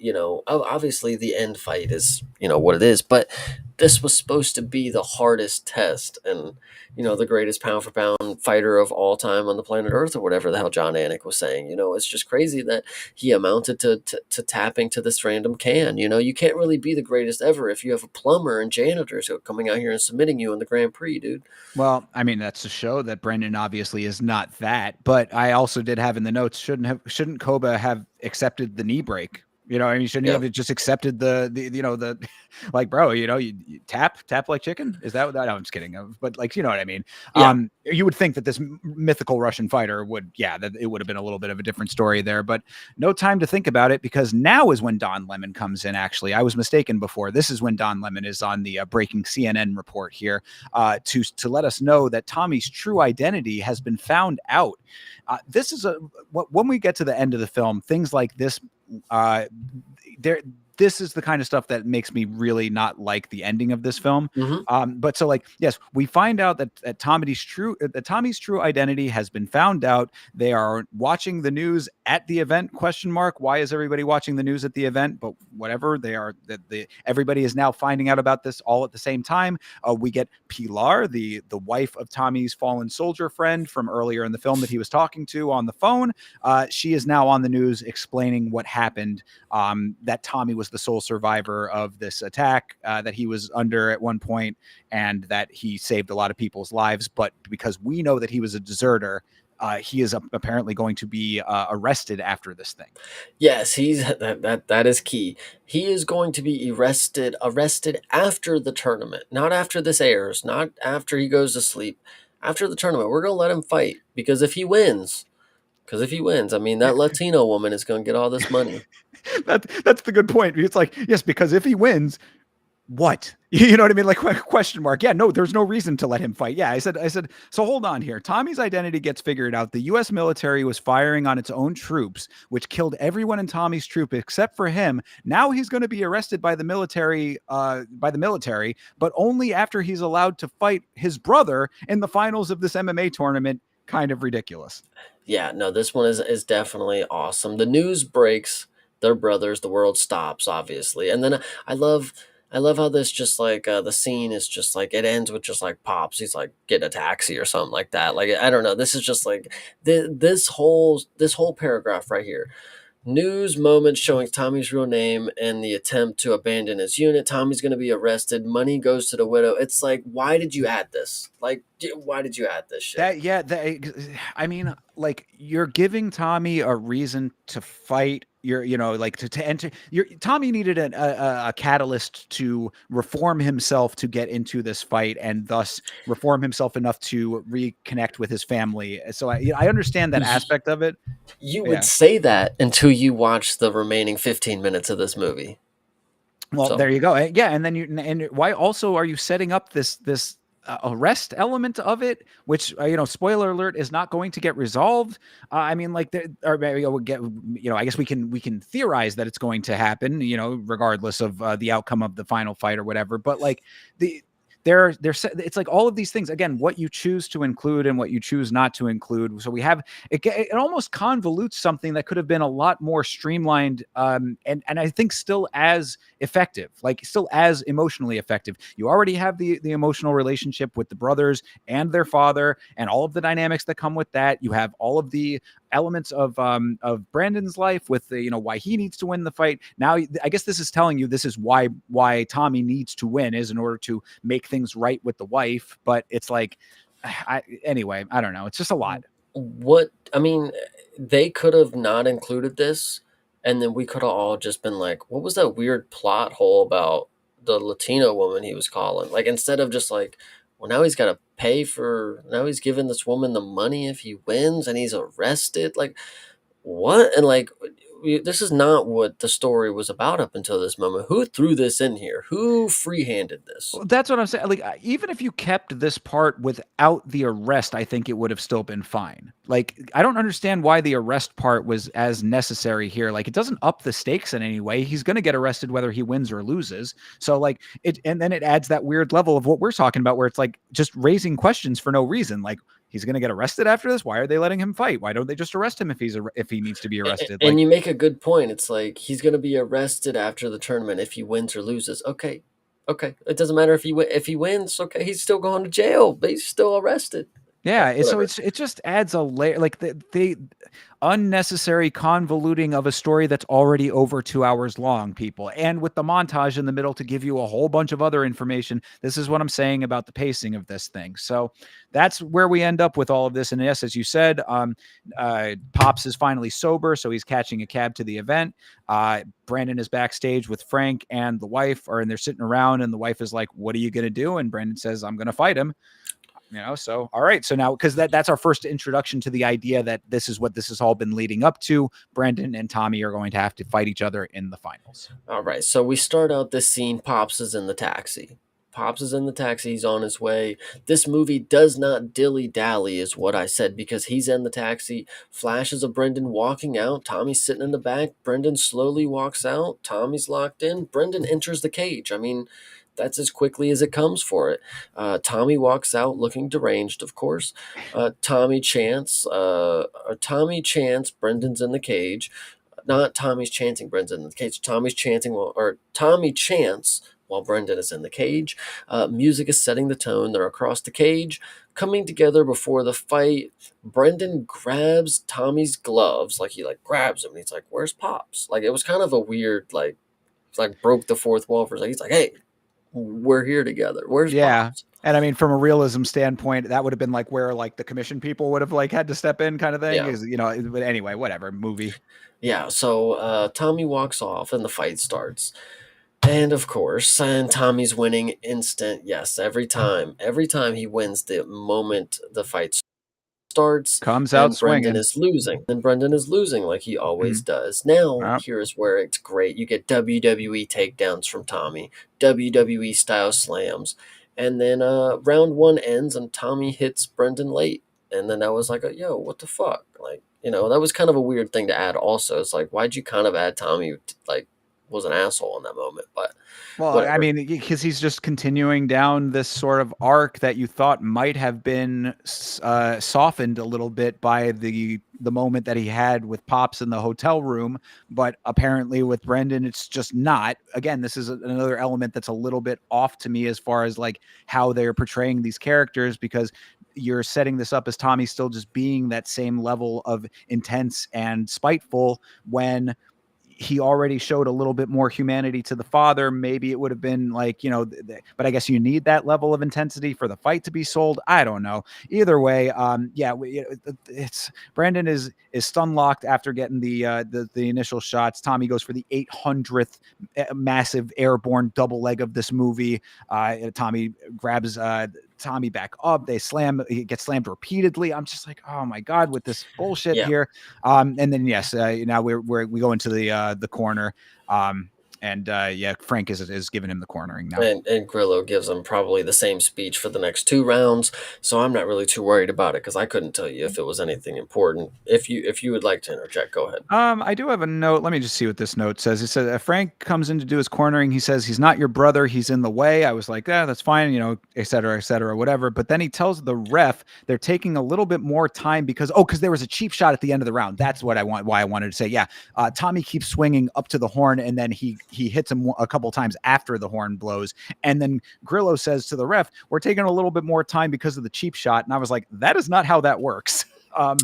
So Definitely yeah, didn't catch that, but that is hilariously not how that works. So yeah, so I just thought again for the movie that's supposed to be the end all be all of MMA movies, like that kind of thing was just again, hypercritical fight person. That's what this show is all about here. So sue me for that one, but I definitely it was like that was just a little bit odd. Even back then, I think people would have known that that's not how that works. yeah, so round two is starting. Same thing happens. Tommy's winning. Brendan not doing much. Getting beat up again.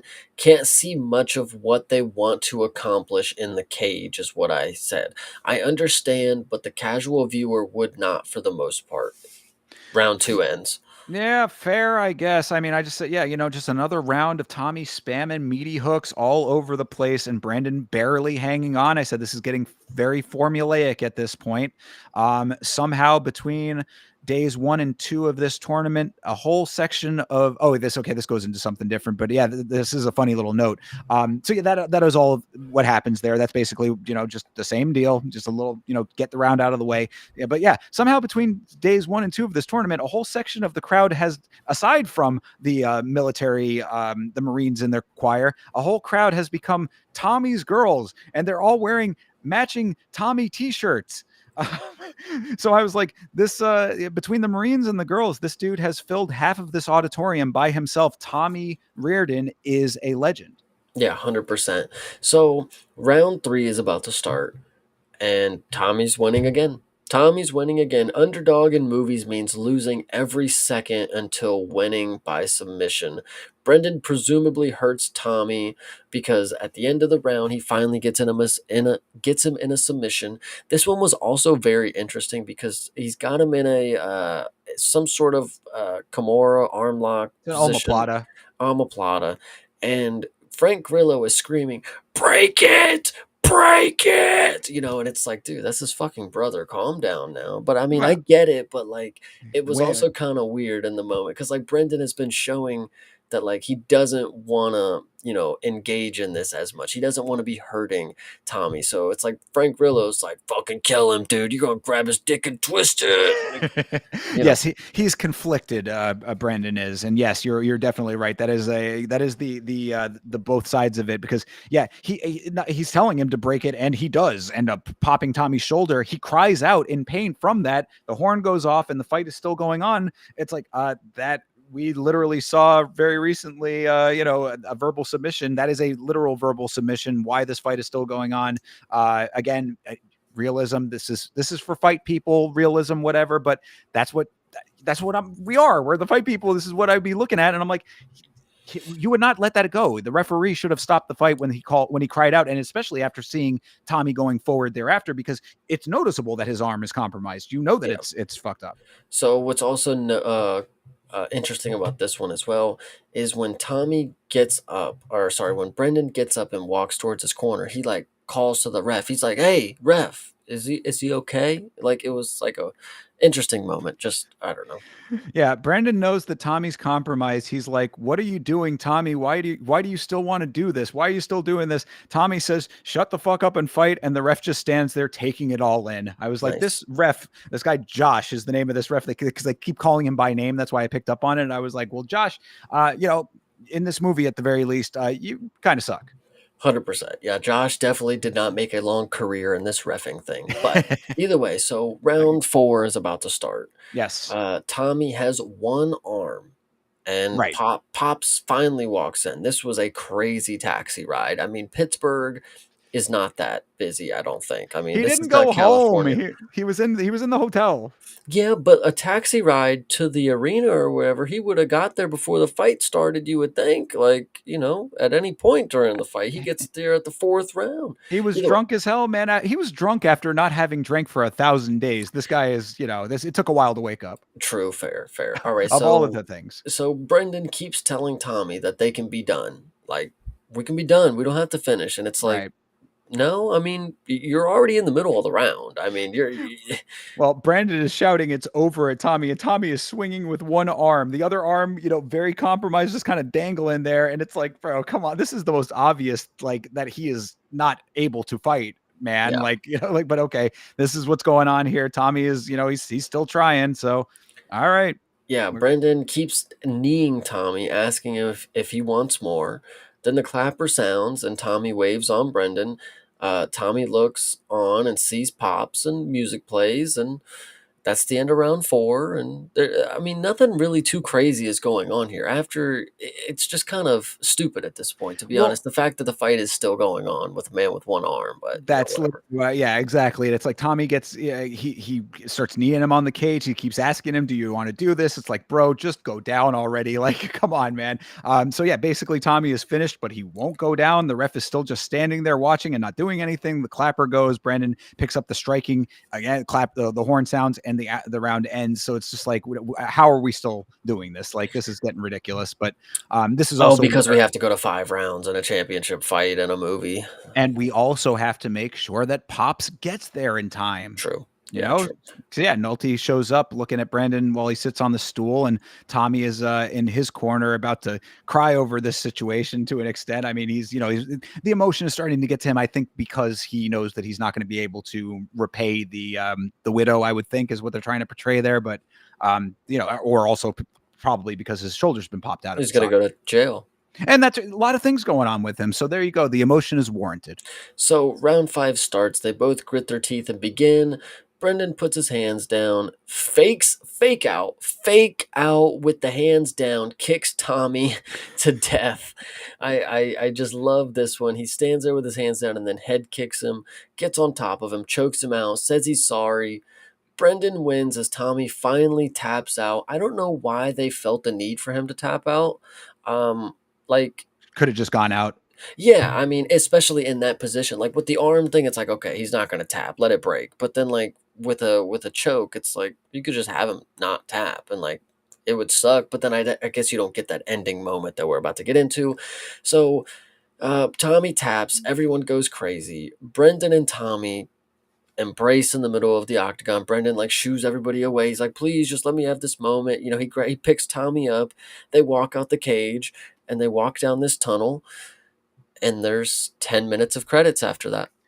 Yeah, so I mean, just to recap it, in this, basically, you're exactly correct about all of that. But yeah, so we for that fifth round, you get the time slowing down effect for all of this because obviously this is the big crescendo of everything.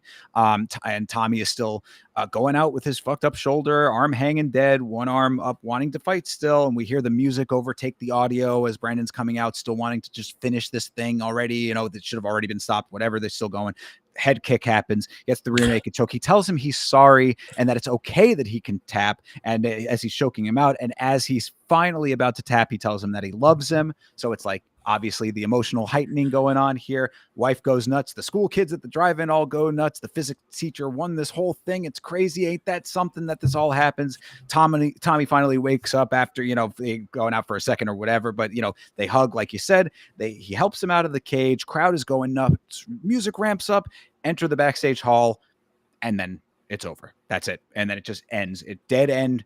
No resolutions to any of those other things that we had talked about. You don't get any kind of reconciliation with the father afterwards. There's no any kind of, like, you're just, I guess, supposed to presume that all of that happens. And this is my biggest problem with this film, is really even bigger than the WWE stuff, is that how do you just end it after we literally sat for 2+ hours getting to that, for it to dead end? I mean, Yeah. it was about as abrupt an ending as you could possibly get for all of what this has been setting up. Yeah, this one, crazy ending, especially because, once again, this is supposed to be the mecca of MMA films, apparently. This is what I was told is the highlight of watching a movie about mixed martial arts. And with an ending like that, and with a lot of different plot points that were interesting and not brought back up, I mean, this ending is pretty crazy because I actually stopped it. When I watched him walk out the tunnel, I was like, this is a good stopping point. Like, I'll get the last 10 minutes, I'll finish that last scene. But when I turn it back on, it goes right to credits. I'm like, you're telling me 10 minutes?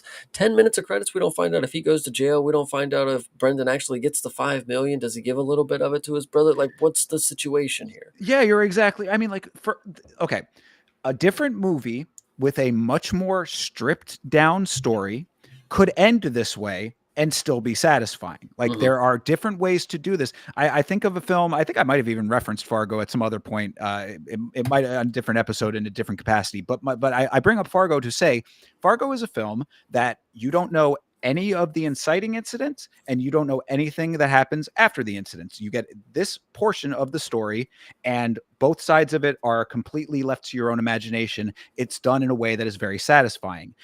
This film could have been that, but you set up so many different things that it's almost a bit of a slap in the face to the audience to not have some resolution to these things. Yeah. The two of them fighting and then embracing afterwards, that's a resolution, and I will give you that. But to have the open-ended thing with the house, the relationship with the father, the military arresting, the wife of the fallen soldier friend.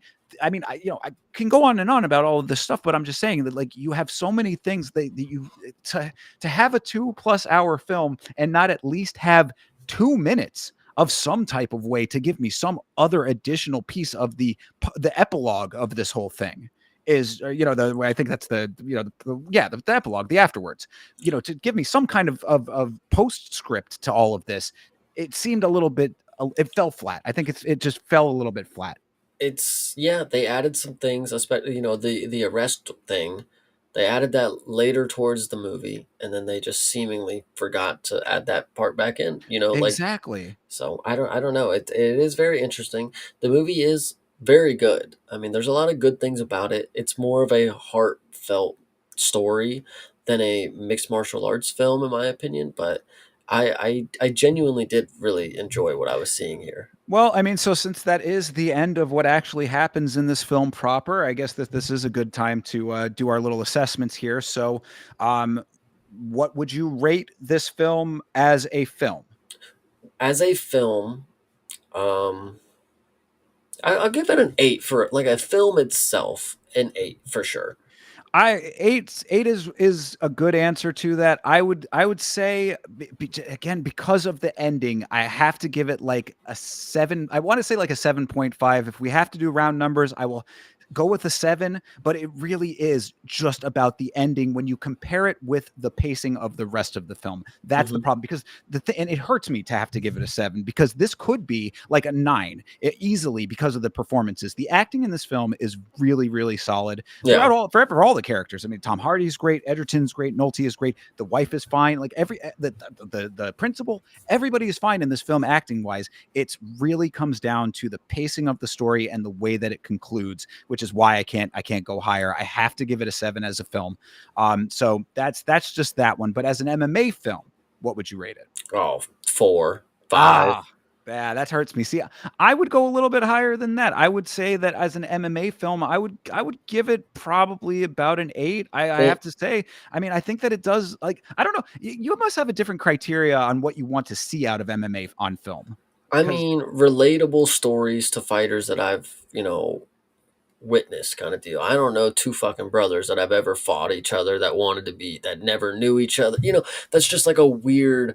Okay, you have two people that grew up together, but one left for the military. Now he's abandoned the military. Now they've met back up. They both want to be fighters. Now they're going to fight each other in the end of the tournament. It's like, why couldn't they just be two people? Like, why couldn't they just be like, why couldn't Koba be the other guy? Like, I well, don't know. so but then let me reframe it then. But when it comes to the actual portrayal of mixed martial arts, how would you feel about that?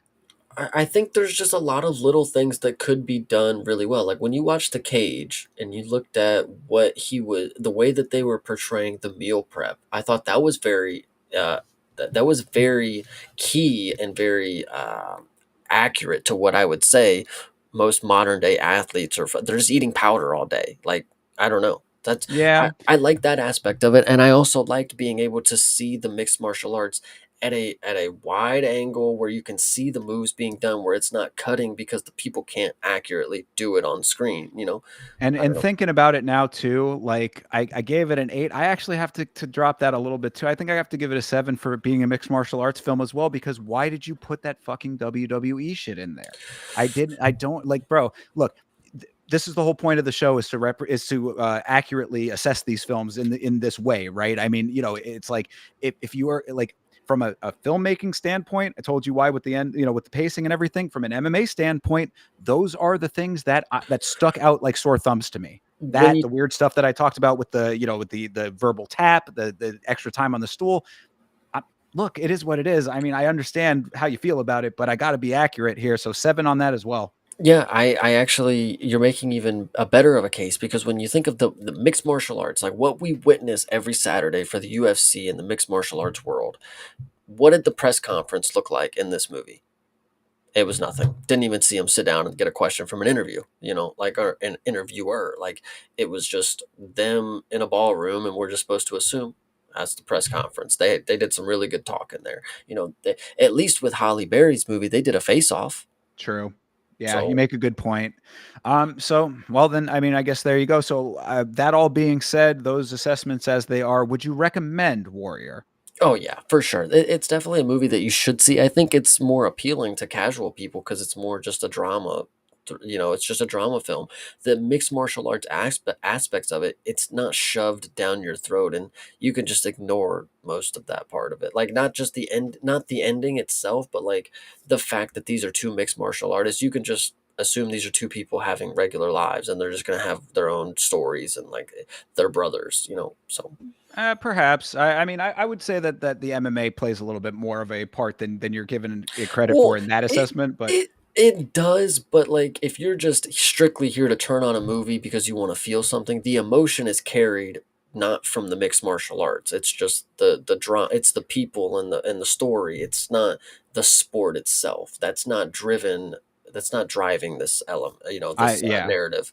no, I agree. I definitely that I can definitely agree with It's you on about that broken part of it. homes and anything Sure. like Yeah. that. I mean, really, if you break it down in a way, it almost is like two. I mean, obviously, very different versions of the story, but it has a lot of parallels with Bruised in a way, and that like that element of it. It's like the fighting is yes, it's a part of it, but like it's the trappings of it that are the I thing. thought this had a lot of shared elements with the Smashing Machine because this was two people who were, again, brotherhood is a big theme that I thought was throughout it. This is two people who are on two different paths and they're both in a tournament leading up and they're supposed to fight each other in the end. But Smashing Machine, we didn't really get that. I think this was kind of them being like, here's our opportunity to take the two people that trained together that were brothers. So I thought That that is, was kind of. I think, yeah, that is an apt comparison. I think you're absolutely 100% correct on that. I also would recommend this film. Yes, what I would say about this film is that the way that everybody has been talking about this film, I can understand why they feel that way about it. I would say that this should be, in my estimation, this should be the baseline that you that you measure other mixed martial arts films against. This is a solid middle point that has all of the elements that you would want in a mixed martial arts film to an extent. It's got the fighting. I thought the fighting was portrayed pretty decently, so I was okay with that, except for the things that I had mentioned. But like, what I'm saying is that if this is the middle ground, then there should still be films that can surpass this, and there are definitely going to be many, many, many that are going to be underneath it. So like, So it's a so solid middle ground. so what you're saying is, so from here on out, our grading scale should have 5 being warrior. I mean, I want to say higher because it's like I think it's better than 5 would lead you to believe, but I think that it should be like it's what you grade against. So like, Okay. I would definitely say so, because I think that like, if I see something in a different film and I'm like, that was better than Warrior, then that stands out to me as something that like is like an elevated element of it. You know Mhm. what I mean? That like that is noticeably better, and can be, and there's room for that, I would say. Yeah, this one was definitely a good movie.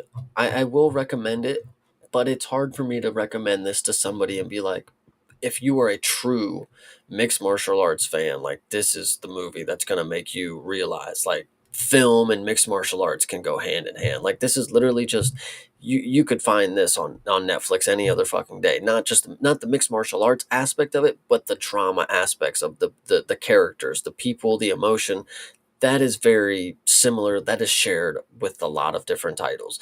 But the mixed martial arts stuff, it isn't a unique take in the story of mixed martial artists. Two brothers that are separated, early in life, kind of deal. They both go on to have, one of them's living the right side of the life, and the other one's living the left side, and then they end up meeting up, and it's a fine tale. It's not the worst, is what Oh I'll yeah. say. Yeah, definitely not the worst for sure. Yeah, I thought that there was a lot of value in this film. I can understand that take though, that like, maybe it's like, I mean, really, I think what I'm coming to find a lot of the times is that like, I just keep going back to just watch the Smashing Machine documentary. But when I say that, I'm just like, that's real life though. So like, Yeah, maybe I'm waiting for the MMA film that like that gives you the feeling of real life, and that I yeah. think is the issue. You know what I mean? Is that it's ain't nothing like the real thing sometimes, Yeah, perhaps. and so if you are out there listening to this stream still, or if you are ever watching this stream in replay, I want you to go ahead and leave a comment on your mixed martial arts movie that you think that we are going to get the best example of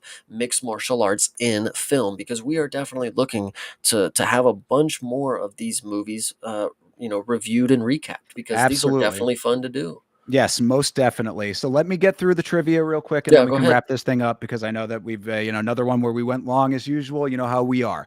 Okay. So trivia for this film that I think is pertinent.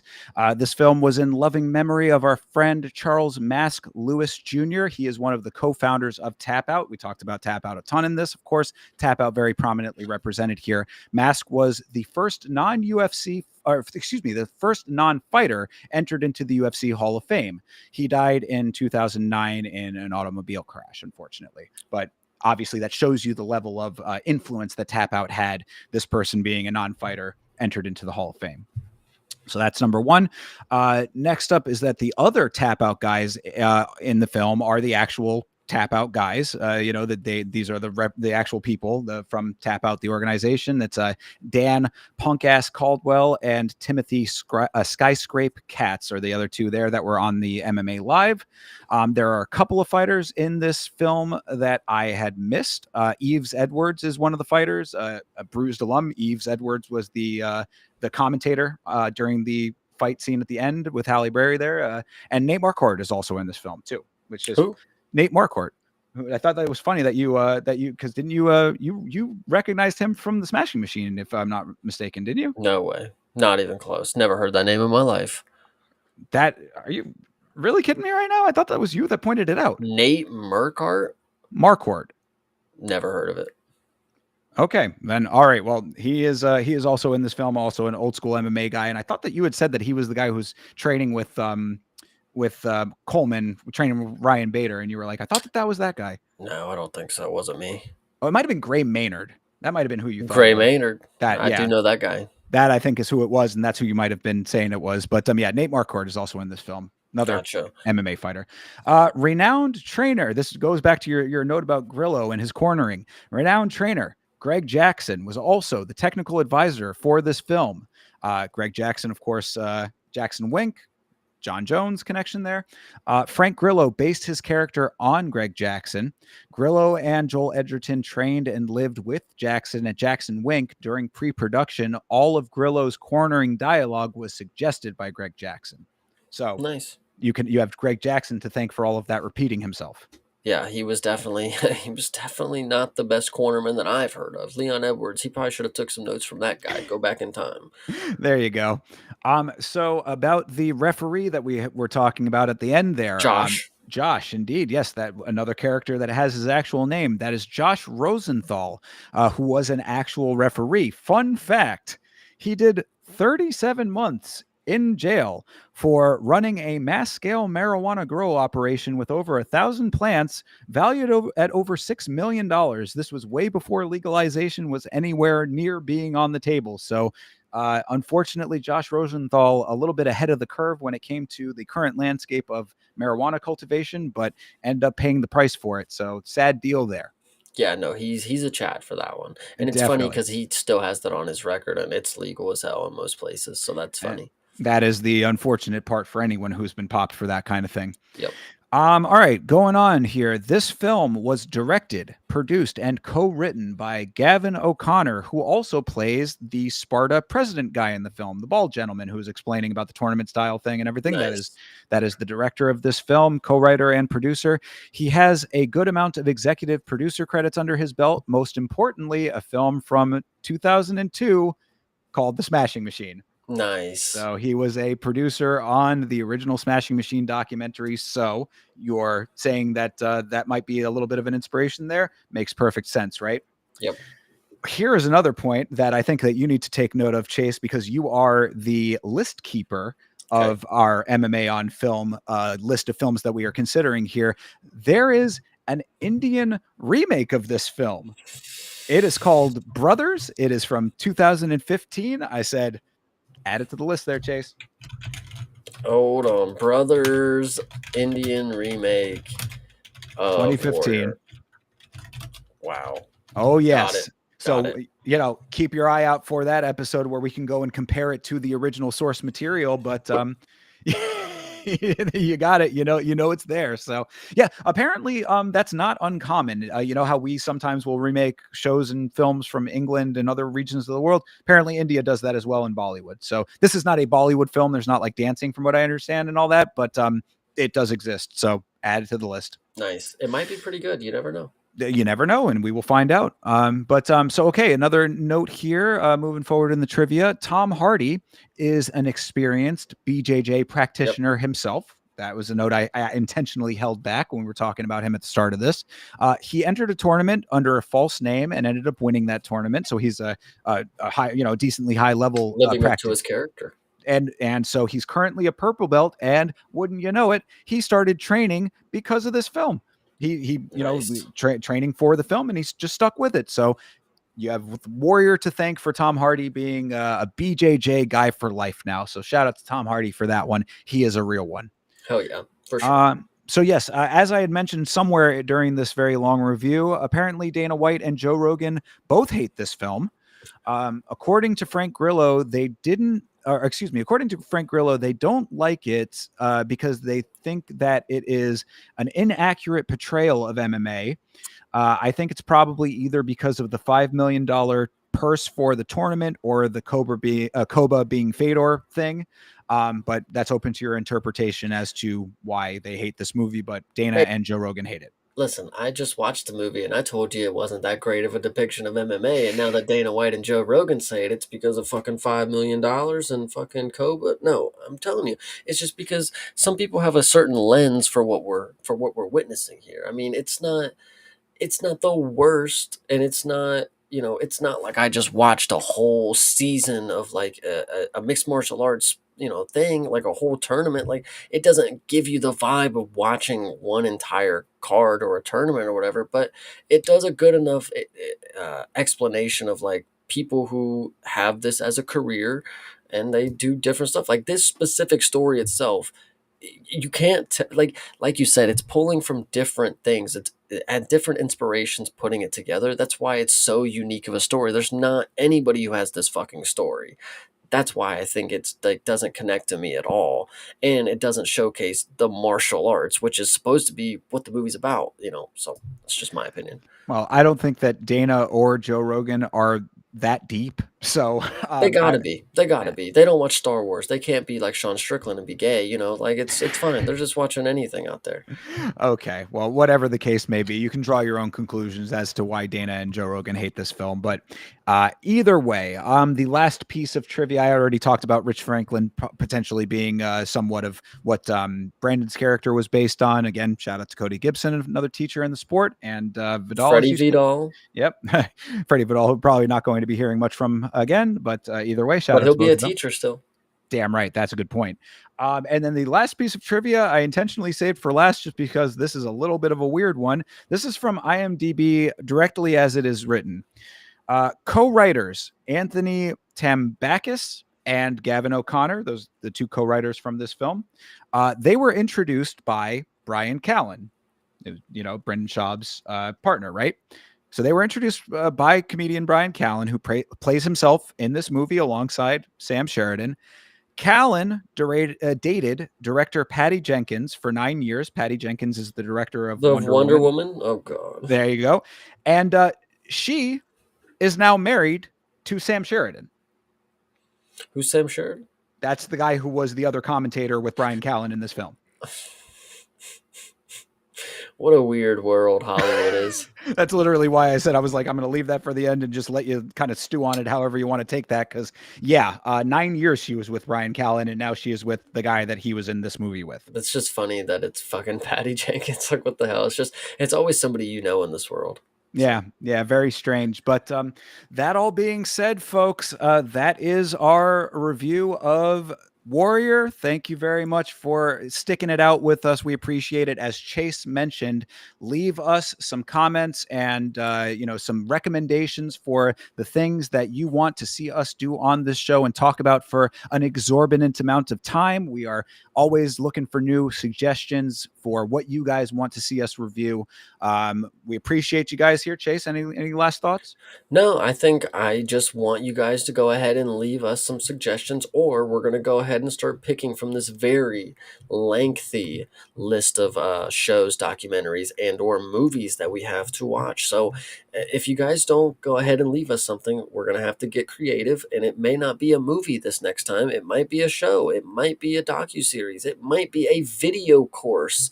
You do not know what our options are. So make sure you get your opinion out and let us know, because if you're the only one that leaves a comment, I hate to break it to everybody else, but we're gonna have to fucking watch the one comment. So if you're gonna be the guy, be the guy. Exactly. Don't leave us to our own devices is what Chase is getting at there. So We're gonna watch MMA Love Never Dies or Female Fight Squad. So you figure out which one it's gonna be, chat. Pick a one or two. So yeah, I mean, you guys let us know what you want to see, and we will definitely consider it. So again, thank you very much for hanging with us for this. We appreciate your support. Make sure that you like, comment, and subscribe if you're not already, and we will see you in the next installment of MMA on Film. And scene. And Hell of yeah. course, that is where the VOD will end. But guys, I saw Chase looking over to the chat from time to time. So if any of you guys from the chat are still with us, thank you so much for being here. We appreciate you guys. Good Lord, I know that these things are long engagements, and of course we don't interact with the chat very much during them. So thank you guys for all of the support. As always, you guys are legends. We appreciate you. We are both getting tired. It is nearly 2:00 in the morning for both of us. So I think unless you got anything else, Chase, I think we can close this thing on out. No, we're good to go. We are good to go. If anybody cares, 6:30 tomorrow morning, one championship. I will be up watching it. So be there. Yeah, that and you're doing the late show too, no? The late one. There will be a card at 9 o'clock starting tomorrow. I will be on my way home to watch that as well. Chase doing double duty when it comes to the one championship. I will try my very best to be on some of that, at least in the chat. Of course, Saturday is UFC. Myself and Vitz King will be back, and keep an eye out for the VOD of this thing, which will be coming out very soon. So have a great rest of your night, guys. We will catch you in the next one. Peace.